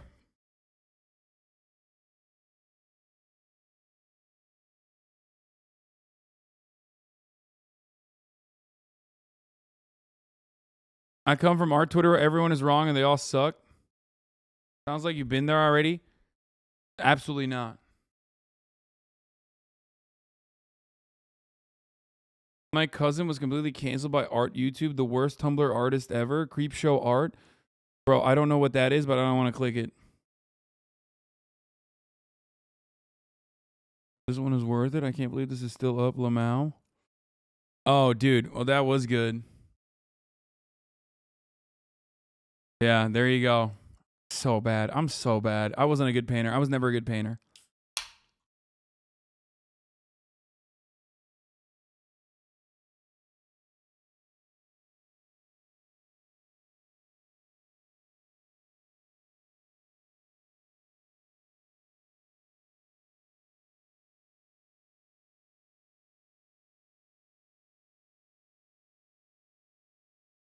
Did I jerk off to that painting? No.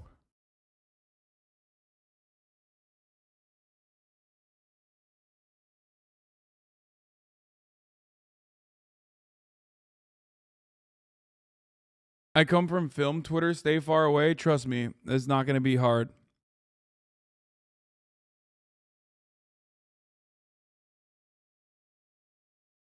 Okay. New for me and Ad Wolfson. President Biden is poised to nominate an anti-abortion Republican attorney federal judgeship in Kentucky in a apparent deal with Mitch McConnell. Fuck yeah, dude. Fuck yes. That's what I'm talking about.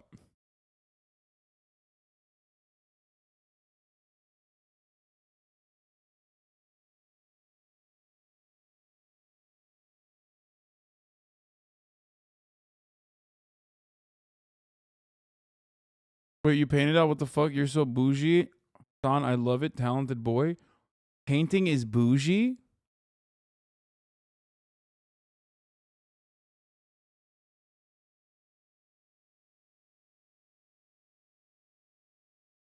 Did you just say painting is bougie?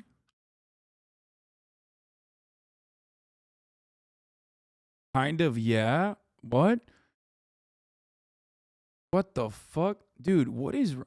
Dude, my favorite thing is when like leftists do the same shit, like the exact same argument that like fascists conduct towards intellectualism and towards like art and pursuing the arts, like fine arts, but they just do it in a different way. Like fascists will say art is fascists will say art is contributing to moral decay.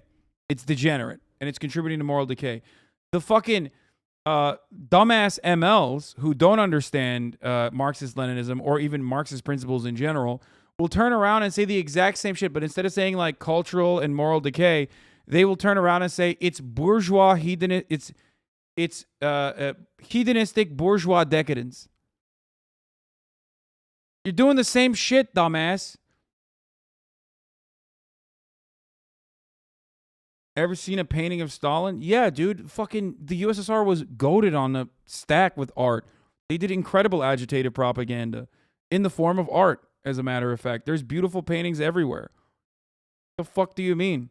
They basically institutionalized graffiti.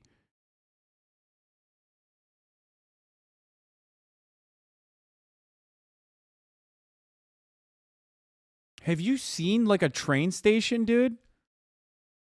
I mean, you're American, so you have never seen a train station, clearly. But in the Eastern Bloc, go to literally any country. They have the GDP of like a Louisiana district, okay? But then they have like the most beautiful train stations you've ever seen. They put art into every facet of their existence.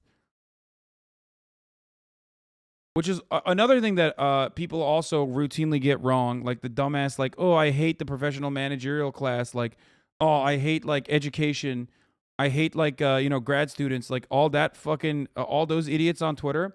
Another fundamental thing that they forget is that the emphasis placed on literacy and education in Soviet and Soviet adjacent countries was profound.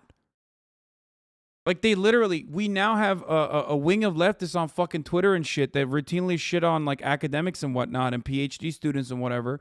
But like, you're forgetting that one of the fundamental changes in a society, as soon as they democratically organize towards socialism, is the massive boosting of literacy rates. You mean Chapo Trap House? I mean, they sometimes do that too. Yeah, I think they fucking sometimes like dunk on PhDs. Because like academics can be annoying. I get it. I mean, I know. I come from a family of academics. And they are incredibly fucking annoying because they have nothing else. And I have a bunch of academics and PhDs in my community, in my mod team. Yes, they have nothing else. So this is the one thing that they have, which is the aesthetics of... Which is the aesthetics of like being in academia. I don't hate artists. Being able to learn painting like you did is a privilege. It's something we all want and it's great. Wait, what? Brother, it takes zero. I didn't get traditional education. I didn't get traditional training in painting. No, you can learn how to paint on your own for free. Some people don't. Some people actually do learn, but like many artists are self-taught.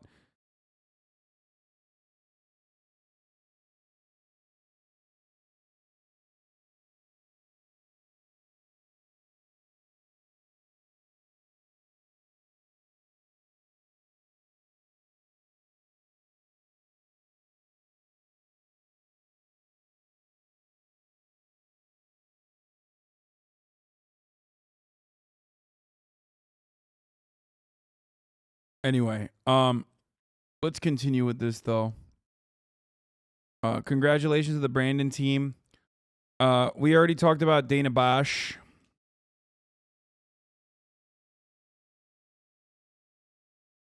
We already talked about Dana Bash and like Kamala Harris's awful response to Dana Bash. Let's hear what the Ron DeSantis team is making of all of the new revelations from the January 6th My committee. question to you politically here is Republicans watching this. Again, what's different this morning than was yesterday? I don't know that you ever expect people to come out and say, Donald Trump is terrible, who've been supporting him all this time. But does it shift maybe some of their passion, some of what they're thinking for 2024? I think there are some hardliners who still will be for him no matter what. They are baked in. They're not going anywhere. But I did hear from people yesterday, supporters of his, who were a little bit concerned, who said this is a little bit too close to the vest. It's a little too damning. It's coming from one of his loyalists who worked inside the White House, who heard directly from him. And so it opens up new prospects for other people, like maybe a Florida Governor DeSantis, who is itching to get into the race, and his supporters. I heard from some of them yesterday who were kind of, chomping at the bit, waiting, licking their chops and excited by. Really? You heard DeSantis supporters watching this saying, basically, this is good for us? Yeah. I mean, behind the scenes, if they're being honest, they will tell you that, this was a good day for them.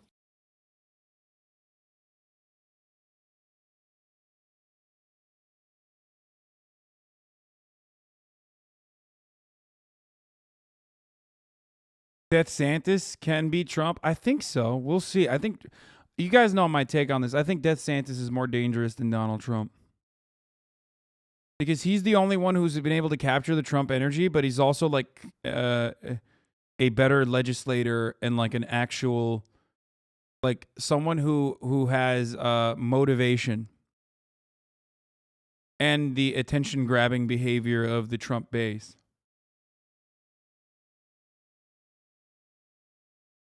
It sucks because he's competent. Yeah.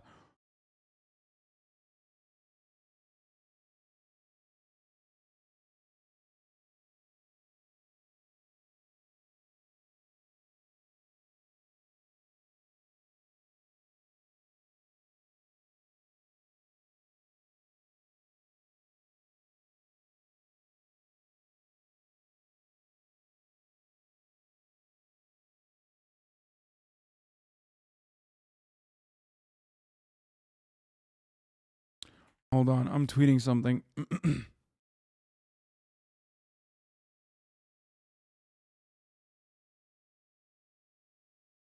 It's too radical to protect the rights that two-thirds of Americans agree with. The 9 elected deities.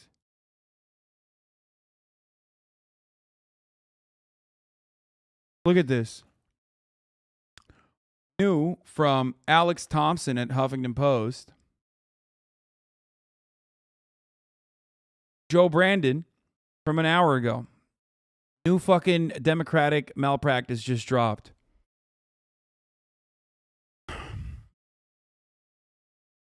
Look at this. Biden and officials are concerned that more radical moves will be politically polarizing ahead of November's midterm elections, undermine public trust in institutions like the Supreme Court, or lack strong legal footing, sources inside and outside the White House say. It's done. It's over. It's been over, but they're telling you it's over. Okay? The death blow is upon us. You have to understand it. They're not going to do anything, and they're telling you they're not going to do anything with the expectation that you should vote for them. The irony, of course, and yeah, I already showed this as well, Chatter, Faustini.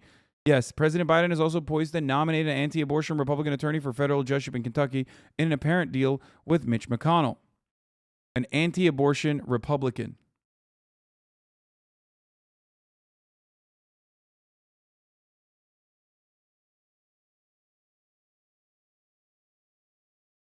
This is absolutely unacceptable.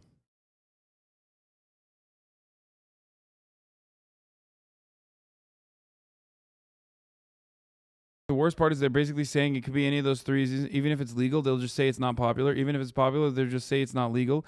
Even if it's legal and popular, they'll just say it undermines public trust. Can't have all three. Yeah.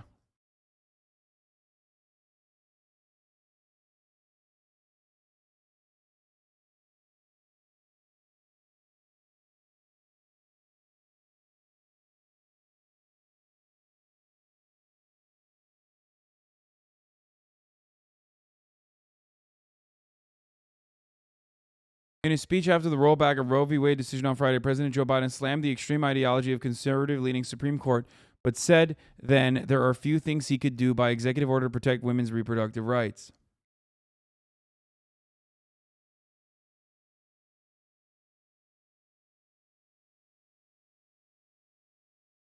What is this? Oh, this is a fucking, what? Oh, Kamala Harris fan. I heard AOC was quite the splash last night on Stephen Colbert. Let's see. She goes on late night to trash the administration and got rave reviews, claiming if Biden just came out for expanding the court, term limits for judges, and nuking the filibuster. Bingo. Problem solved. No, not one solved, but the administration led by VP has met with countless leaders from all over the country to look at the practical, timely solutions. She has brought together an army of activists who are working right now, not going on Colbert, but working. VP has had several meetings with blue state attorney generals. She knows that they have the power to safely coordinate access to clinics in their states for women. Kamala stands are unironically like from an era, literally, where women would get lobotomized for being hysterical. And like these are the ones who escaped the lobotomy, and it turns out it was actually right to do so, I think, to them at least. Like this is the one example of like a lobotomy being better for some people. You know what I mean? Straight up, as a medical practice. I mean, this is what happens. This is what happens when you when you escape the treachery of lobotomy. Okay. Jailed his grandma, being old and giving bad takes on Twitter is a crime. Straight up. I mean, think about it. This person's life is already hell. You know what I mean? It would just be better off.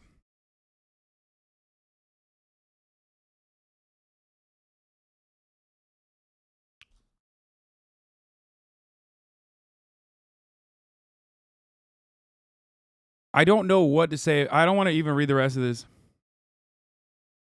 I don't want to read the rest of this because it's going to fucking destroy me. Like, it is giving me a lobotomy just by, like, opening up a doorway into this fucking psycho's mind.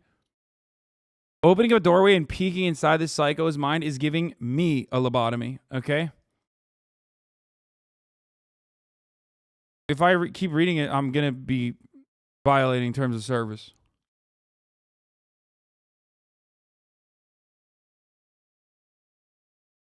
I heard yesterday that the Lutheran Church will house and help women seeking abortions. VP met with faith leaders. She has met with abortion clinic directors, with Planned Parenthood and other women's rights groups. Oh, man, that's crazy. I can't believe she's doing that. That's great. While AOC is using her social media and bullhorn trashing Dem leadership, which is, by the way, AOC is doing all those things as well. Also fundraising for those exact same fucking groups. And not only doing that, but also building a pathway forward on what can be done within the confines of a democratic leadership. And yet these fucking psychos are criticizing her for it because they don't care. I mean, I'm going to be honest with you. She's a retired teacher. She's a mom of 3. She's a grandma of 4. It's not like she's going to fucking get an abortion. You know what I mean? She don't give a fuck. Probably lives in a fucking blue state too. Okay? So, like, even if her grandchildren have to get an abortion, they're fine too. So she's just over here fucking shitting on someone who is actually doing a good job on what can be done immediately to fucking save people in red states.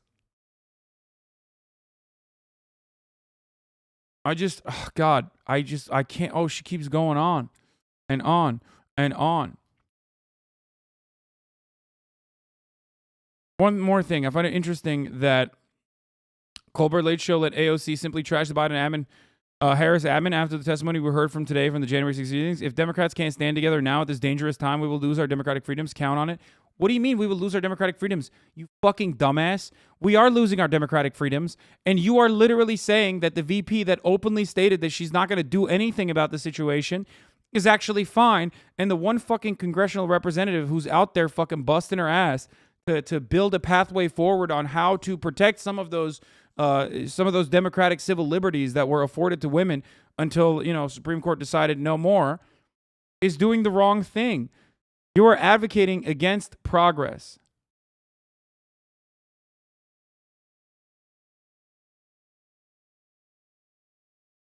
I don't understand what level of brain rot you're on to defend the Democratic Party and their openly criminal negligent attitude. Their disdain for the average American is so fucking clear. All they care about is winning elections just marginally enough that they don't actually have any fucking power whatsoever.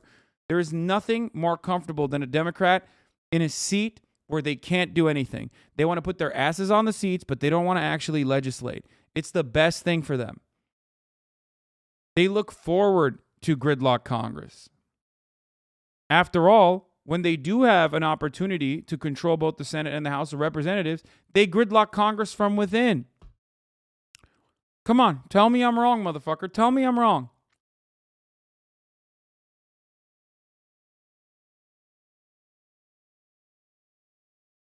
They just want to eat hot chip and lie, dude. They don't want to do shit. But the White House is pursuing a more limited set of policy responses while urging voters and Congress to act. The White House's plans include a range of executive actions in the coming days, as well as promising to protect women who cross state lines for abortions and support medical abortion. Biden officials are concerned that more radical moves will be politically polarizing ahead of November's midterm elections. Man, it is already polarized. This concept is polarizing.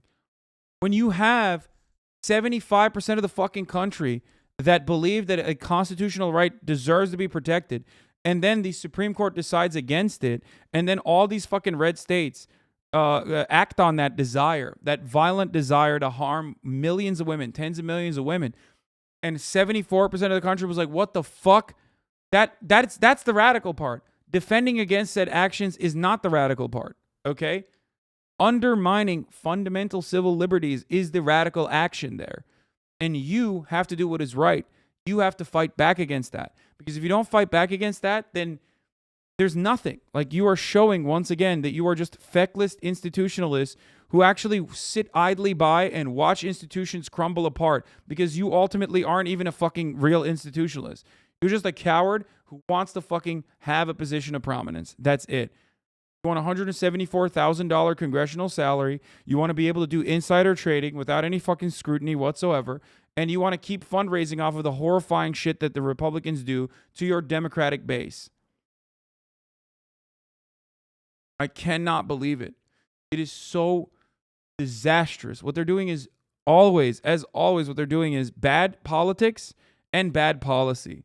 Bad policy because it doesn't protect people. It's bad politics because people want that protection. And they're not doing either of those things. At a certain point, you got to realize, man, you have to realize these people don't want to win.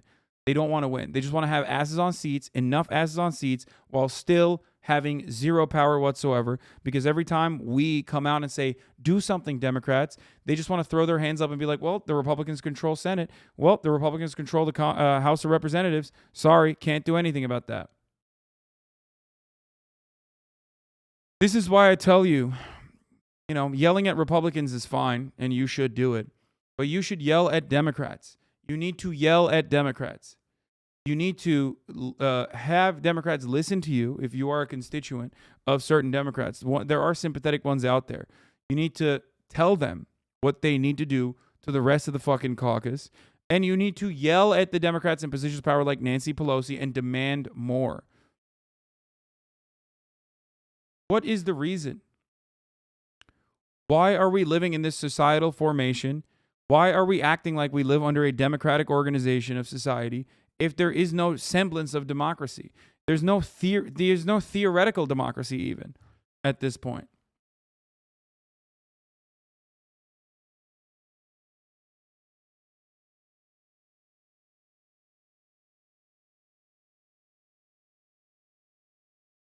The guy quoted in this headline are the ones that out donate Americans day in, day out. That's why the Dems hate us.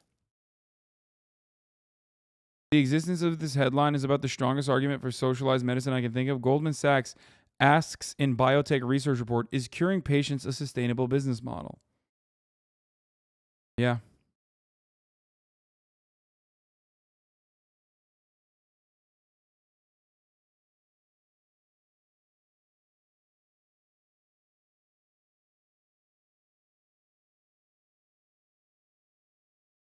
Aren't they doing good politics and bad policy since the goal of politics is staying in power and maintaining their status?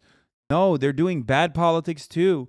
The worst part about it is they're trying to sell it as good politics, but they're doing bad politics. If they recognize that even if they sit back and don't do anything to rock the boat, that like they are going to make electoral gains, those electoral gains are still going to be marginal. They're not going to actually change the upcoming red tide, okay? It's not. It might swing a couple points here and there, and then the media will roundly say, look at this massive dub. The Republicans really fucked themselves over, huh? Right? But ultimately, that is still bad politics because you are showing millions of Americans who voted for you that when push comes to shove, when we need you, okay? When we have voted for you and we expect you to defend our rights, to defend our civil liberties, you're going to sit back and say, sorry, you just need to vote harder next time. How do you think that that's good politics? That's not good politics. They're just trying to sell you. The media will try to sell you as though that is good politics when they show the point swings. Remembering when everyone said only Biden can strike deals with Republicans, and he was right, but the deals are just everything Republicans want? Yes.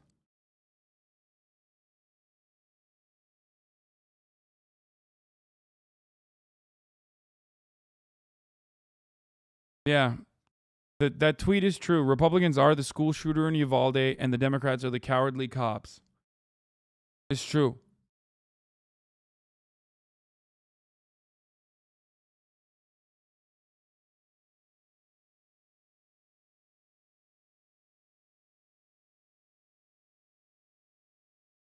What is this? Criminality disguised as protests endanger officers? From LAPD, violence is violence, and it must be met with a strong response.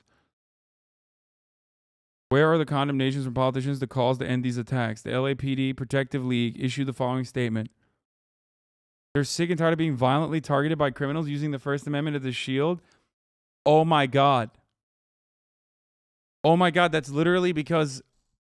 Oh my God, this is literally because of Lieutenant Lopez.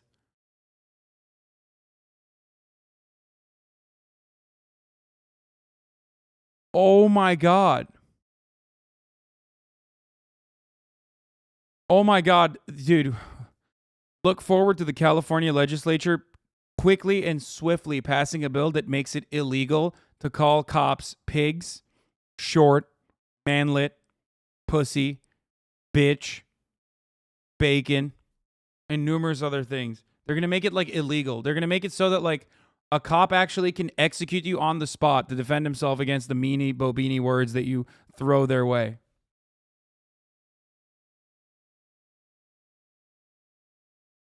This motherfucker said, LAPD officers are sick and tired of being violently targeted by criminals using the First Amendment as a shield for them to purposely attack police officers. Our officers are sick and tired of the silence and inaction from our elected department leaders when they are attacked.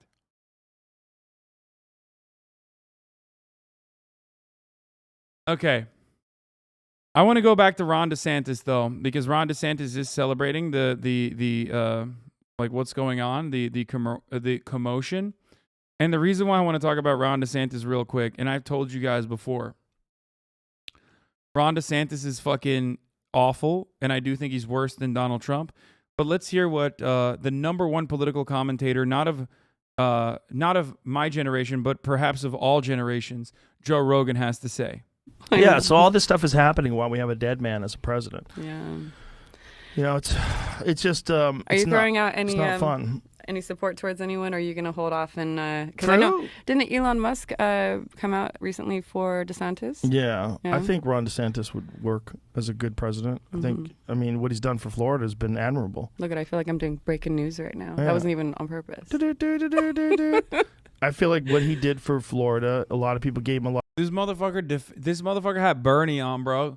He went from Bernie to DeSantis, bro. What is happening in this country? I swear to God. Why you cannot look towards like Americans and their political opinions. They have no backbone. They have no moral system that they're working off of. Holy shit.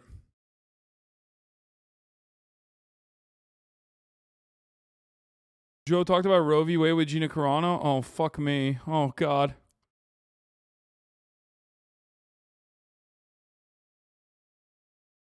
A lot of grief, but ultimately he was correct. He was He was amazing. correct when it comes to like deaths.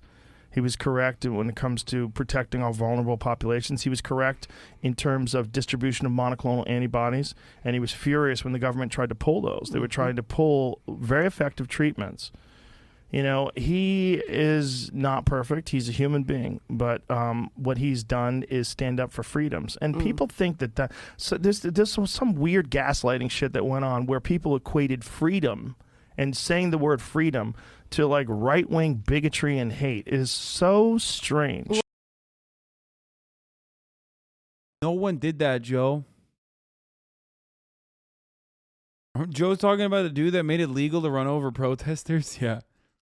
And also a dude that made it illegal for teachers to like be gay at school. Like be outwardly gay. Like that's awesome. Joe's like, I'm a libertarian. I'm a social libertarian. Like, or I just like, I don't really care. And I love Ron DeSantis, who made it illegal to be a homosexual teacher. You know, like I think that's like pretty good. I mean, he loves freedom. That's why he was free to hide the COVID deaths. And that's why he used his Gestapo police force to literally break into the house of one of the fucking data scientists. You know what I mean? Like, that's what I like about Ron DeSantis. Like, you know, the fact that he is making it so that commerce, businesses can freely, notice the word free here, sue local governments if they like pass provisions and you know, things that like legislation that actually ends up hurting the profit of businesses, the profit margin of businesses. That's why I like Ron DeSantis, because he's free.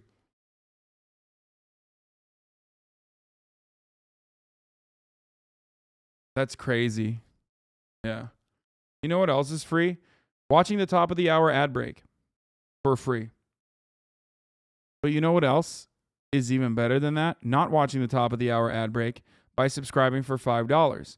But if you don't have $5, there's another thing that's also free. That is a Twitch Prime. How do you get a Twitch Prime? By connecting your Amazon Prime account to a Twitch account, or by connecting someone else's Amazon Prime account to your Twitch account, where you get one free Prime subscription a month. That way you avoid the top of the hour ad break. Another way to avoid the top of the hour ad break, of course, is by getting gifted a sub. Thank you, baby. Matcha latte for the 5 get the subs, allowing 5 people to no longer see the ads. Here's the 1 minute ad break now. I looked at everybody while they were in like quarantine, and I was like, okay, that does not look fun. Like, I just.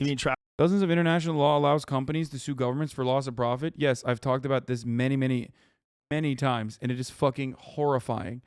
It is one of the grossest examples of capitalism, completely undermining the sovereignty and autonomy of foreign nation states at the behest of multinational global capitalist corporations. Do you think that it's appropriate that you can do that in an international court system?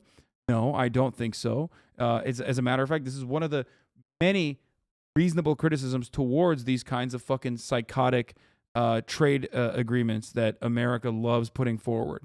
So what the fuck what are you talking about? Not all right when we do it to people in Florida and businesses in Florida, and it's not all right when we do it to the fucking third world. Anyway, apparently Joe Rogan and Gina Carano had a wonderful experience together, and in the midst of the Roe v. Wade decision, Joe Rogan, who is in Texas, of course, that fucking pussy, who has daughters who are living in Texas, but of course they're shielded from the negative consequences of this if they were to actually ever have a horrific situation where they have to get an abortion. Okay, they could totally just travel because Joe Rogan is a multimillionaire. Not the same for like many Texan daughters that aren't related to a person who got $500 million from Spotify. But apparently he refused to talk about the Roe v. Wade decision, with the exception of this brief moment where he alluded to it. Let's see. I looked at everybody while they were in like quarantine, and I was like, okay, that does not look fun. Like, I just. You mean trap with kids? No, it just doesn't. It's just not for you. I don't know. It doesn't have to be for you.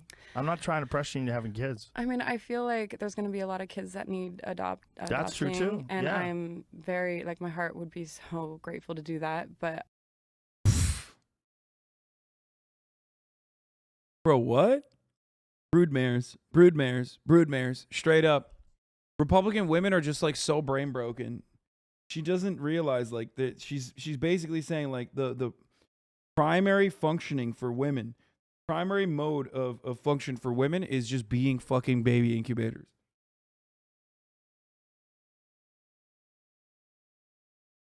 Oh man, there's gonna be a lot of babies up for adoption.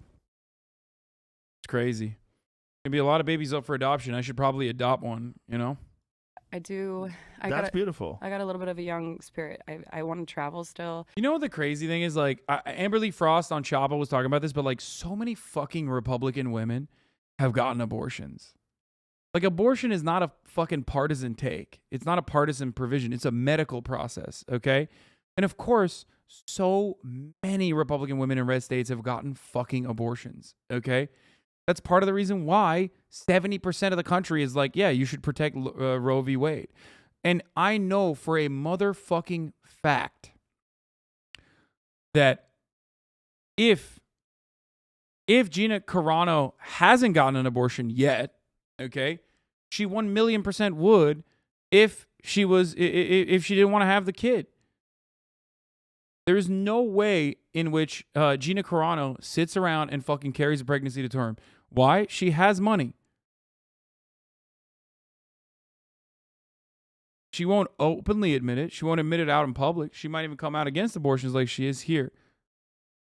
But fucking no, you just know for a fact. She did have an abortion. It's called her career. What do you mean? She has a robust career now. Wrong. She has a robust career now and fucking at the Daily Wire. That's great. That's great. Man, what a fucking sad state of affairs this is. I don't want to watch the Amex thing. Tucker Carlson is hanging out with Jair Bolsonaro, of course. Surprised to hear that Glenn Greenwald, who, you know, routinely shit on Bolsonaro, hasn't said anything about his best friend hanging out with Bolsonaro. Maybe Glenn is now pro-Bolsonaro, actually. Who knows?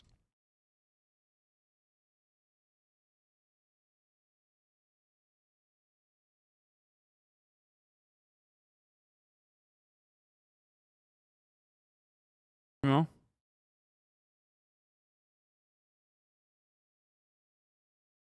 Glenn might as well be at this point. R. Kelly more years than GHIZLAINE. God bless USA.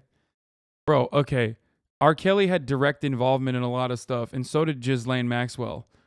But, like, you know, it's not like R. Kelly didn't deserve a long, lengthy prison sentence, boys. Come on.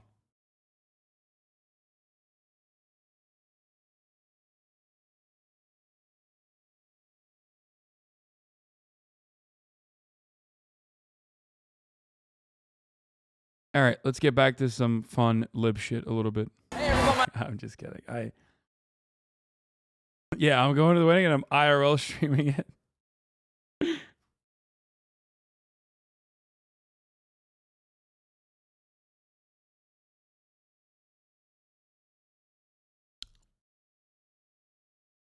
Please stop. Bishop was probably turning to your stream to forget her.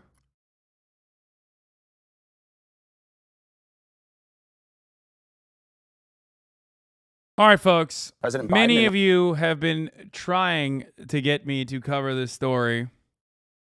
And as you guys know, I haven't been talking about Turkey all that much. Turkey.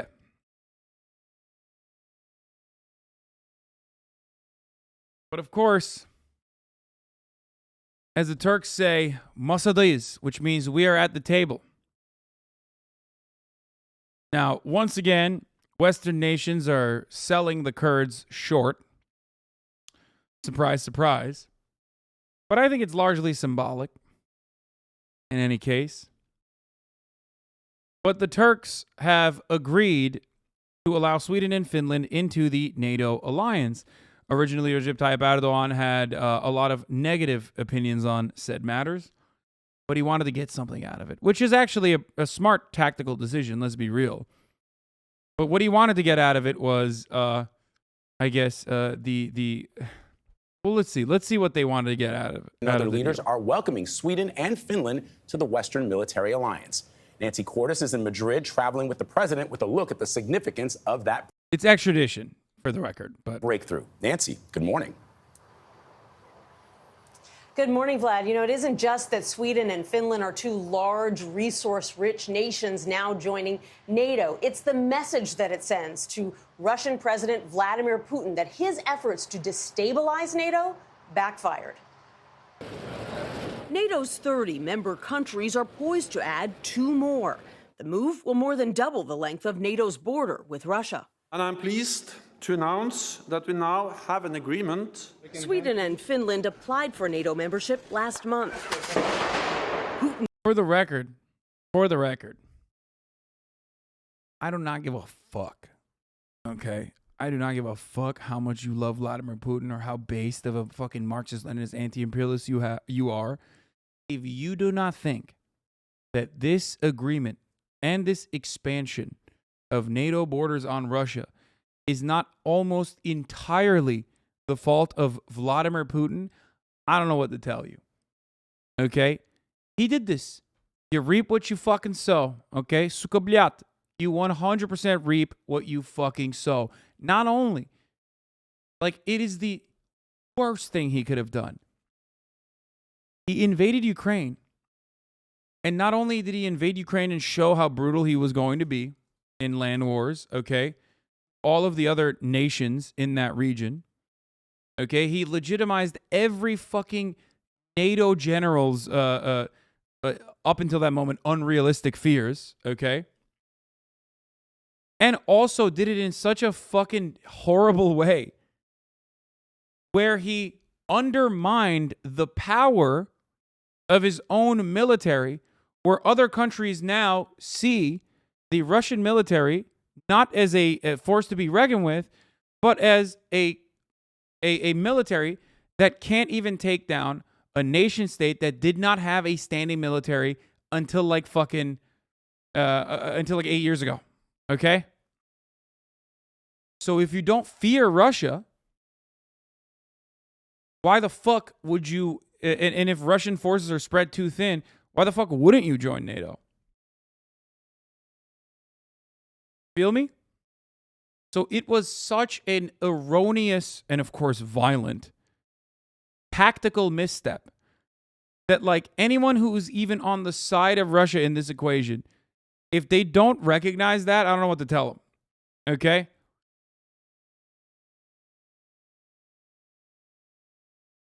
Holy shit, dude.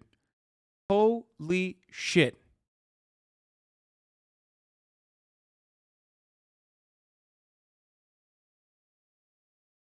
Putin's decision to invade one neighbor had them worried he might be willing to attack another. After 200 years of military non-alignment, Sweden has chosen a new path. President Biden helped to broker the deal. Russia's attempts to rattle the West have instead led to a larger Western alliance that is better funded and surging troops to the Russian border. Putin was looking for the Finlandization of Europe. You're going to get the NATOization of Europe. Roughly 8 million Ukrainians have now been displaced. Pack attack, dude. Hey, how about when you're done defending Europe, how about you come back and defend American women for a second, please? Like, I am by no means, like, I'm a globalist cuck myself. I do think that, like, peaceful negotiations are the way forward and not war when you talk about, like, nations interacting with one another, engaging with one another. But goddamn, bro, like, just do a little bit of isolation, okay? Just a little bit, just come back to America, Jack. Come on, Mac Attack. Displaced by the bombing. First Lady Dr. Jill Biden visited a refugee center. Damn, bro, they literally did this guy so dirty. Look at this. Displaced by the bombing. First Lady. CBS Morning was like, this balding is offensive. They literally censored the bald. Do you see this? That's really fucked up, bro. Bald rights. Like, nobody cares about bald visibility. Dr. Jill Biden visited a refugee center outside Madrid yesterday, fulfilling a promise she says she made to Ukraine's First Lady when they met last month. I told her. I hate it when people have to, like, people find themselves hearing what I'm saying as a joke and then having to correct me. Like, dude, can I just No, it's not. It's not depth of field, okay? It's not perception. It's that they wanted to fucking literally make his baldness invisible by censoring it, dude, okay? You're doing bald erasure by pointing to an instance where bald erasure is happening, and you fucking say that it's not happening, and I'm sick and tired of it.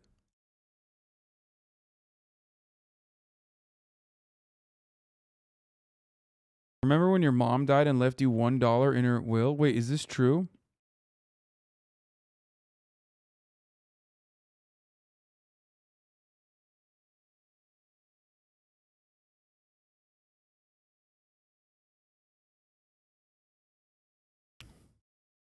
You can easily ignore those comments. Why would I ignore bald erasure? Why would I ignore the plight of the bald? I myself am ABAB. Okay? Assigned bald at birth. That's right. I stand with my fellow balds.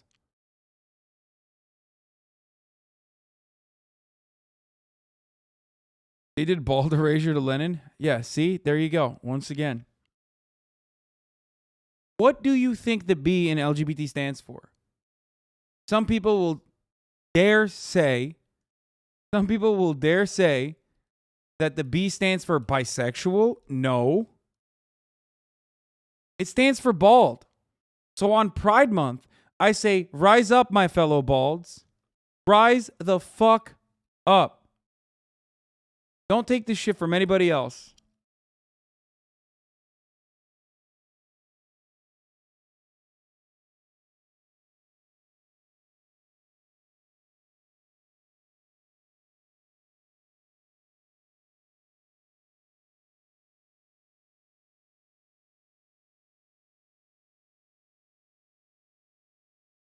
Buy erasure on Pride Month? What is this buy erasure you speak of? Only erasure I know is bald erasure. Anyway. You know, that I would carry forth her message that we supported. The funniest part is like they didn't even talk about what Turkey's interests were in the fucking in the deal that they struck. And it's an extradition of Kurdish journalists and people that the Turkish government has declared Kurdish enemies of the state. For the record. Yes, it's Kurdish souls. In an interview with CBS News, the First Lady weighed in for the first time on last week's Supreme Court decision to overturn Roe v. Wade. What's your message to American women, and particularly young women, who are waking up to a very different reality when it comes to access to abortion? It's, you know, this decision was so unjust and so devastating. But my message is, let's not give up. Let's keep working. I wonder why the American news outlets aren't talking about the things that Turkey got for their end of the bargain. Perhaps maybe if they were to clearly set the terms and the conditions, maybe Americans that are at least paying attention would be like, wait a minute, aren't the Kurds our allies or some shit? Well, I don't fucking know. They're brown. Who gives a shit? But I wonder if that's the reason, because this is what Turkey got. Turkey declares victory over its demands from Sweden and Finland, says it extracted what it wanted from them. Here are the things Turkey got. Sweden and Finland will lift its arms embargo. Both will support Turkey on PKK, stop support to YPG. They will amend their laws on terrorism. They will share intel with each other, and they will extradite terror suspects. The people that are considered to be terror suspects is very broad. You're an American. You probably already know what a terror suspect is, what terrorists are. Terrorism is a simply political tool to deny someone their human rights. Okay? Finland and Sweden will support Turkey's participation to EU's PESCO. Turkey, Finland, and Sweden will establish a permanent joint mechanism to consult on justice, security, and intelligence. Here's the joint declaration. Sweden and Finland confirm that there are no arms embargoes against Turkey. Okay?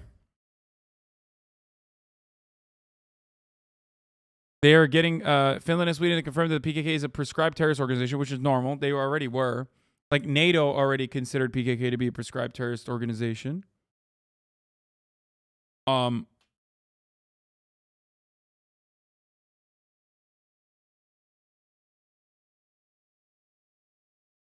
Basically allowing a genocide against Kurds so they can hope to stop the war in Ukraine. Really sound logic there, boys.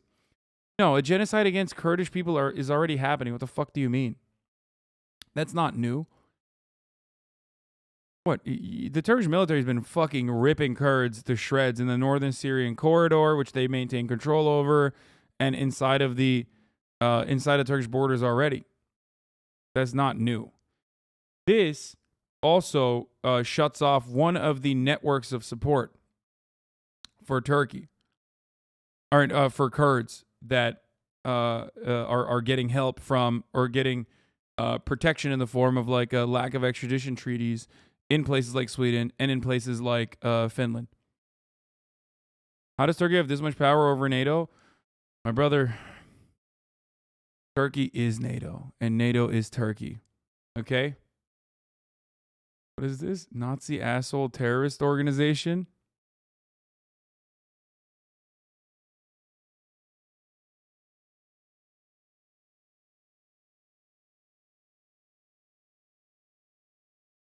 Yeah.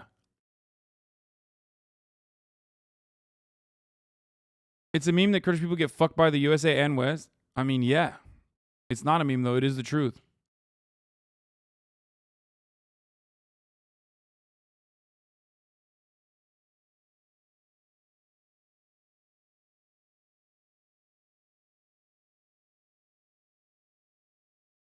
NATO says China's ambitions and policies challenge our interests, security, and values.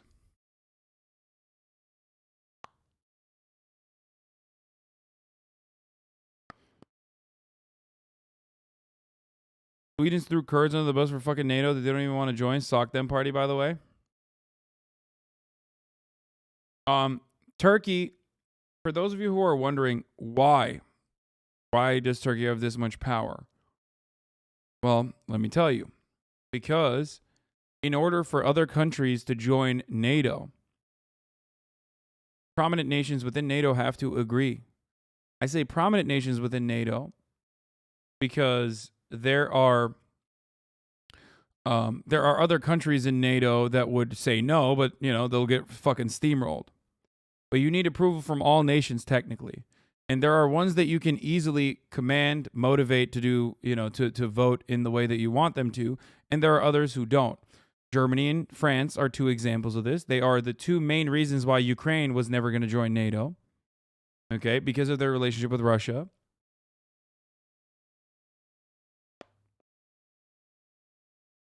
Turkey is another prominent nation within NATO.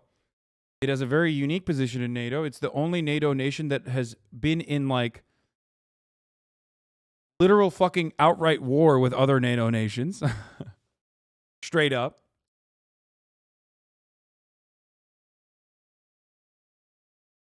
Like Turkey currently is engaging in a proxy battle with France in Libya. Turkey is currently engaging in like outright battle from time to time with Greece. And multiple proxy battles. And despite all that, America still wants Turkey to be a part of NATO.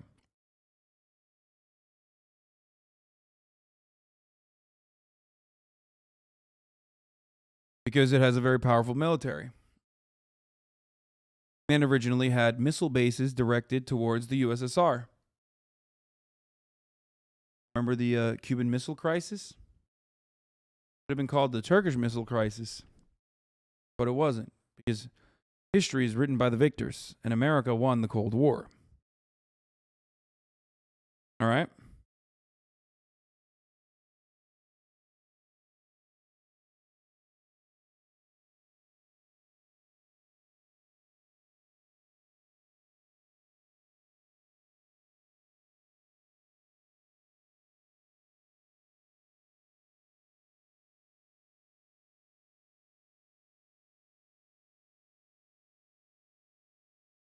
PYD and YPG haven't been classified as terrorist organizations by the EU or Finland. Well, why would they? They are the American State Department wing of the PKK. But because of the way that the Western world treats the Kurds as a militant arm that they will use whenever they feel like it, only to cast them aside like toys that they no longer want to play with. I have predicted this from years away, and I've told you time and time again that this was going to happen.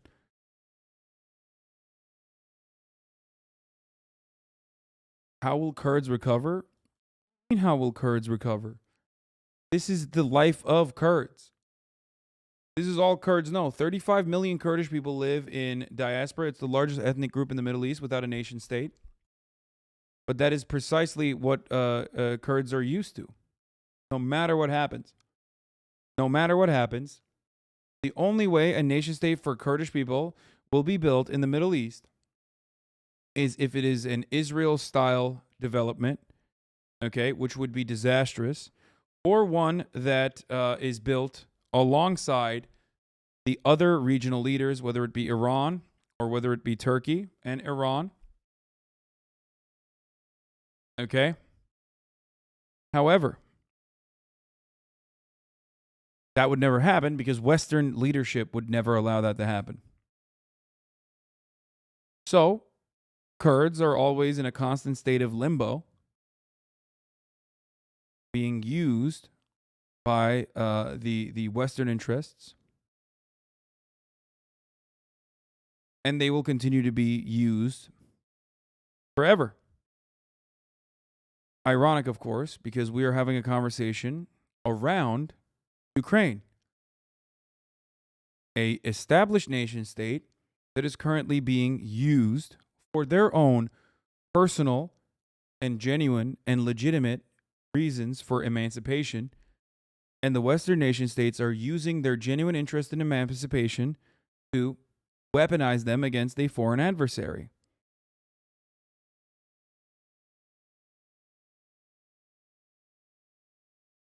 Ironic that there is just so much evil on both sides of this equation on all fronts.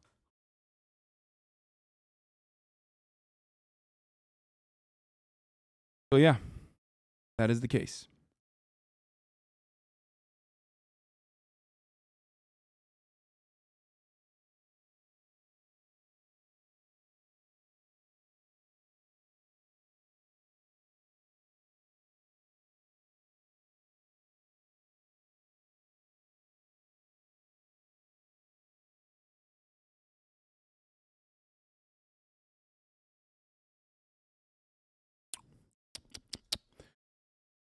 Oh, how is a nation state for Kurds not an ethno state, not being a bad chatter, just dumb? Well, there are certain ethnic groups that haven't necessarily been able to establish a nation state for themselves when others were able to in the aftermath of imperialist rule over the region. You know, you're denying a right to a country to people that want to have one, that deserve to have one, really. Very simple for you to say that and be like, well, isn't that an ethno state? Well, what if they already live there and have better defined borders? Think about that.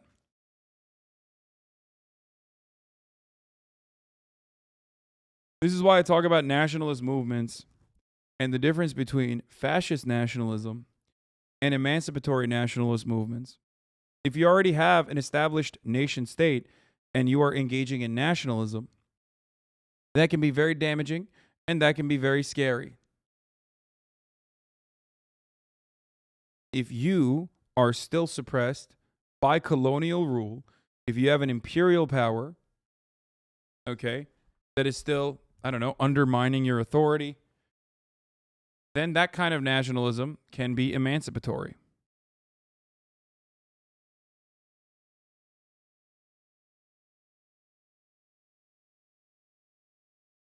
Okay.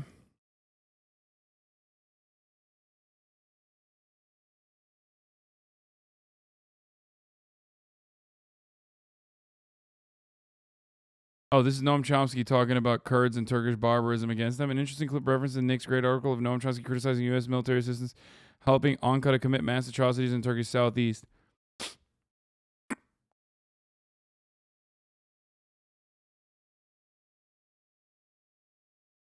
The efforts of the Kurds to establish a country are ridiculous, should not be supported by any leftists. On the one hand, they complain about the violence inherent in the nation state. On the other hand, they want to establish a nation state of their own. This is hypocrisy. Well, dude, what do you want them to do? They have nothing.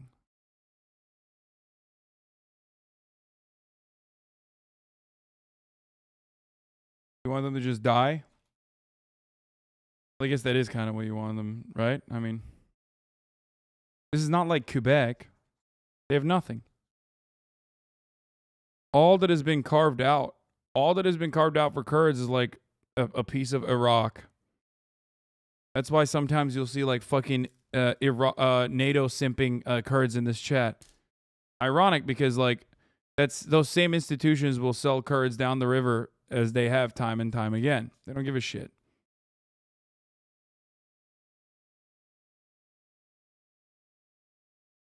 But this is a big dub for Erdogan. Fuck you. Turkey better! Greece is better. Turkey better! No, you don't. Turkey better! What the fuck? iShowSpeed knows. Wait, he knows fucking Greece, Turkey. Turkey better! Turkey better! Turkey, turkey, turkey! Me!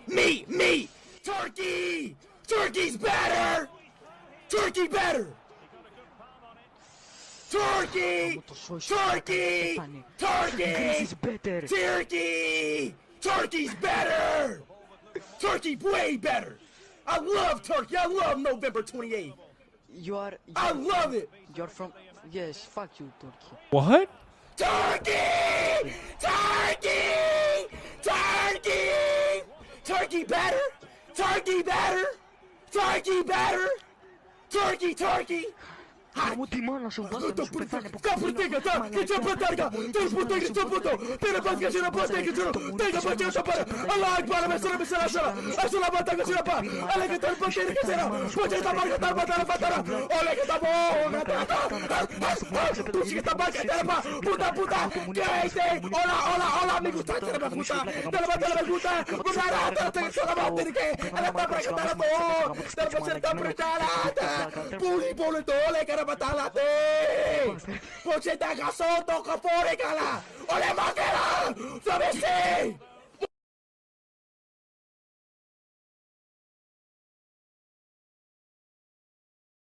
Bro, he's fucking insane, dude. iShowSpeed's like these nationalist Turk speed. He's speaking in tongues, dude. He does this shit all the time when he gets flamed.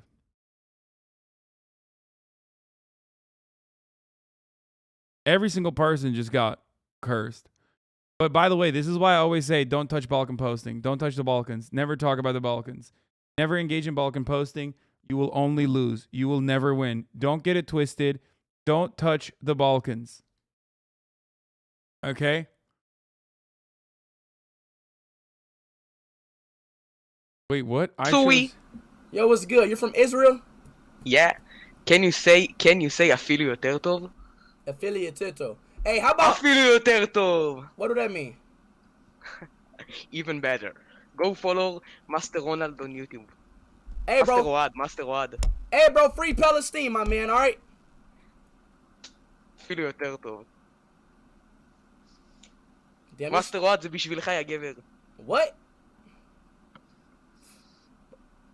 The fuck? אפילו יותר טוב, ספיד, אפילו יותר טוב, תזכור את זה.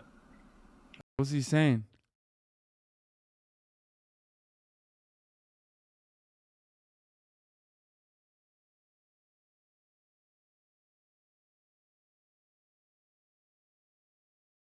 Why is Tyler one wearing that?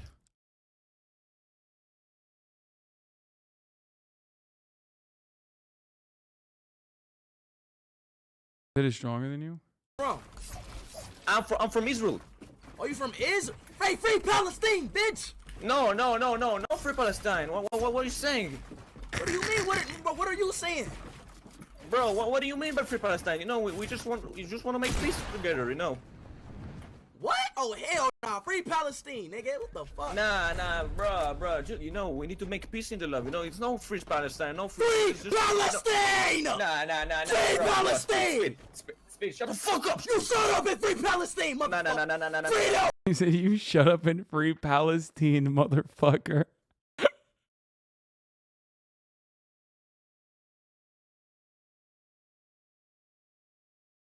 What the fuck, dude? Where did this come from? I didn't know this, dude. What the fuck? Speed. Free! Speed. Free! Speed. Free! Hold on, let me explain. Speed, let me.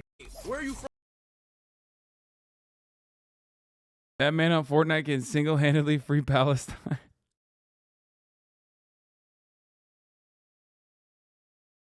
Dude, what the fuck?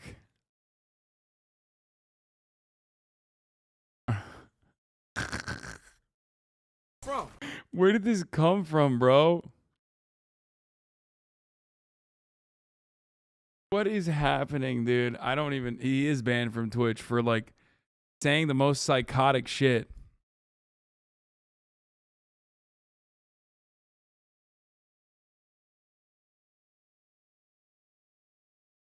The reason why he's banned from Twitch is because he says some really fucked up shit. Motherfucker's plugged through the streets, bro. He knows all the socioeconomic conditions around the world. Meanwhile, Miz is going to Saudi Arabia. Okay, dude. Wait, wondering if you saw Abe Lincoln's endorsement of the gauntlet? President Lincoln, I was an amazing wrestler as a young man. Someone also was President Washington. President Lincoln, wish he was around so I could whip his aristocrat ass for the people.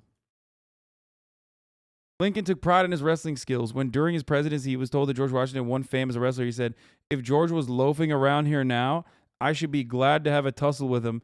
And I rather believe that one of the plain people of Illinois would be able to manage the aristocrat of old Virginia. Oh my God.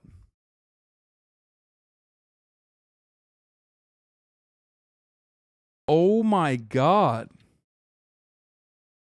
This is the best.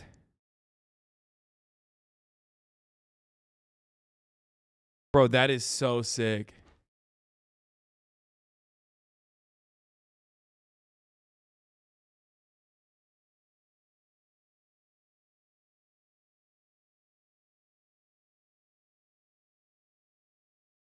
That any bum off the streets of Chi-Town can whoop George monkey ass.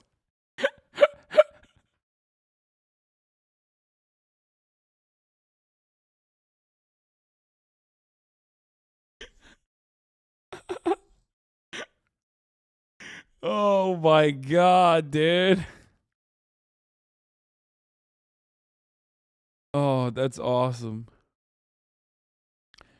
Listen, bro, that's honest Abe right there, brother.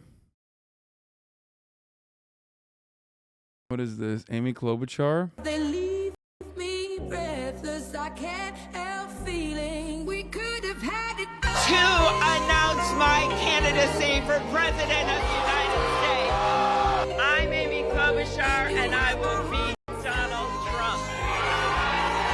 We know one thing. We are punching above our weight. They leave me breathless. Buttigieg and Klobuchar would be a powerhouse. Could have had Bernie.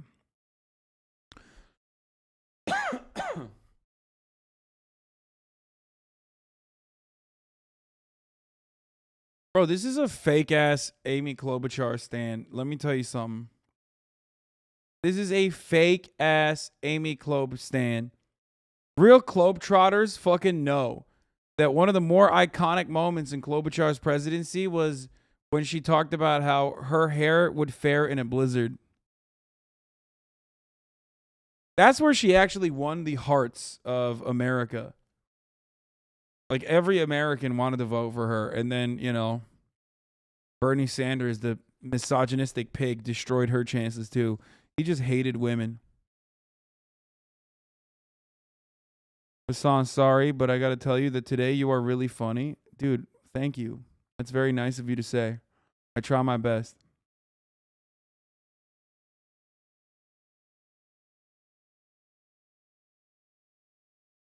Yeah, another iconic Amy Klobuchar moment was, of course, advocating to A make. day as a black woman in Antalya, Turkey. What the fuck? Picture? Gel. Thank you. Thank you. Hi. Shakira. Thank you. Hello, Shakira. Hi. Can you no touching? No, ma'am. No, Ghana. Ghana girl. She was so happy I said yes. Bro, this is what I mean when I say like Turkish people don't see black people. Like there's no black people in Turkey. It was all tourists. So when Turkish people, especially in places like Antalya is like a tourist destination. But like if they see black people, they're like, oh, that's a famous person. Like that must be a famous person. You know what I mean? They're like, oh, you must play football or something.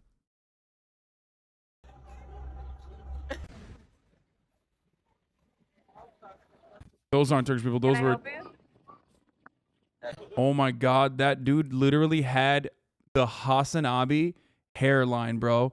This kid, when I was his age, I had this exact same hairline, motherfucker. I swear to God. That fucked up ass hairline, dude. I had that exact same hairline. That's why I tell you all the time, like, my hairline has been fucking receding since I was a baby.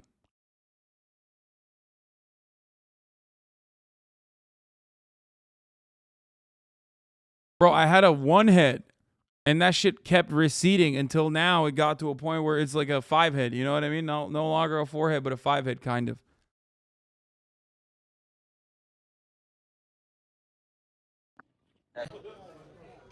Oh, look here. This is not. Look here. Wait. At this point, I was getting tired. Those are. They really made Those my aren't day. Turks. Those are tourists. Yes, yeah. Hello, Shakira. Shakira. Finally, almost home. Bye.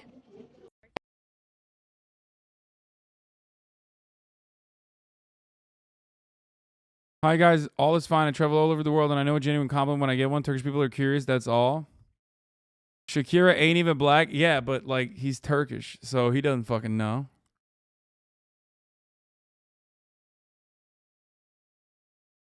Please more. I love looking at places to move once America collapses. Is it happening or what? What is this? What?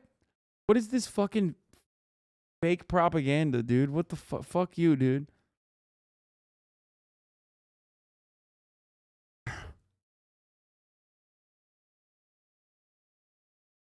Okay, there's a, let's see.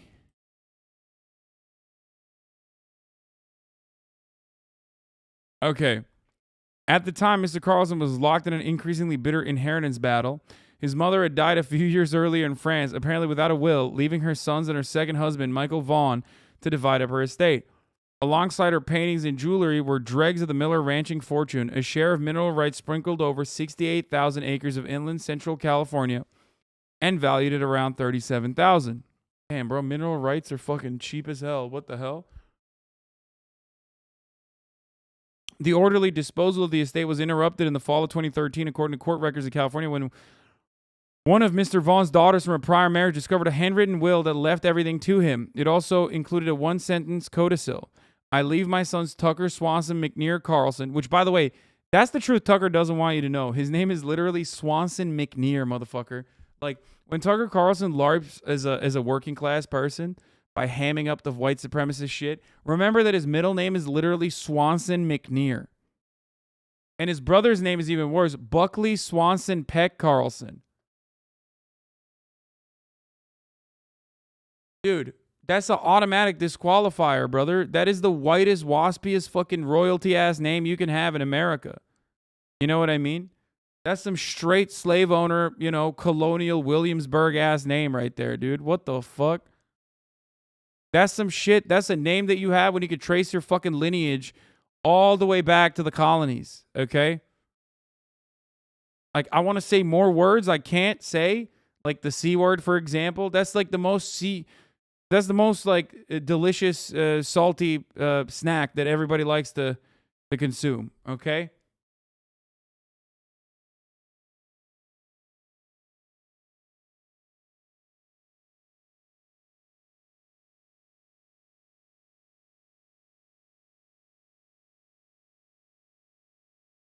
Dude might as well be named Tucker Mayonnaise Antebellum Carlson. Yeah, literally.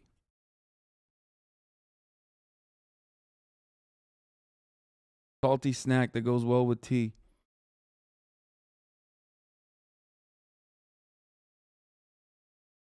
Anyway, I leave my sons Tucker Swanson, McNair Carlson, and Buckley Swanson Pet Carlson $1 each. Mr. Carlson and his brother sued, alleging that the will was a forgery. A forensic specialist brought in to examine it and stated that it was probably authentic. Damn. Damn, that's cold-blooded. Dude, they brought in a forensics expert to be like, nah, dog, your mom fucking hated you, bro. Have you thought about not being a fucking shithead? Nah. This is legit. I'm a forensics expert, and honestly, you fucking suck.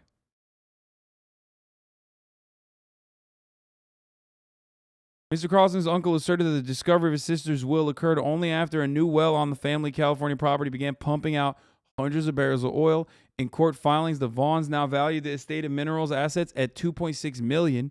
The litigation was still going on years later when Mr. Carlson showed up on Mr. Carolla's podcast, The Hawk, Ship of Fools, his Fox era Jeremiah about America's selfish elites. She didn't raise us. She was horrible. And then she dies and causes all these problems, Mr. Carlson told the host, describing a conversation with his brother. And he goes, it's just perfect. She's a bitch from the grave.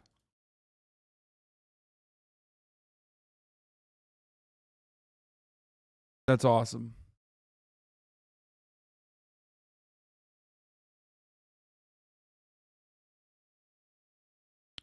Mommy issues much. Yeah, R. Kelly was sentenced to 30 years in prison for sex trafficking and racketeering. That's justice served, okay? R. Kelly is not a good person. I'm sorry. I know he fucking had some bangers, but let's be real. Not a good person. And went unnoticed for a very long time because his victims were black women, okay? Straight up. That is the truth. Yes, the criminal justice system is racist, white supremacist, but there is one color that the criminal justice system sometimes allows you to override that, and that's class. And R. Kelly had that green.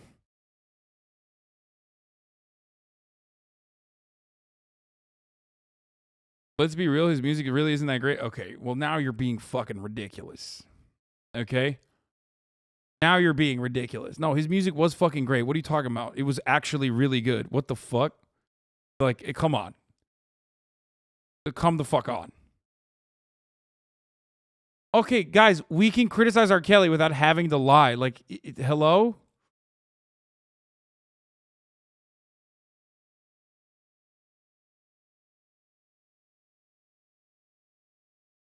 White person take? Wait, you're not saying I have a white person take, right?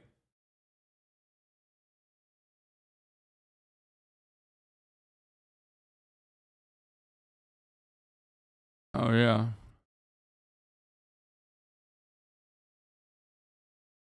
Bro, even Trapped in the Closet wasn't bad.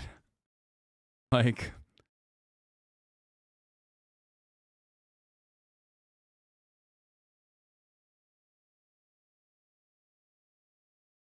Anyway. Here's a CNN article about whether Putin accidentally revived NATO or not. The Soviet Union out, the Americans in, and the Germans down. That's... What the fuck is the CNN? Why is... Wait. I would have never thought that CNN would ever show this. What is happening right now? This is like... Are they just flexing at this point? Like, they're just openly being like... When CNN posts this... That's kind of a weird situation because, like, when CNN posts, it almost seems like a flex. This is true as fuck about NATO, for the record. This is absolutely, absolutely true. Out, the Americans in, and the Germans down. That's how NATO's first ever Secretary General described the organization's mission. Originally, the North Atlantic Treaty Organization aimed to protect members from the threat posed by the Soviet Union. But with that threat gone when the USSR collapsed, NATO struggled to redefine its role and relevance. Until now. Today, bro, this is like a victory lap. Question. NATO is relevant. It is effective. And is more needed now than ever. All right, I gotta fix the fucking AC. It's hot NATO as is a the motherfucker club again. you want to be part of if you want other members to have your back and defend your interests. Originally founded by 12 countries in 1949, NATO stands strong with 30 members today. Its key principle, collective defense. One for all and all for one. That was enshrined in Article 5 of its founding treaty, stating that an armed attack on one member is considered an attack on all NATO allies. In reality, that means any member can count on nearly 3.5 million personnel, troops and civilians combined. We seek no conflict, but if conflict comes to us, we're ready for it, and we will defend every inch of NATO territory. That is crucial for smaller countries who would be defenseless without their allies. So NATO is really the best security guarantee you can have right now in today's world. It's really the 13 nations that make NATO that really decide on the priorities, the operations, and the budget. Those decisions do not always come easily, with NATO's funding proving a sticking point in the past. We must also ensure that NATO members meet their financial obligations and pay what they owe. Many have not been doing that. Under NATO guidelines, members should be spending 2% of their GDP on defense each year, but in recent years, few members have done so. NATO also relies on contributions of forces from its members, as it doesn't have its own army. There was a big question mark about NATO's future at the end of the Cold War. I'm gonna go ahead and assume that like this didn't cover Gladio or the German Nazis that were put into positions of prominence, or the fascist battalions that were activated as they were the only militant forces readily available to fight against the communist and even sometimes non-revolutionary social democratic revisionist leftist forces in European nation states in the aftermath of World War II. Of course, that is the case. And no, I'm not talking about just Azov Battalion. Azov Battalion is just like basic NATO shit. It's been happening since the beginning of NATO. But somehow circumstances and crises gave NATO every time a new purpose. It started with the crisis in the Western Balkans. Then it turned quickly into an alliance to help in the fight against terrorism after 9/11, and especially with its largest ever... Yeah, dude, stopping terrorism after 9/11. Got it. Okay. Yeah, no, this article title says it all. These NATO generals had unusual backgrounds. They served in the Third Reich. Yeah, really unusual.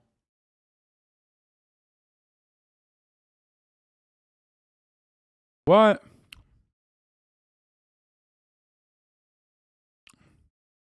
Who are the best communist killers, dude? Nazis. Well, I mean, obviously they weren't very good at it, but like, because they did get fucking owned. But like, ultimately, that's what they knew.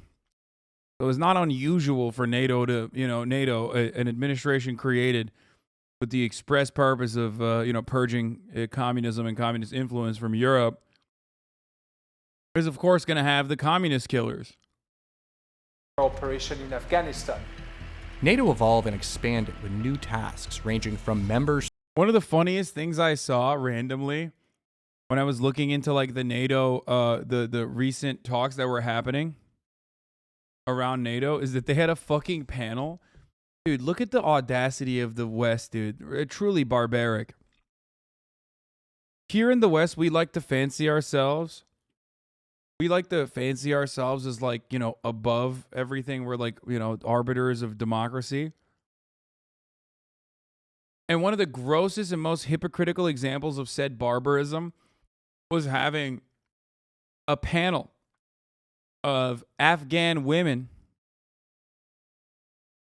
at the NATO, at the NATO event, talk about Ukrainian women. It's like, bro, do you not see what you did in Afghanistan too? Are you serious? Like, you guys brought in a bunch of like your victims to talk about the fucking next generation of victims? Really? That's crazy. serving as peacekeepers in Bosnia, to fighting human trafficking, to intercepting refugees in the Mediterranean. And now, obviously, with Vladimir Putin waging its second war of aggression against Ukraine, what's clear is that you need an organization like NATO. Что никакого движения НАТО на восток дальше быть не должно. Vladimir Putin started his war in Ukraine, demanding that NATO roll its borders back to where they were in the 1990s, which was swiftly rejected. And nothing unites a group more than a common enemy, as NATO Secretary General pointed out before the invasion. If Kremlin's aim is to have less Interesting that was Libya mentioned there or no? NATO on its borders, it will only get more NATO. 3 months later, After 200 years of military non-alignment, Sweden has chosen a new path. Sweden and Finland submitted our formal requests to join NATO. a symbolic move from countries who, even during the most tense moments of the Cold War, did not feel the need to join the alliance. It's actually a big boost to the European family because you have two members of the European Union who are joining NATO, and it makes, I think it creates a greater overlap between those two clubs. The two countries would add firepower and a geopolitical boost to NATO. The Baltic region is actually the most vulnerable, critical region if you want to have a credible defense and deterrence posture against Russia. Finland's ascension particularly would mean that a nation with which Russia shares an 830-mile border would become formally militarily aligned with the US. For now, Putin's plans seem to have backfired. His war united the West against Moscow in ways that seemed unimaginable before.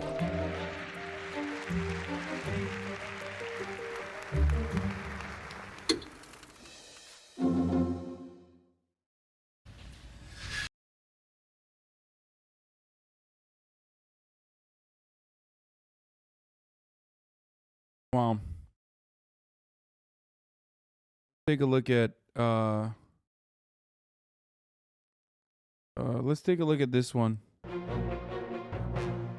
Hitler's generals in the West Army.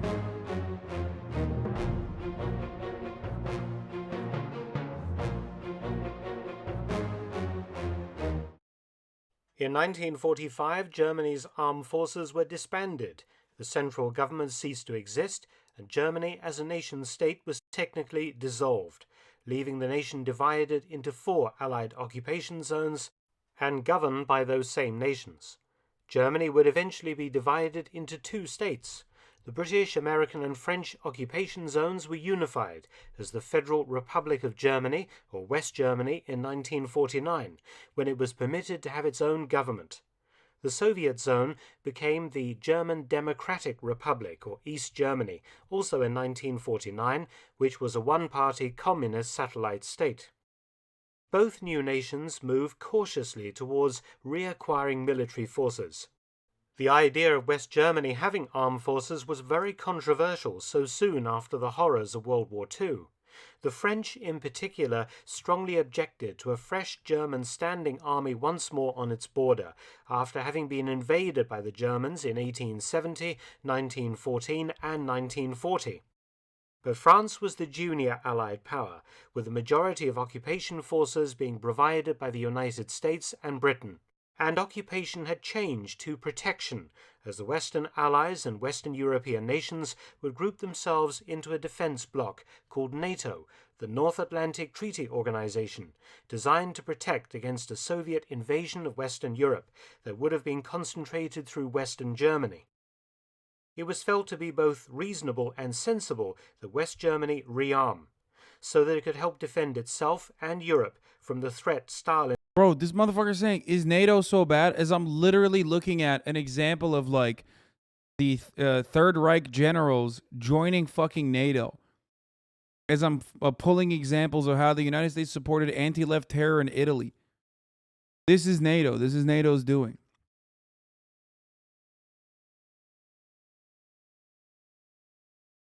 NATO was never for like legitimate, genuine defensive interests. Part of the reason why a lot of European nations in the past were not exactly too fond of NATO was because they recognized that they had functionally left their autonomy in their foreign policy in the hands of Americans.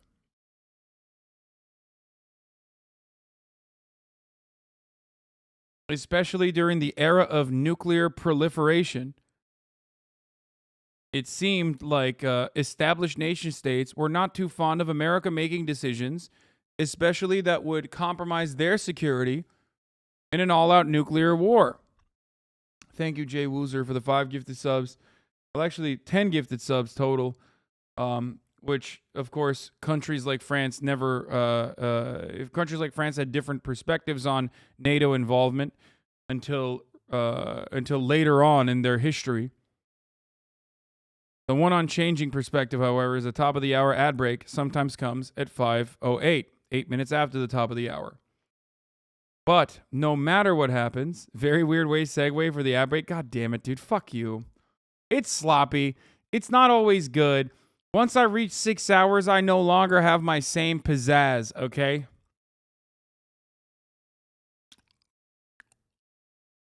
Biden unlikely to take out the bold steps to protect women's rights to have an abortion that Democratic lawmakers have called for in recent days. White House aides say President Biden is irked by his party's persistent questions over his plans to seek re-election in 2024.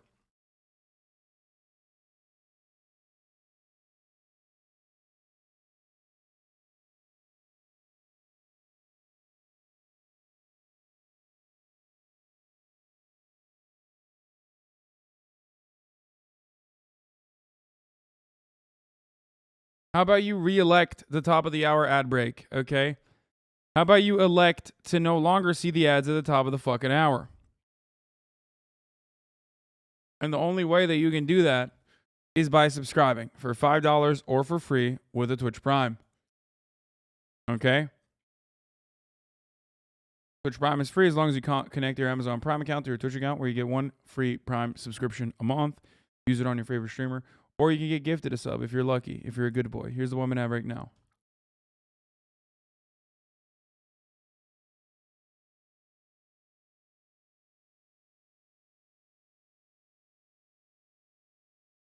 This seems bad. What is this? Scoop. Several national anti-abortion groups and their allies in Republican-led state legislatures are advancing plans to stop people from crossing states' lines for abortions. Model legislation is in the works. Why wouldn't they do this? I mean, why wouldn't they do this?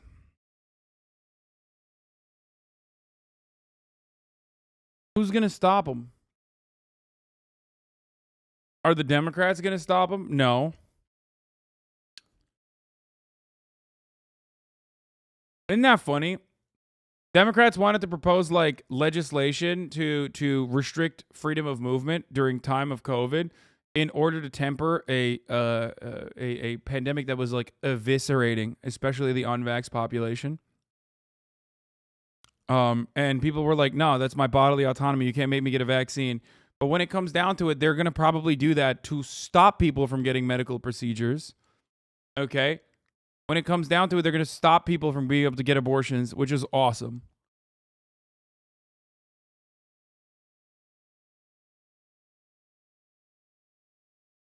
Hi, so this is a message to Democratic leadership. I'm hoping somehow this algorithm will maybe end up in a House Republican committee person, something, I don't know.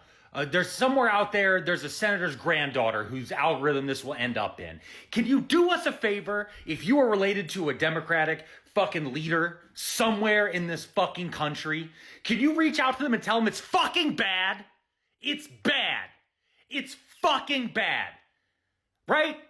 You know what else is bad? Your fucking messaging. Your messaging is shit. And you guys are fucking feckless morons. Every single one of you. Every single fucking one of you. Everything's fine. Gas prices are going up. Buy an electric car. Fuck you. We're trying to keep the goddamn lights on.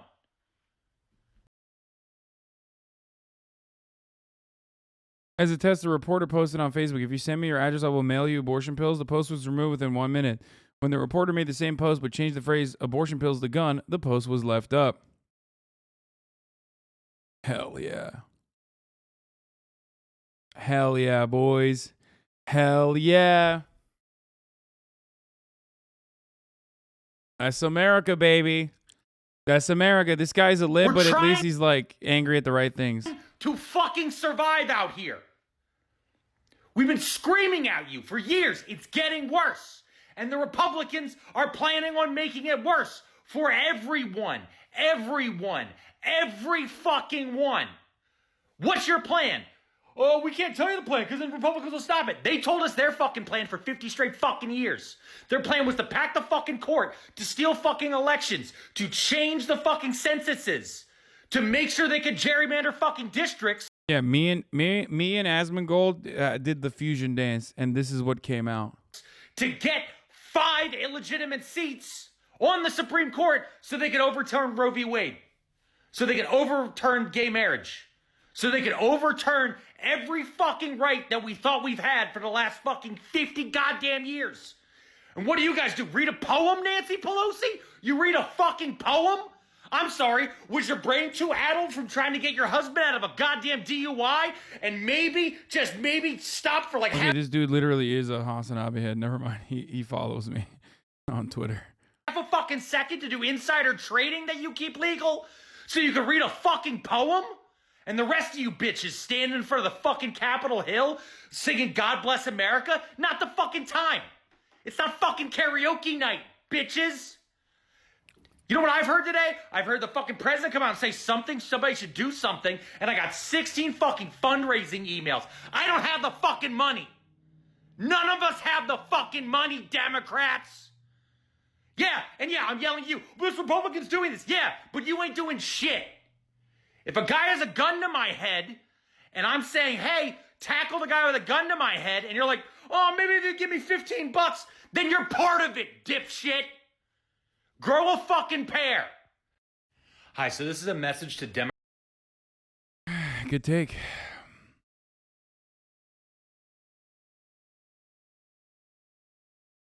This is the Democratic equivalent of celebrities singing Imagine during COVID? What, random people on fucking Twitter expressing their anger? Is that what you think is the same as, like, people fucking singing Imagine? What the fuck do you want? NATO is mutual aid. Anarchism is about mutual aid. NATO is basically a based anarchist organization. Yeah, it is. I agree with you, but I don't mean anarchist in a positive capacity. I mean it as a pejorative. Yeah, NATO is an anarchist organization. Yeah. I meant that disrespectfully.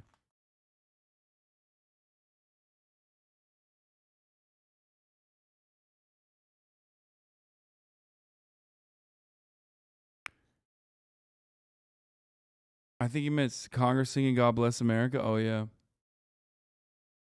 Hasmongold? Yeah, Hasmongold.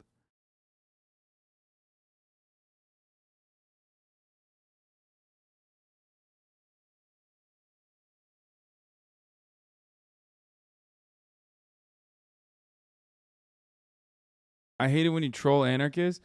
Okay, well then fucking keep the anarchitties in line who fucking come in here and say dumbass shit like NATO is based on the principle of mutual aid, and therefore NATO is actually a really cool anarchist organization. If you come in here and you say dumb shit like that, I'm gonna be like, hey, yeah, you're right. The fuck do you mean, dude? I think that NATO dude was joking. I don't know if he was. I have heard that. And ideas like that as a meme by people who do support, like, unconditionally support NATO. So.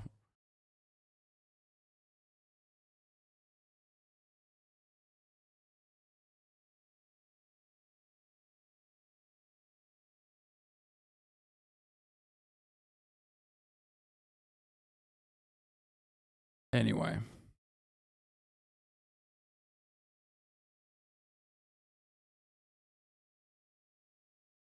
Okay.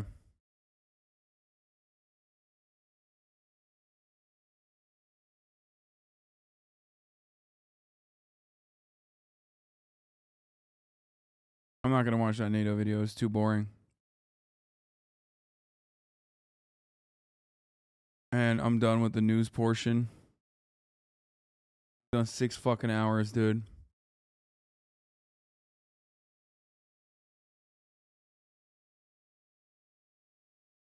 DBZ reacts. Is this CJ the Champ? I asked CJ the Champ to come on the stream. To this man and slaps him in the face. So then Boo looks at her and he says, "Do you like eggs?" And turns her into a literal egg. Then he said, "I like my scrambled, bitch."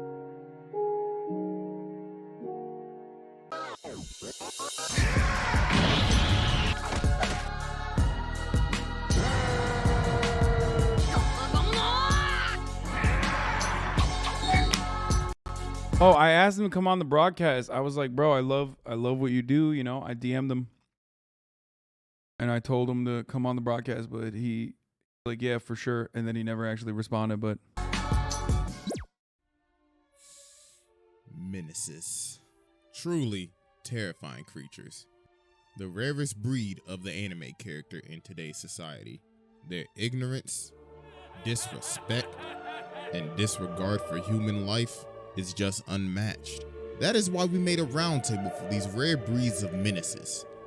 And the person leading that charge is the little pink ass this absolute menace, absolute demon, the ultimate Black Air Force, Majin Buu. This thing is the ultimate personification of a hood. Like, this ain't even like a Black Air Force. This is a Black Tim, a Fila, a Shaq, a damn FUBU. This little nigga is just absolutely terrifying. There's a reason he's at the front. So, y'all already know your boy. My fucking foreigner ass parents got me Shaq gear when I was younger. And even motherfuckers in Turkey made fun of me for it. They didn't even know any better and they still knew. Fucked up. Boy got the evidence on deck, and it is finally time to observe the ultimate menace. So, without further ado, Exhibit A. Fucking only sold in Payless shoes, bro. Do you know how fucking terrible that is? Do you understand how bad that is, dude?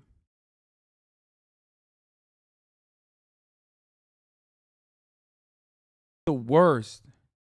They're like, what do you mean? Like, what? This is the same, right? This is the one that you want with the jumping guy. I was like, these are not Jordans, dude. Because remember, I swear to God, I think like the Shaq stuff came out specifically for foreigner parents. To be like, oh, you wanted the jumping guy, right? Like Michael Jordan.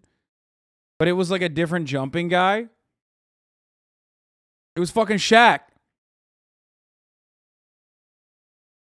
It literally was created so they could dupe like broke parents and also foreign parents in general. Just across the board. It's so fucked up. Why did they do that? Like, why did they also put a jumping guy on there? That's like a dunking guy on there. That's so fucked up.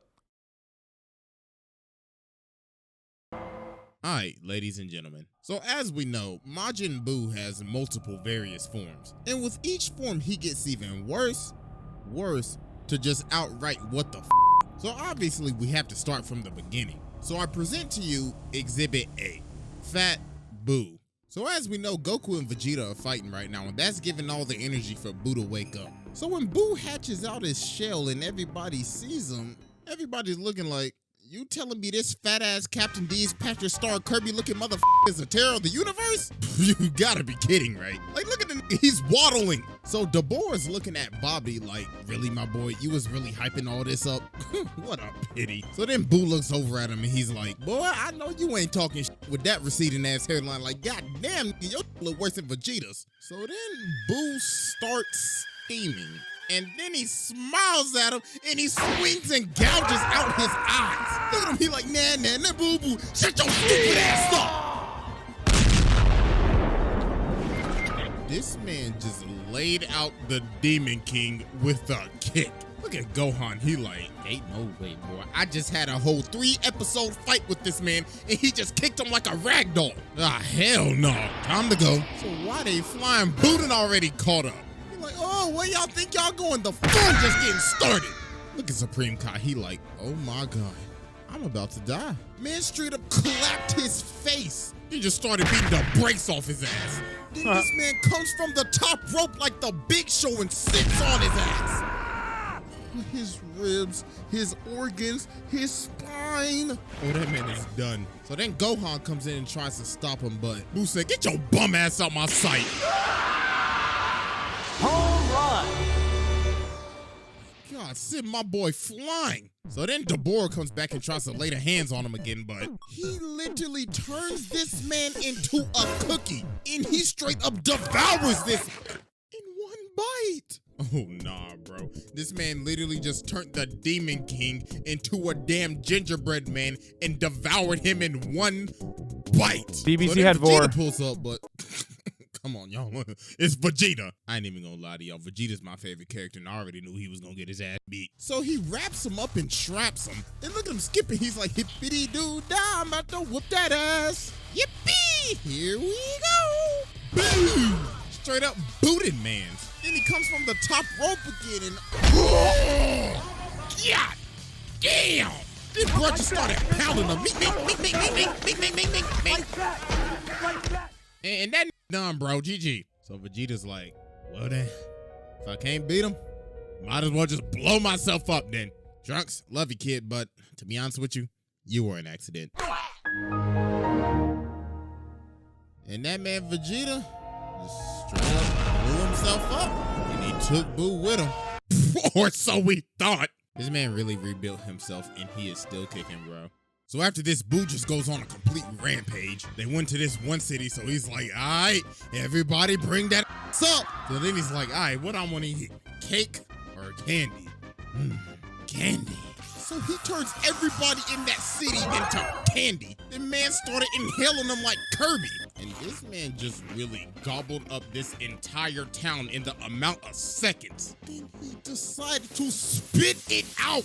And bro just laid out the entire city. Then he went to the next one, lifted them up, and turned every single one of them into a chocolate bar. So after this, Goku finally pulled up and pulled out SS3 after, you know, like screaming his ass off for like the entirety of the damn episode. Man was looking like he was taking the fattest doodle of his life. Hey, I ain't gonna lie though, Goku was beating the brakes off his though. Man grabbed him by his antenna and started playing paddleball with him. Look at him, boing, boing, boing, boing, boing. Bro, looks like he is doing this with no effort. Then he throws him into an entire building. Bro, Goku, bruh. I thought you was all about saving the people of Earth, but apparently not. Bro chucked him into a bunch of innocent people and chucked him into a whole building with probably people still in it. And look at him, he like, man, f them niggas. We'll wish him back with the Dragon Balls. So then Goku powers down and he's like, all right, listen, my boy. I'm about to run out of time, so I got a proposition for you. Wait 2 days, and there's gonna be a warrior that's gonna wanna box you. And also, stop listening to that bum-ass chameleon. Like, for real, my boy, you should off him. So after Goku dips, who's like, man, you know what? He was right. So he grabs him and punches his head off. Then bro chucked him and blew him to smithereens. And look at him, he's like, yes, Boo free man. Hip hip hooray, no more bum-ass chameleon. So later on, technically his hairline receded too when he went like Super Saiyan 3, which means that like, you know, he got more powerful as his hairline receded. He's flying around. Something to remember. Like, Boo getting tired, man. So he stops in the middle of the road in front of this truck. So the dude in the truck like, hey, get your fat ass off the road, cuh. So Boo turns around and he says, mister, I have a question. Am I handsome? Then the dude in the truck like, hell no, nigga, you get no bitches. Now get the out the road. Then he looks at him and he's like, shut your stupid ass up. Truck coon ain't got shit on me. So then he says, you know what? This is a good spot for a house. So he lifts everybody up, turns them into Play-Doh, and builds a literal house out of them. Man is dead ass on creative mode at this point. So after this, Boo continues his rampage. So he sees these boats and he's like, Boo play with boats. So this man starts skating on the water and bro blasted through the ship. So homie right here is drowning, so then he grabs on the Boo. And Boo's looking at him like, nigga, get your bitch ass off me. And dog sent him to the moon. So then Gotenks pulls up and you already know this man talking shit. And it's like, you fat Captain D's Big Mac #1 combo bitch ass. Oh, don't think I'm done. Oh, Pillsbury Doughboy looking ass. Oh, 2012, these can't hold me back. Rick Ross looking ass.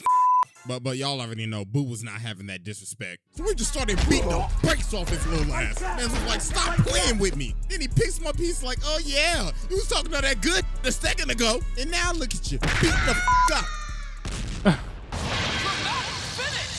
Man, sent that boy to the shadow realm. So then after this, Mr. Satan pulls up and they actually become friends. So they outside playing with this dog and this hunter ends up shooting the dog. So Boo's like, oh my God, what is this debauchery? Am I feeling some type of sympathy right now? Boo is an analogy for white supremacy. Notice how he contributed to so much genocide, right? Killing humans, turning them into fucking houses, turning them into candy.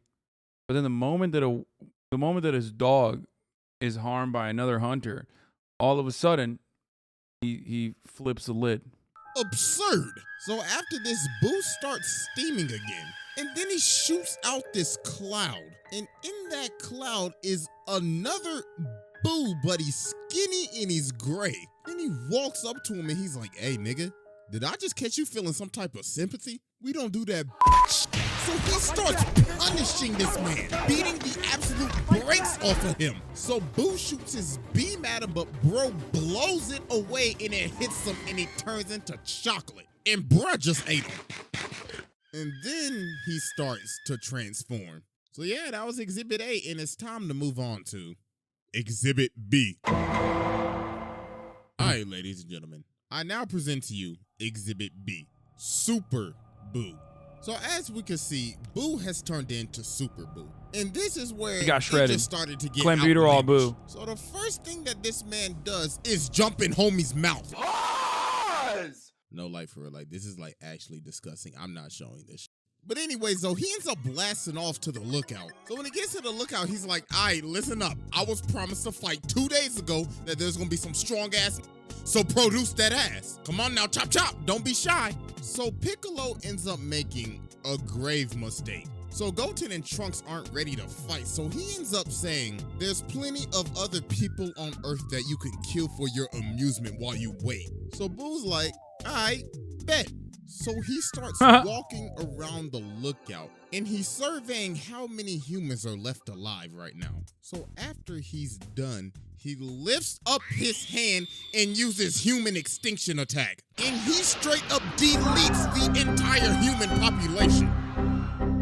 So after he's done, he's like, all right, I'm done. Now bring that ass. So Piccolo's like, all right, listen, my boy. Just give us 1 hour. That's all we need. And bruh's like, an hour?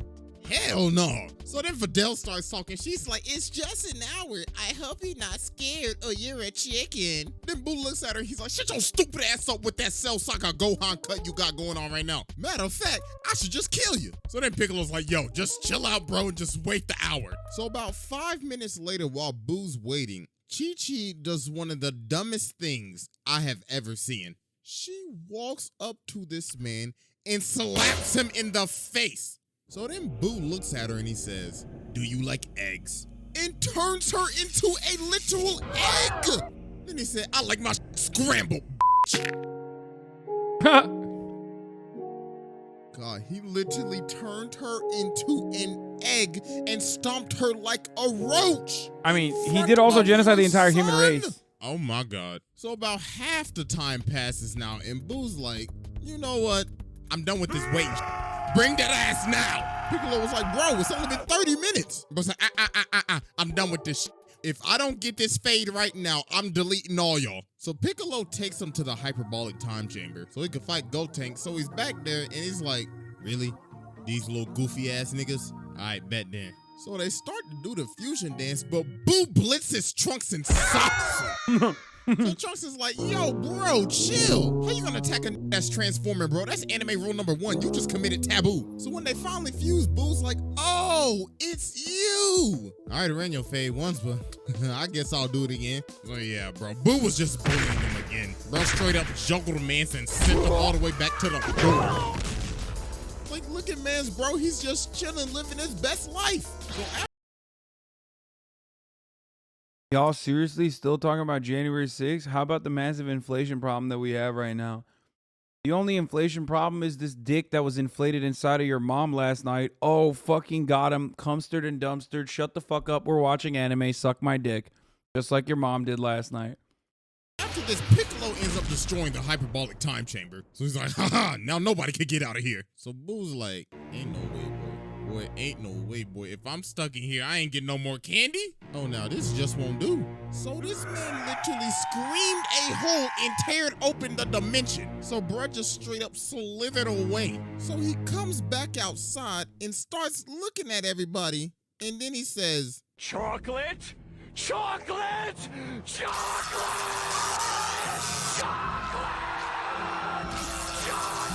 Millionaire socialists won't address hyperinflation figures. Is millionaire socialist once again hyperinflated in your mom and your dad's ass last night? Let's go. Double dicked. Pride month is not over yet. Hashtag fucking got him. Okay? this man just turned the entire cast into chocolate. Bro straight up devoured their souls. So later on when he's fighting Gotenks again, they end up unfusing, so bruh just fell asleep. Bruh said it ain't even worth it at this point. So then Ultimate Gohan pulls up. And this man wanted all the smoke. Bruh straight up stared homie down and said, I'ma kill you. And he started laying the hands on him. Bro was looking like he was fighting Cell again. But of course it didn't last long. Man straight up absorbed Gotenks and Piccolo. And Gohan literally sat there and watched him do it. So then after this, it was raps, bro. He was beating the brakes off of Gohan. So then Tien shows up. I'm sorry, I can't take this shit seriously. Tien? Yeah, bro, get your ass out of here. And then bro just ended up absorbing Gohan too. So then he ends up smacking around Goku and Vegeta like they some damn ragdolls. So then they have to resort to using Vegito. And man, oh man.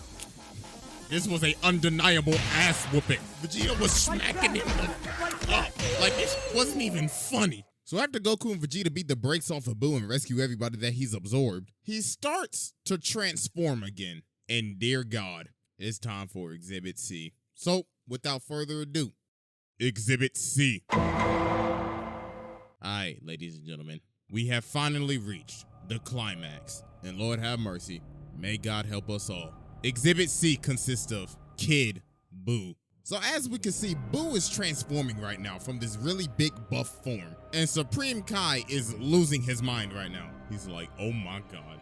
Oh my God, it's him. And there he is, ladies and gentlemen. The ultimate Black Air Force. No, let me not even say that. The ultimate menace. Kid Buu. So Vegeta's like, look Kakarot, the little got smaller. And they hella confident right now. So while this is happening, Supreme Kai is having PTSD right now. Bro's like, yo, this is the dude that killed all of the Kais. West Kai, gone. North Kai, gone. South Kai, gobbled up. Grand Supreme Kai, dead. You wanna know why I became Supreme Kai? Cause everybody else is dead. So stop acting like shit is sweet. So Buu starts admiring the scenery. So bruh's like, time to assert my dominance.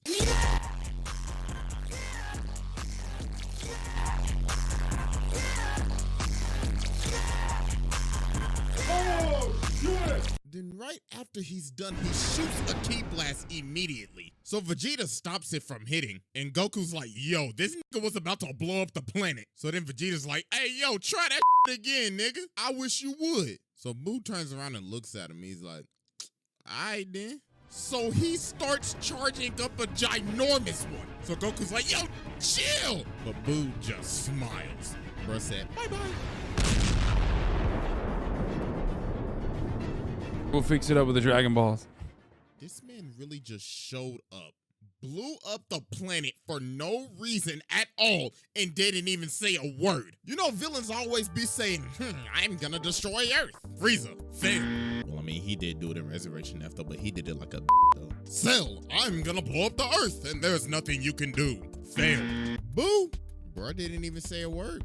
He just did it. I mean, we should have known he was about that life when the first episode he shows up in is called The End of Earth. So after this man rebuilds himself almost immediately. learns instant transmission, then starts going from planet to planet, blowing up every single one searching for Goku and Vegeta. Man said that fate is not running away from me. So then Boo does one of the craziest things I have ever seen. And this is where he cemented himself in my books as the ultimate menace. He went to heaven to beat the brakes off of dead niggas.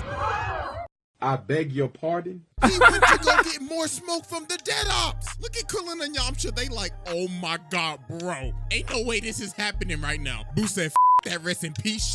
I'm whooping that ass again. So this man starts beating the brakes off of everybody. My God, bro hit Krillin with a 3-piece combo, then started suplexing him with his antenna. So now this man is ready to wipe everybody from existence. But then he senses Goku and Vegeta again, and he's like, oh, time to go. Like, bro, imagine you are in heaven resting for eternal peace and you see your op come trying to get some more smoke. Like, bruh, that's just outlandish. So he pulls up to the Kai world and he's like, ah, yes, my fade. So he starts fighting Goku. And while he's fighting this man starts emoting, laughing and dancing. He was doing Fortnite dances. Look, bro can't even form words, but he's still talking You bitch nigga. But ladies and gentlemen, what we really have to get to though is the absolute violation, absolute ass whooping he gave to for the uninitiated. We're currently watching Majin Buu: The Ultimate Menace by CJ the Champ, who makes really good fucking YouTube videos like this. Vegeta. Like, good God, he was pummeling this man. Bro saying, looks like I'm gonna have to make your hairline more up than it already is. Okay, so Vegeta just chill. ends up getting laid out. But then he ends up getting... There's nothing wrong with a V line on your head, okay? Some people have it. They don't always have to be villains. Or even if you're a villain, then you're like a complex character and you redeem yourself and you become like a good friend. Fucked up, dude. Back up, so Boo's like, so you want to be a black Air Force, huh? I didn't consider this initiation. So bro ends up indenting his foot in his spine. Then the nigga said, Gomu no mu no, and started choking the life out of man's bro. Oh my God. And that was all she wrote for Vegeta. He was done. So then Mr. Satan wanted some smoke, but come on, bro. My toes! My organs! My feet! So then Fat Boo pulls up. So Kid Boo like, booga booga booga. If it isn't the big ass bubblegum shrimp looking motherfucker. So we just started wailing on Fat Boo. Bro is wailing on himself. He is fading the good version of himself. Whooping his own ass. Bro decided to take a whole timeout on him. Then he grabs him and starts gut checking him. Bro said, I'm about to make you lose your breakfast, lunch, and your dinner. And Fat Boo was done too. So the way they had to beat this man is just absolutely mind-boggling. They had to get everybody, the whole damn earth, to give this man Goku some energy so he could extinguish this damn menace. And the thing is, he started to push it back. But the plot kicked in and the ultimate menace was slain.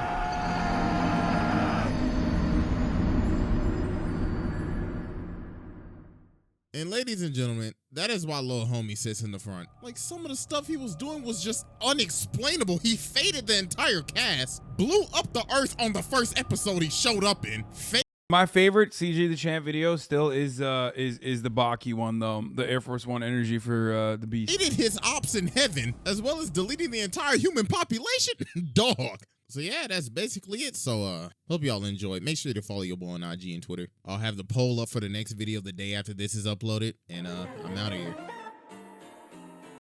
He's great. He has really great videos. Is what I would say if I was personally a weeb, which I'm not. So because of that, I haven't watched any of his videos. Wait, Beyond Scared Straight JoJo edition? What the fuck? Okay, we don't we're not gonna watch the entire thing, okay? That's maybe for another time.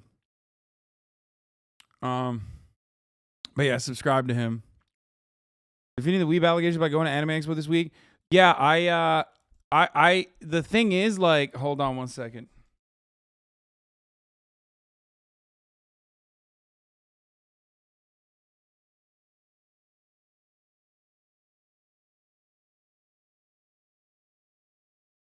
Okay. I'm trying to currently set up for tomorrow. I'm not stalling because of the alien, okay? The thing I love about anime, you got people that hate anime, then the people that watch so much anime that they can't even like DBZ. No, I don't have a pass for Anime Expo at all, actually. I don't know how I'm going to get a pass.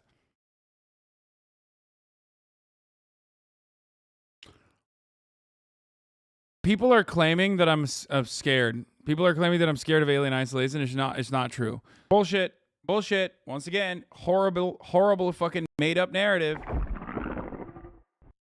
Oh my God. Bro, my Bernie sign fell in the back and it scared the fuck out of me, dude. Damn. A nation is mourning. That's a bad omen. I hope he's doing all right. I do look like Predator versus Alien, right?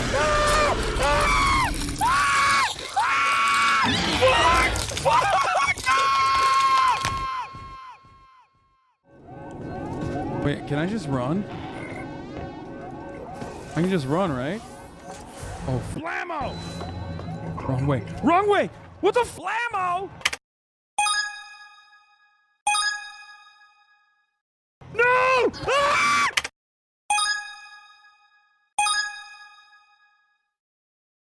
Ah! Ah! No! No!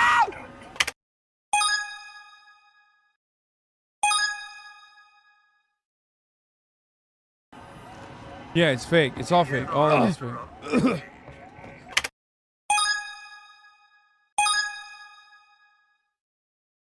Bro, I literally can't fucking play Alien Isolation, dude. I can't.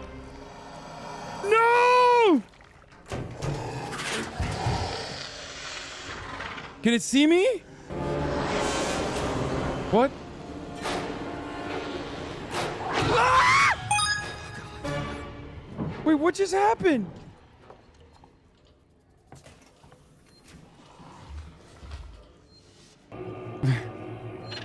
What the flammo? Ah! What? What was that? Was that fentanyl? Oh! Remind me why I agreed to this contract. Oh! I'm gonna skin him on I'm gonna skin him on my Oh, dude, come on, dude. Oh, this one was really bad. This one was bad. It caught me off guard. Close the door on him. Close the door on him! Ah! Ah! Ah! Ah! Ah! Flammo! Flammo! No! No!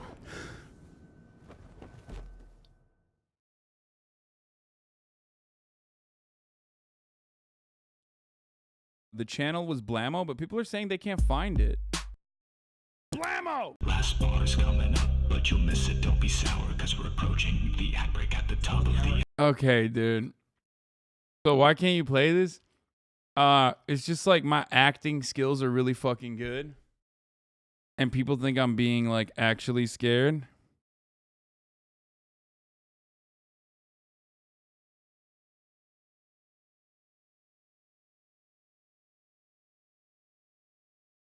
Okay. And also on top of that,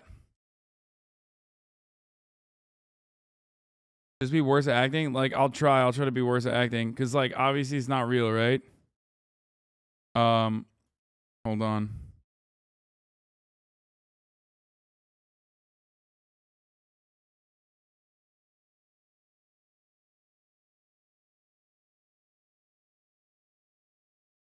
Hold on 1 second.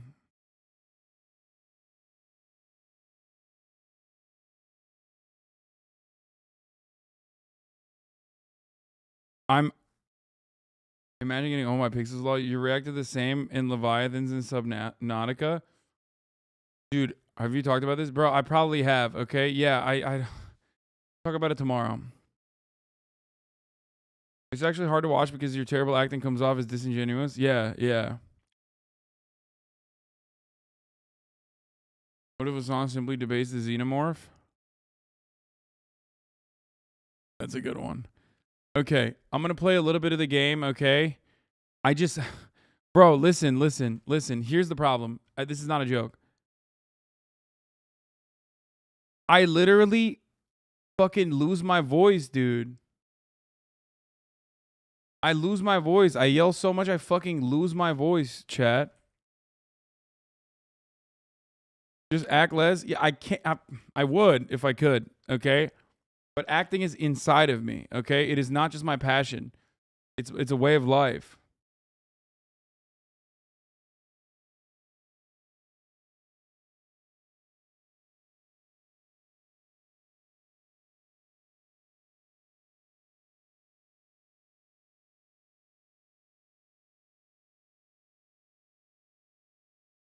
Okay. New rule to protect your voice. Pretend the Xeno can hear you. Well, no, that makes it harder.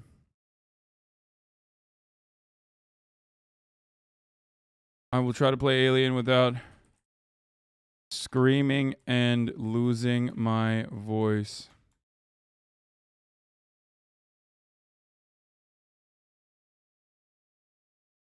Okay. I'm going to try. Because I love this community. I love you guys. And that's the only reason why I'm trying. Okay? But like... It's fucking hard, dude. This is the hardest game I've played, straight up.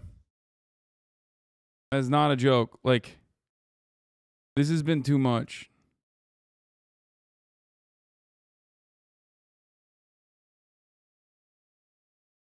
What about Visage, lol? Have I played Visage? I don't know. There's a VR mod in Alien? Yeah, I'm not doing that, man. That's fucking bananas, like...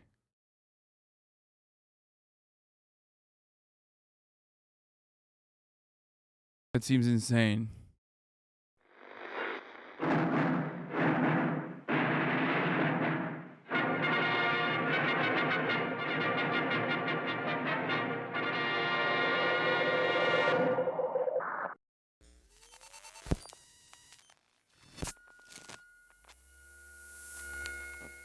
My mom said you were the hardest game she's ever played.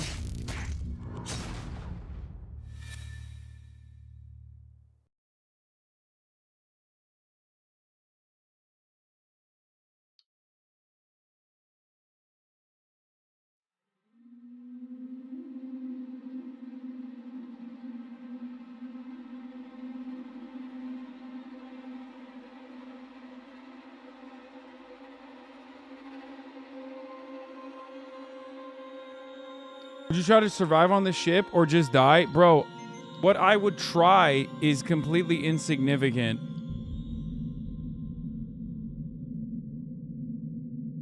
Because I would fucking die regardless. I would die immediately. And I wouldn't die in like a cool way. Oh shit. I wouldn't even die in like a fucking cool way. I would die in like an incredibly lame way. Because I would like... I'd be pooping and I would be so scared, and then I would like fucking die from a heart attack while taking a shit. You know what I'm saying? Like, it would not be a sick way to die either. Like, I would not die. If I was on a ship like this and a fucking alien was attacking me, I would not die from the alien in like a sick ass way while like saving a bunch of sexy ladies or something. I would literally die while shitting.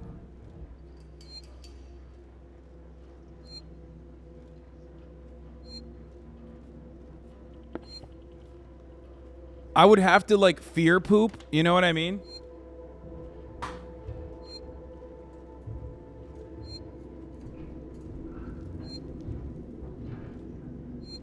Yeah, I would have to fear poop. And then that fear poop would fucking destroy me. Damn you, Coleman. You knew that thing was here. Hopefully. Now, that's unfair. I thought it might be there. There's a difference. Now, the passcode. 1702, okay? Now let's get down to the dispensary. Of course. A promise is a promise. I'm sorry for putting you through this. I'm going to step into the other room to punch the code in and prime the elevator. Then we can use the key card to take the elevator down.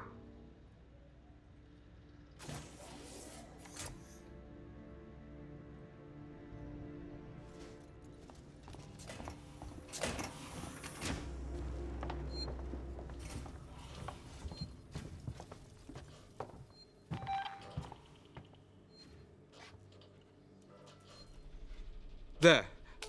I collect my things and we can leave.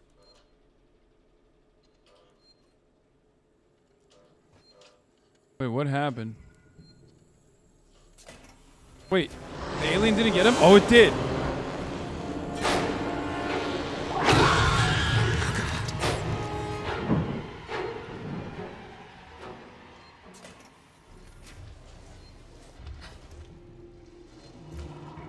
Wait, can it see me?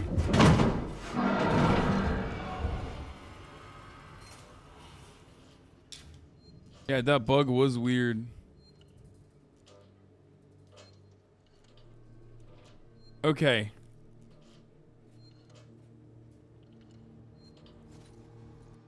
I don't know where the fuck to go. Take the elevator to the lower hospital? How the fuck do I get to the elevator?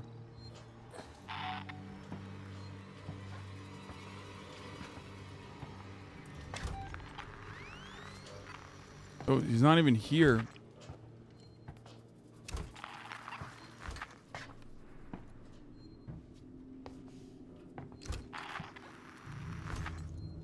Bro, why would I stop? Chad, stop saying run.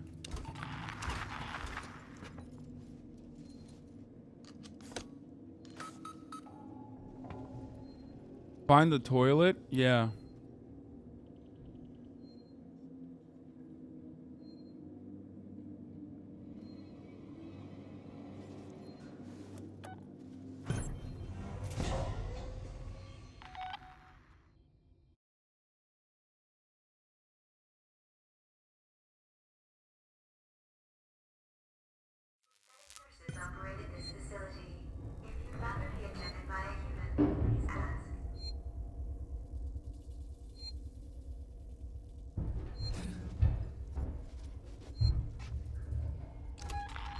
Oh.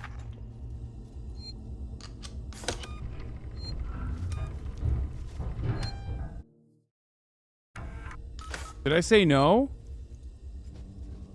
On accident? No, I did not. Okay.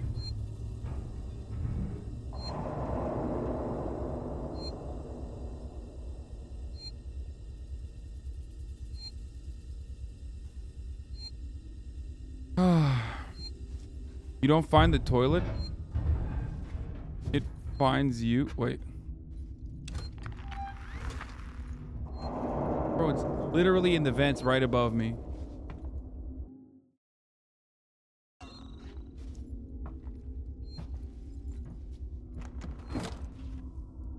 Dude, stop. Oh my god. The inventory when it's maxed out is so frustrating because it's like it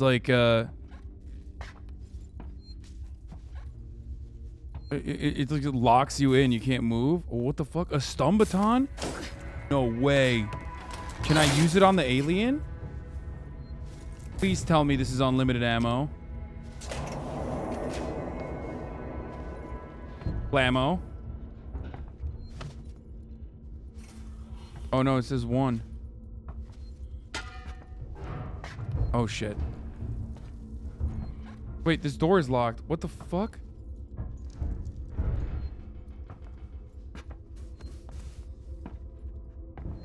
Door.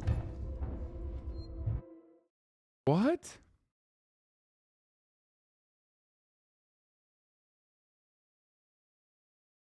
Okay.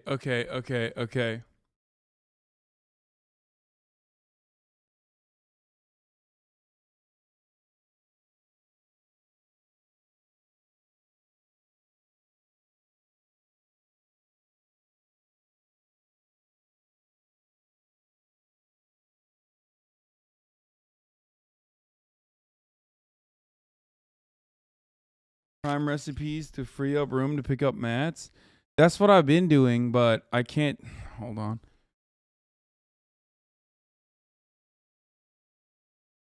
I'm not pausing the game, chat. Stop saying I'm pausing the game.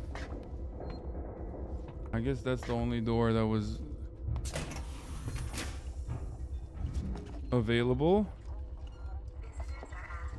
What the fuck is the trauma? Dude, this is what I would just like chill in the trauma room. This is where I would be. I'd be posting up in the trauma room with all my trauma.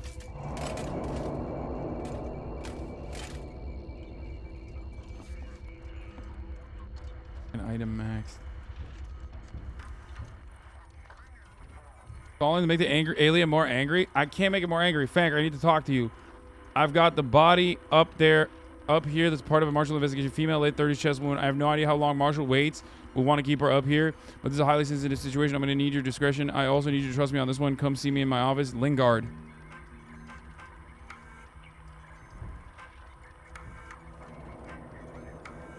Activate. Warning. Hydrogen cylinder U6 not found. Cold room inaccessible due to extreme temperature. Frank, your concern about San Cristobal's lockdown has been noted, but I assure you that evacuation is 100% necessary and only a temporary measure. My priority is the welfare of the living, while you seem to be more preoccupied with the dead.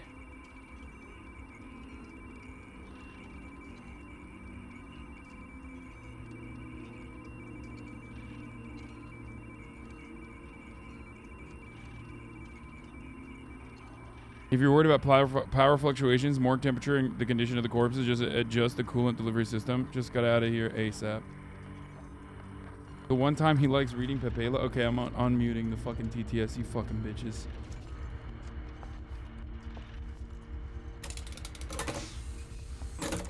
I don't even know what I'm doing right now. Am I firing off on all cylinders? That one's locked. Hi, chat.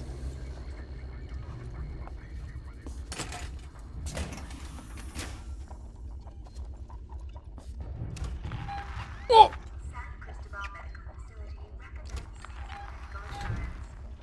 Bro, if he comes in here, I'm fucking dead.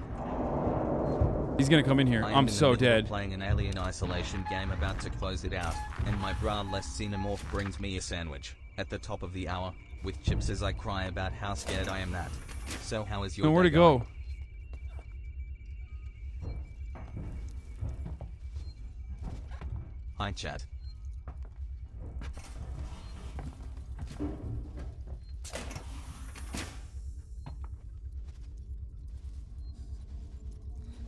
The alien probably doesn't like the cold, right? The Sand Gaming Pog. What the fuck? Shit. Dude, I don't like the fucking sounds, man.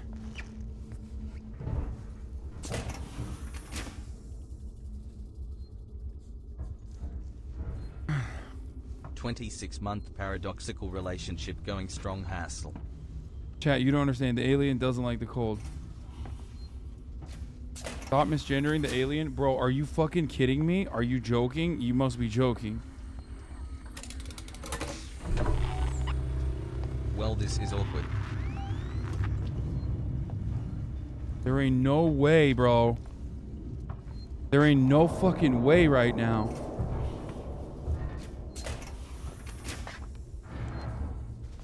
Please, there's no hiding space in here. Dude, I do not like the fucking no hiding space.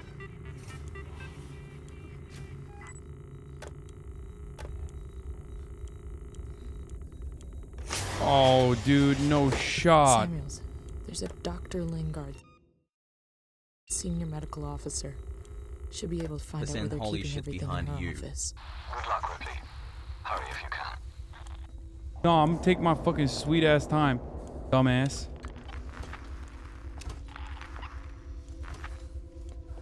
Oh shit. Does the air purification make it harder for the alien to see me too?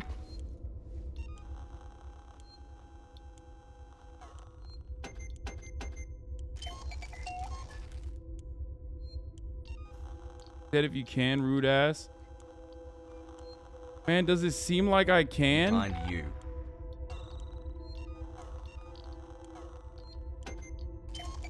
Holy fuck, I can make an EMP mine. That's crazy.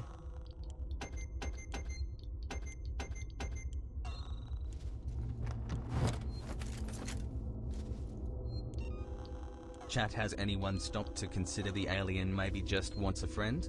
Can't we just give it a hug? What? Fucker at? Oh!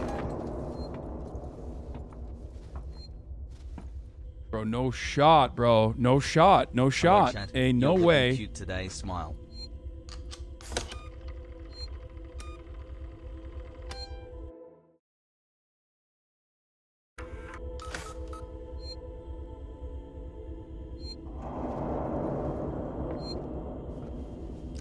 ammo.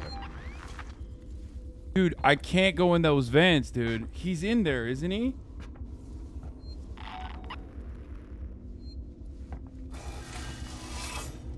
Oh my god, dude, no.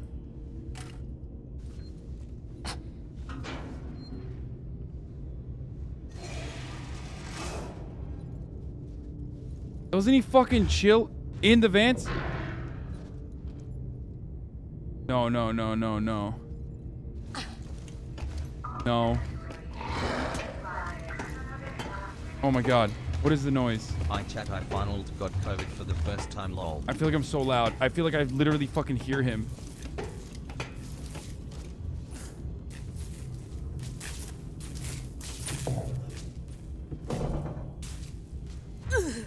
Bro, this is... What the fuck? I've had crunch wraps more. This motherfucker did not just see me right now. Oh!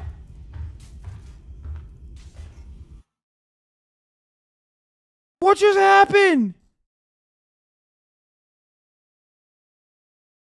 25 months with this streamer. Wow. Wait, Why does he haven't they actually voted not him know out how to yet? see this is bitch-made ass alien, literally?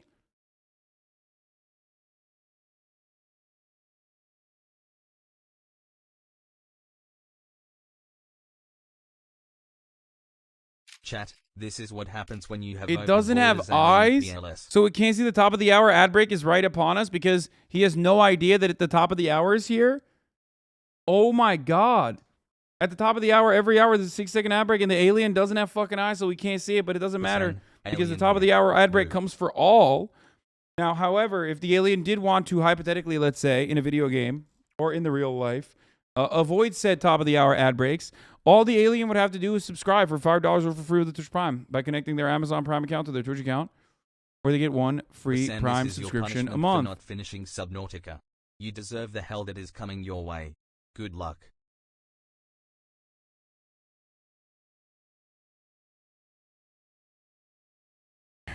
Here's the 1 minute ad break now. The alien can also get gifted a sub. Oh sheesh, game time.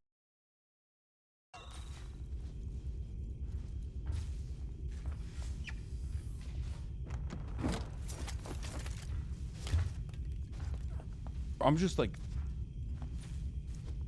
bossing shit. Oh, fuck me. Alien is waiting to you smile. Oh, I'm gonna scare him, mama!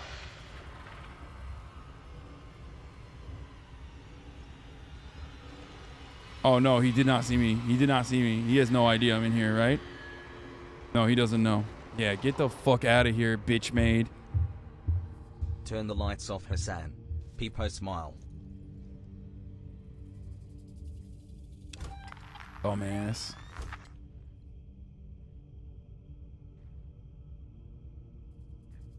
I'm not saying I'm gonna ski mama. I'm saying anana sikerim ama, which means I will fuck your Hasan mother, will huh? not be able to continue this adventure, Like, as his ama superior means- acting makes chat way too scared.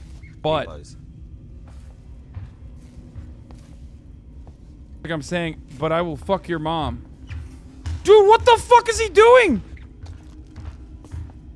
Bro, this dude is just straight posted up outside my fucking quarters, This dude. ought to make him laugh. I'm so I can't get out of here.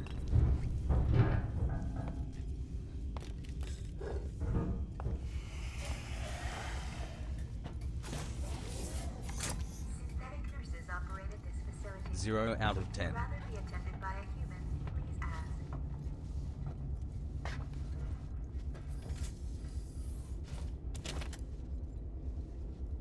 Dude, I don't even know. I just like ran in here, but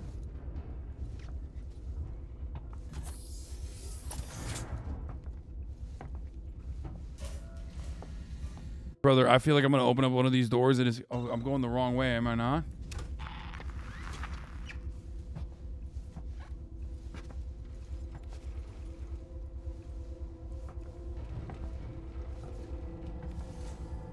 Bro, she is so goated. This girl has the absolute like the greatest core strength, quad strength. What?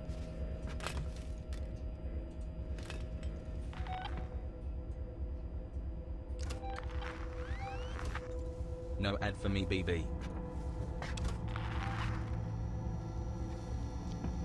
I like that the alien is like literally in the direction where I'm supposed to be going, which is nice.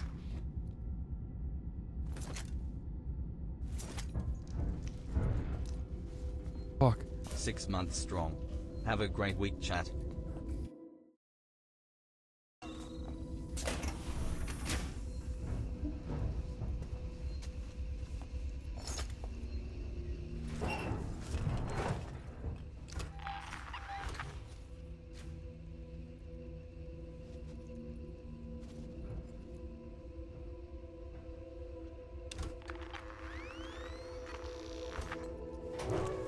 Okay, he's not here. Chest up. What? Oh, that was me. I opened the door. Oh my god. Stop saying Locker Larry.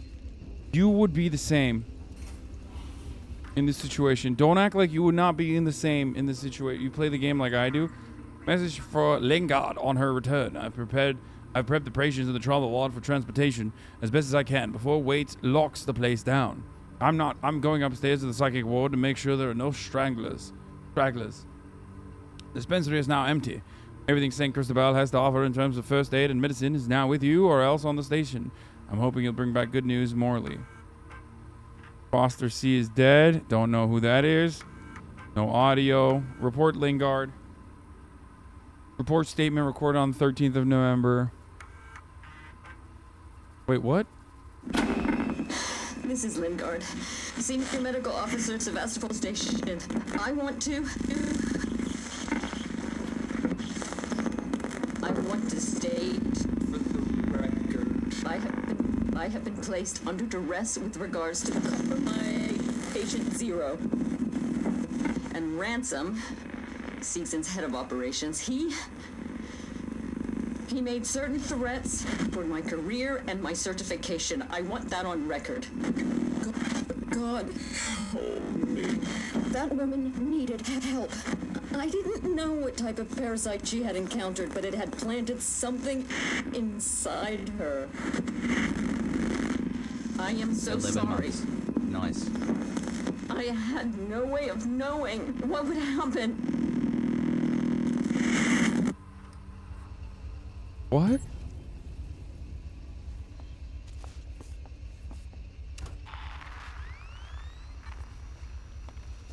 Pog.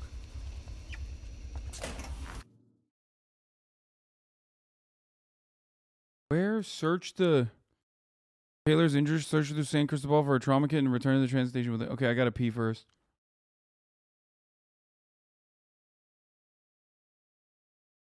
Have you ever seen the Alien movie? No, I haven't seen any of the Alien movies. I have to pee.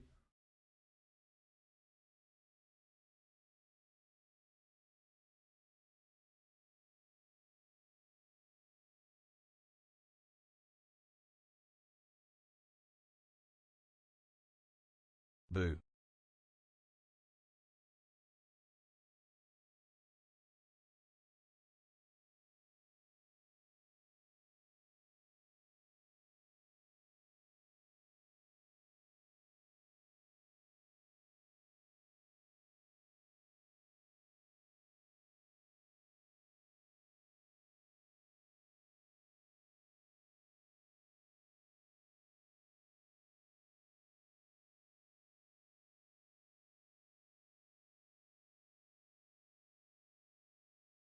Yo chat, it's me Green, 2 months pog.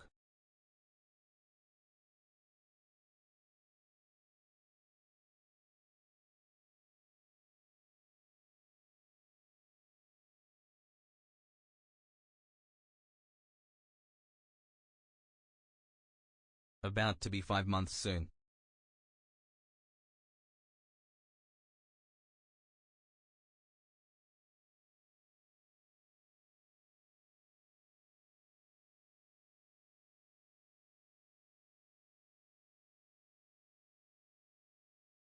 Sup.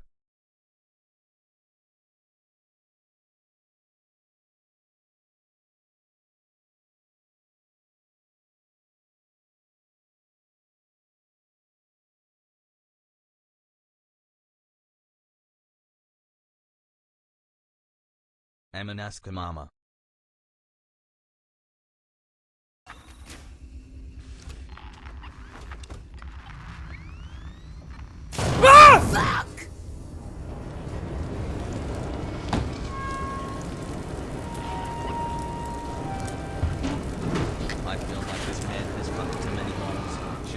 stop him?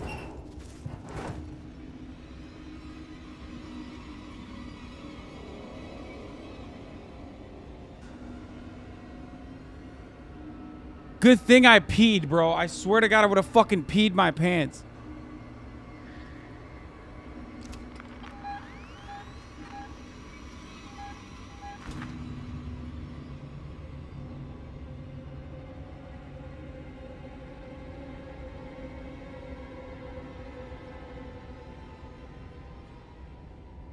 Hasan just blammo the alien away peepo smile.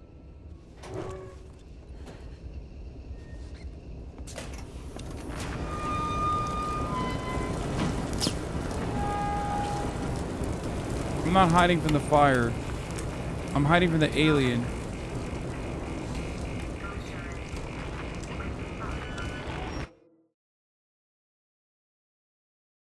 I don't know where to go anymore.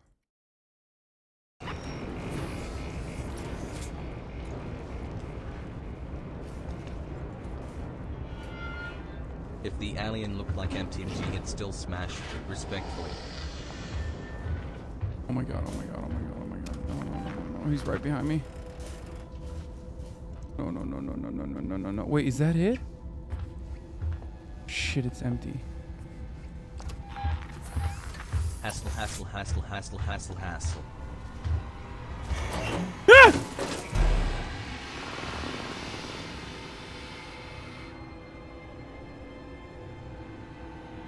Andrea Bota said I have a huge ego. She's right. 2 years of Hasan fucking my mum pop. Why did you yell? What do you mean? When that music starts, it's over. The alien is up my ass. Oh my god. See, I knew it. Below it is me, the alien Zero Nancy Pelosi. Give me my $15, fucker.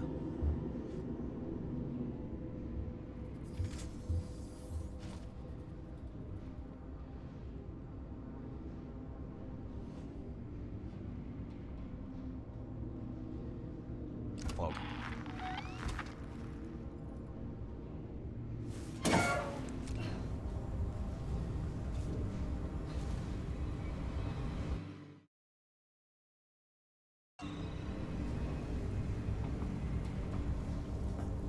I saw the Paw Patrol game on Switch as more your speed. Hassle, hassle. You laugh, but like, low key, you're right. And for the record, there's nothing wrong with that. Knowing your limitations is okay. Oh shit, please stop. Knowing your limitations is okay, chat. What the fuck? Where? Dude, I don't know where to go. Wait, operating theater for trauma kit? Where's the operating theater? Anarchist NATO guy from earlier. I was joking and I'm not an anarchist. 1 year bat chest. Oh, you son of a bitch. Made me shit on anarchists for no reason. Well, not for no reason, but... Ah! Oh, he sees me! Oh, he sees me! Stop!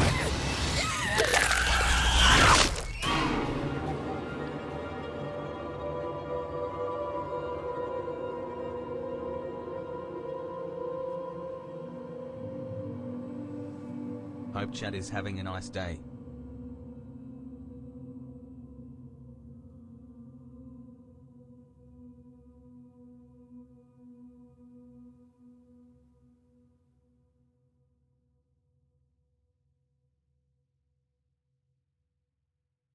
Meow. Meow.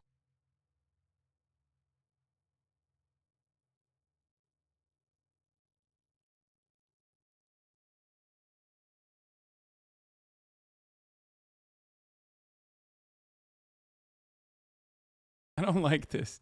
I don't talk about, but I love you, chat. It like literally hurts, bro. It hurts. Like how scared I get hurts.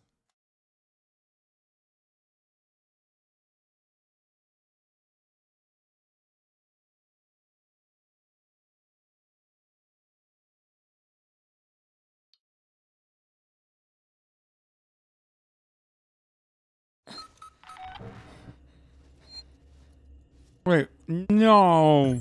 It's simple. Drop some fentanyl and this whole campaign ends bepala. Bro, come on.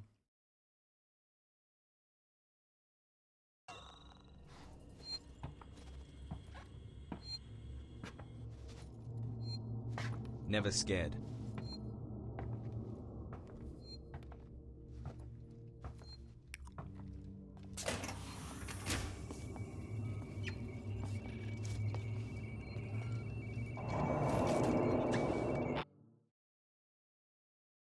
"21 months in this awesome community hassle." Wait, I forgot what I'm...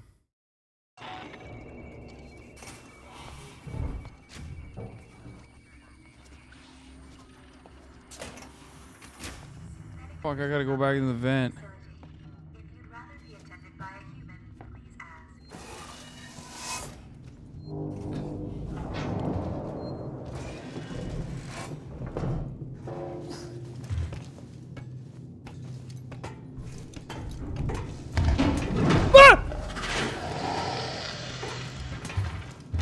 That didn't happen last time.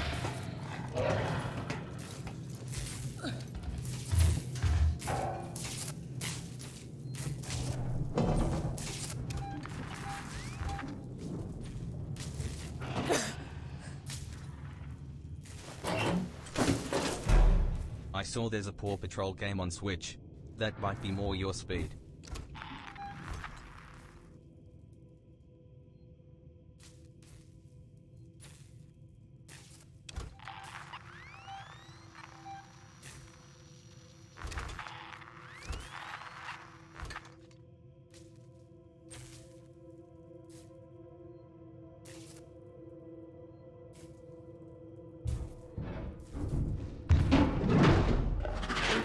What?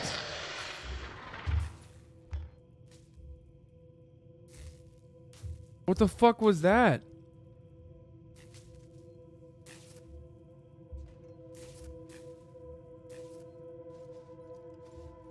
Thank you, Shells Bells, for the 10.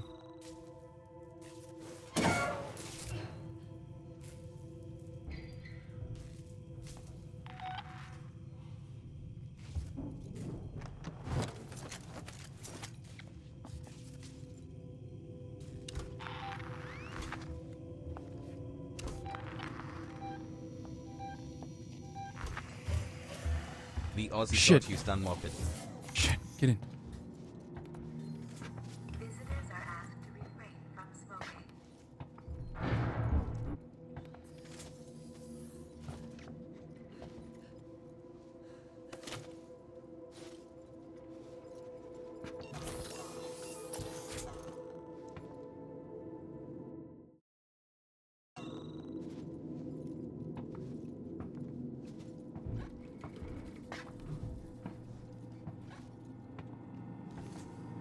Dude, I'm so scared that I... Happy 6 months, Zuni. Thanks for everything and happy Pride Month hassle.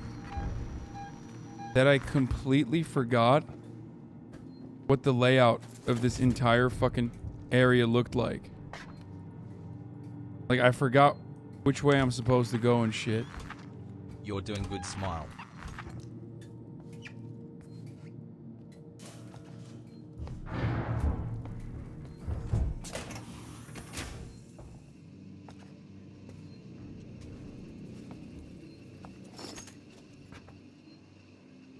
Hang tough, Hasan.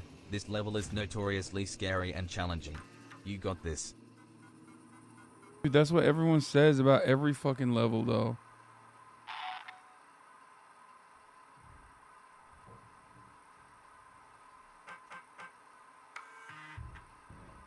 Lob you king. This is...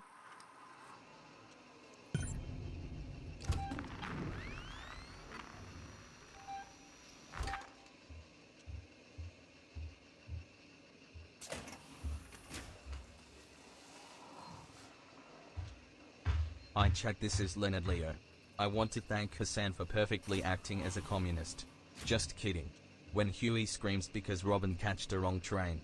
Hasan screams when doors just open. What?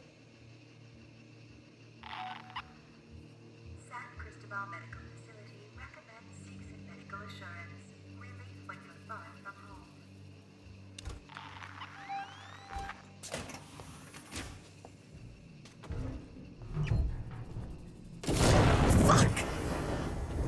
Yeah, I knew that was gonna happen. Are you winning, son?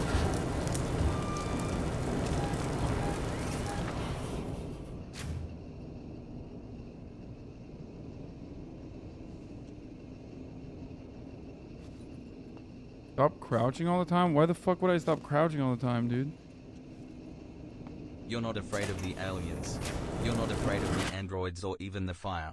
What you're really afraid of is Allah. You need the Quran. Oh, the alien's right there. What's up, bitch? Yeah, that's what I thought. Oh, shit! Oh, shit!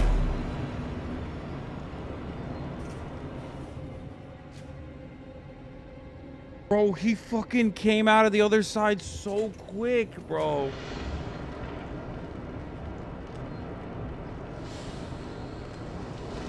I like this.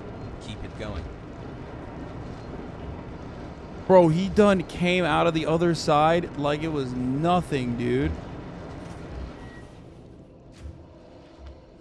I actually thought, like, haha, like I can talk shit, you know, make myself look sick, look cool. He's a 10, but lock noises scare him.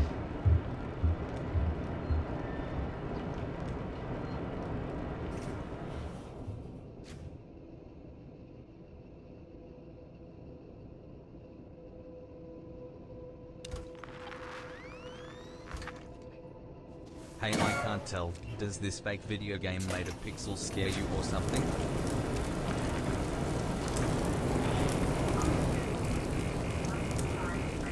What?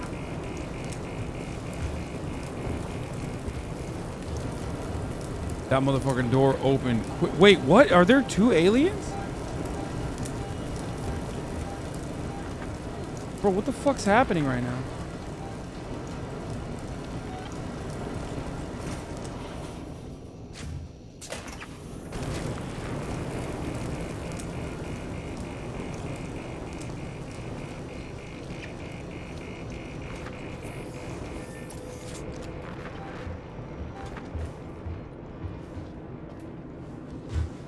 Oh! What is going on? Hasan nom nom.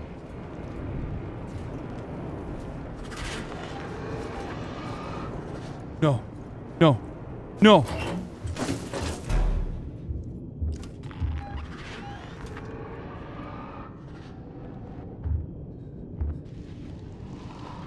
The No, Aussie he didn't see me. unlock it He doesn't know I'm in here.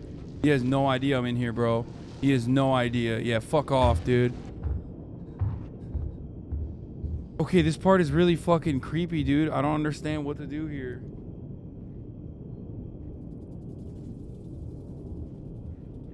"12 months hassle of this community."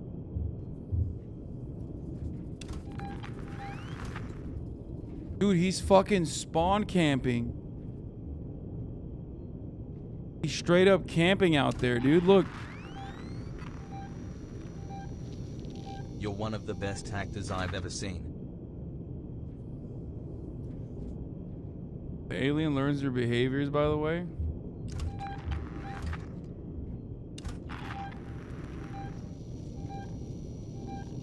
Synthetic nurses operate at this facility. If you'd rather be attended by a human, please ask.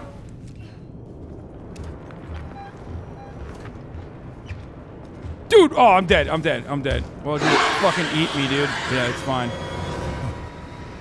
Wait, can I run?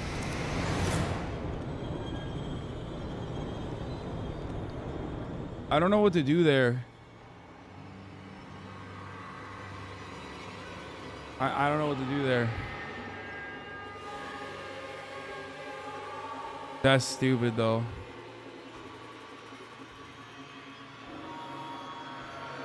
He needs some Okay, help. this is whack.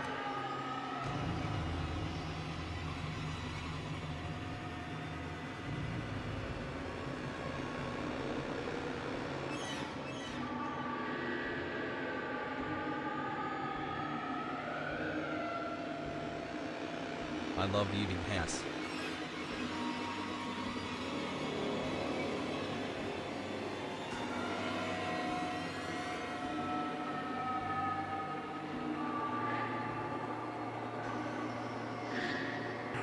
I'm done, dude. I'm done. For today, at least. Sorry for not doing more. Okay? I'm going to go. I'm going to play some basketball. And I'm going to prepare for a fucking banger stream tomorrow. I'm going to link up with Pete Jars and Meowry. Hello. Okay. And get prepared for a banger stream tomorrow, where I will be defeating the weeb accusations. Right. Oh, daddy. Many people are out here saying I'm a fucking weeb. I'm going to defeat those accusations. Aggressively and thoroughly dismantle them.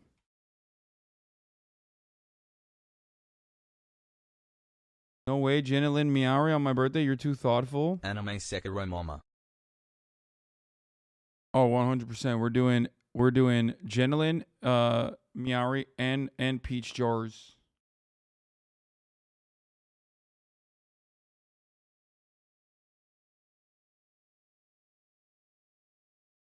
"21 months, let's go."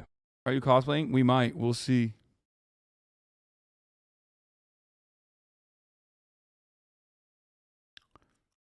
Yeah, it's Muscle Mommy summer, dude. It's Muscle Mommy summer, straight up. We're starting it big time. Stunning lo-fi introduction, starting off. I've never seen Alien before. Anyway, folks, camera down here. Sunny Los Angeles, California. I love you all, Says Hasan. and I will see you The star to the tomorrow star for another This absolute level is banger for stream. real, for real. Where, like I said, Pete Jars and Janelyn Meowry are going to be with me all day, and we're going to figure out what to do. We have some fun activities planned. Okay? If you guys have any activities as well, no B-ball live stream. Man, I'm live for 8 hours every day. Let me fucking live my life off camera too. Tomorrow the stream is at a regular start. It's gonna start at the regular hour that it starts, and then they're gonna come over later and we're gonna hang out. We're probably gonna do a little taste test.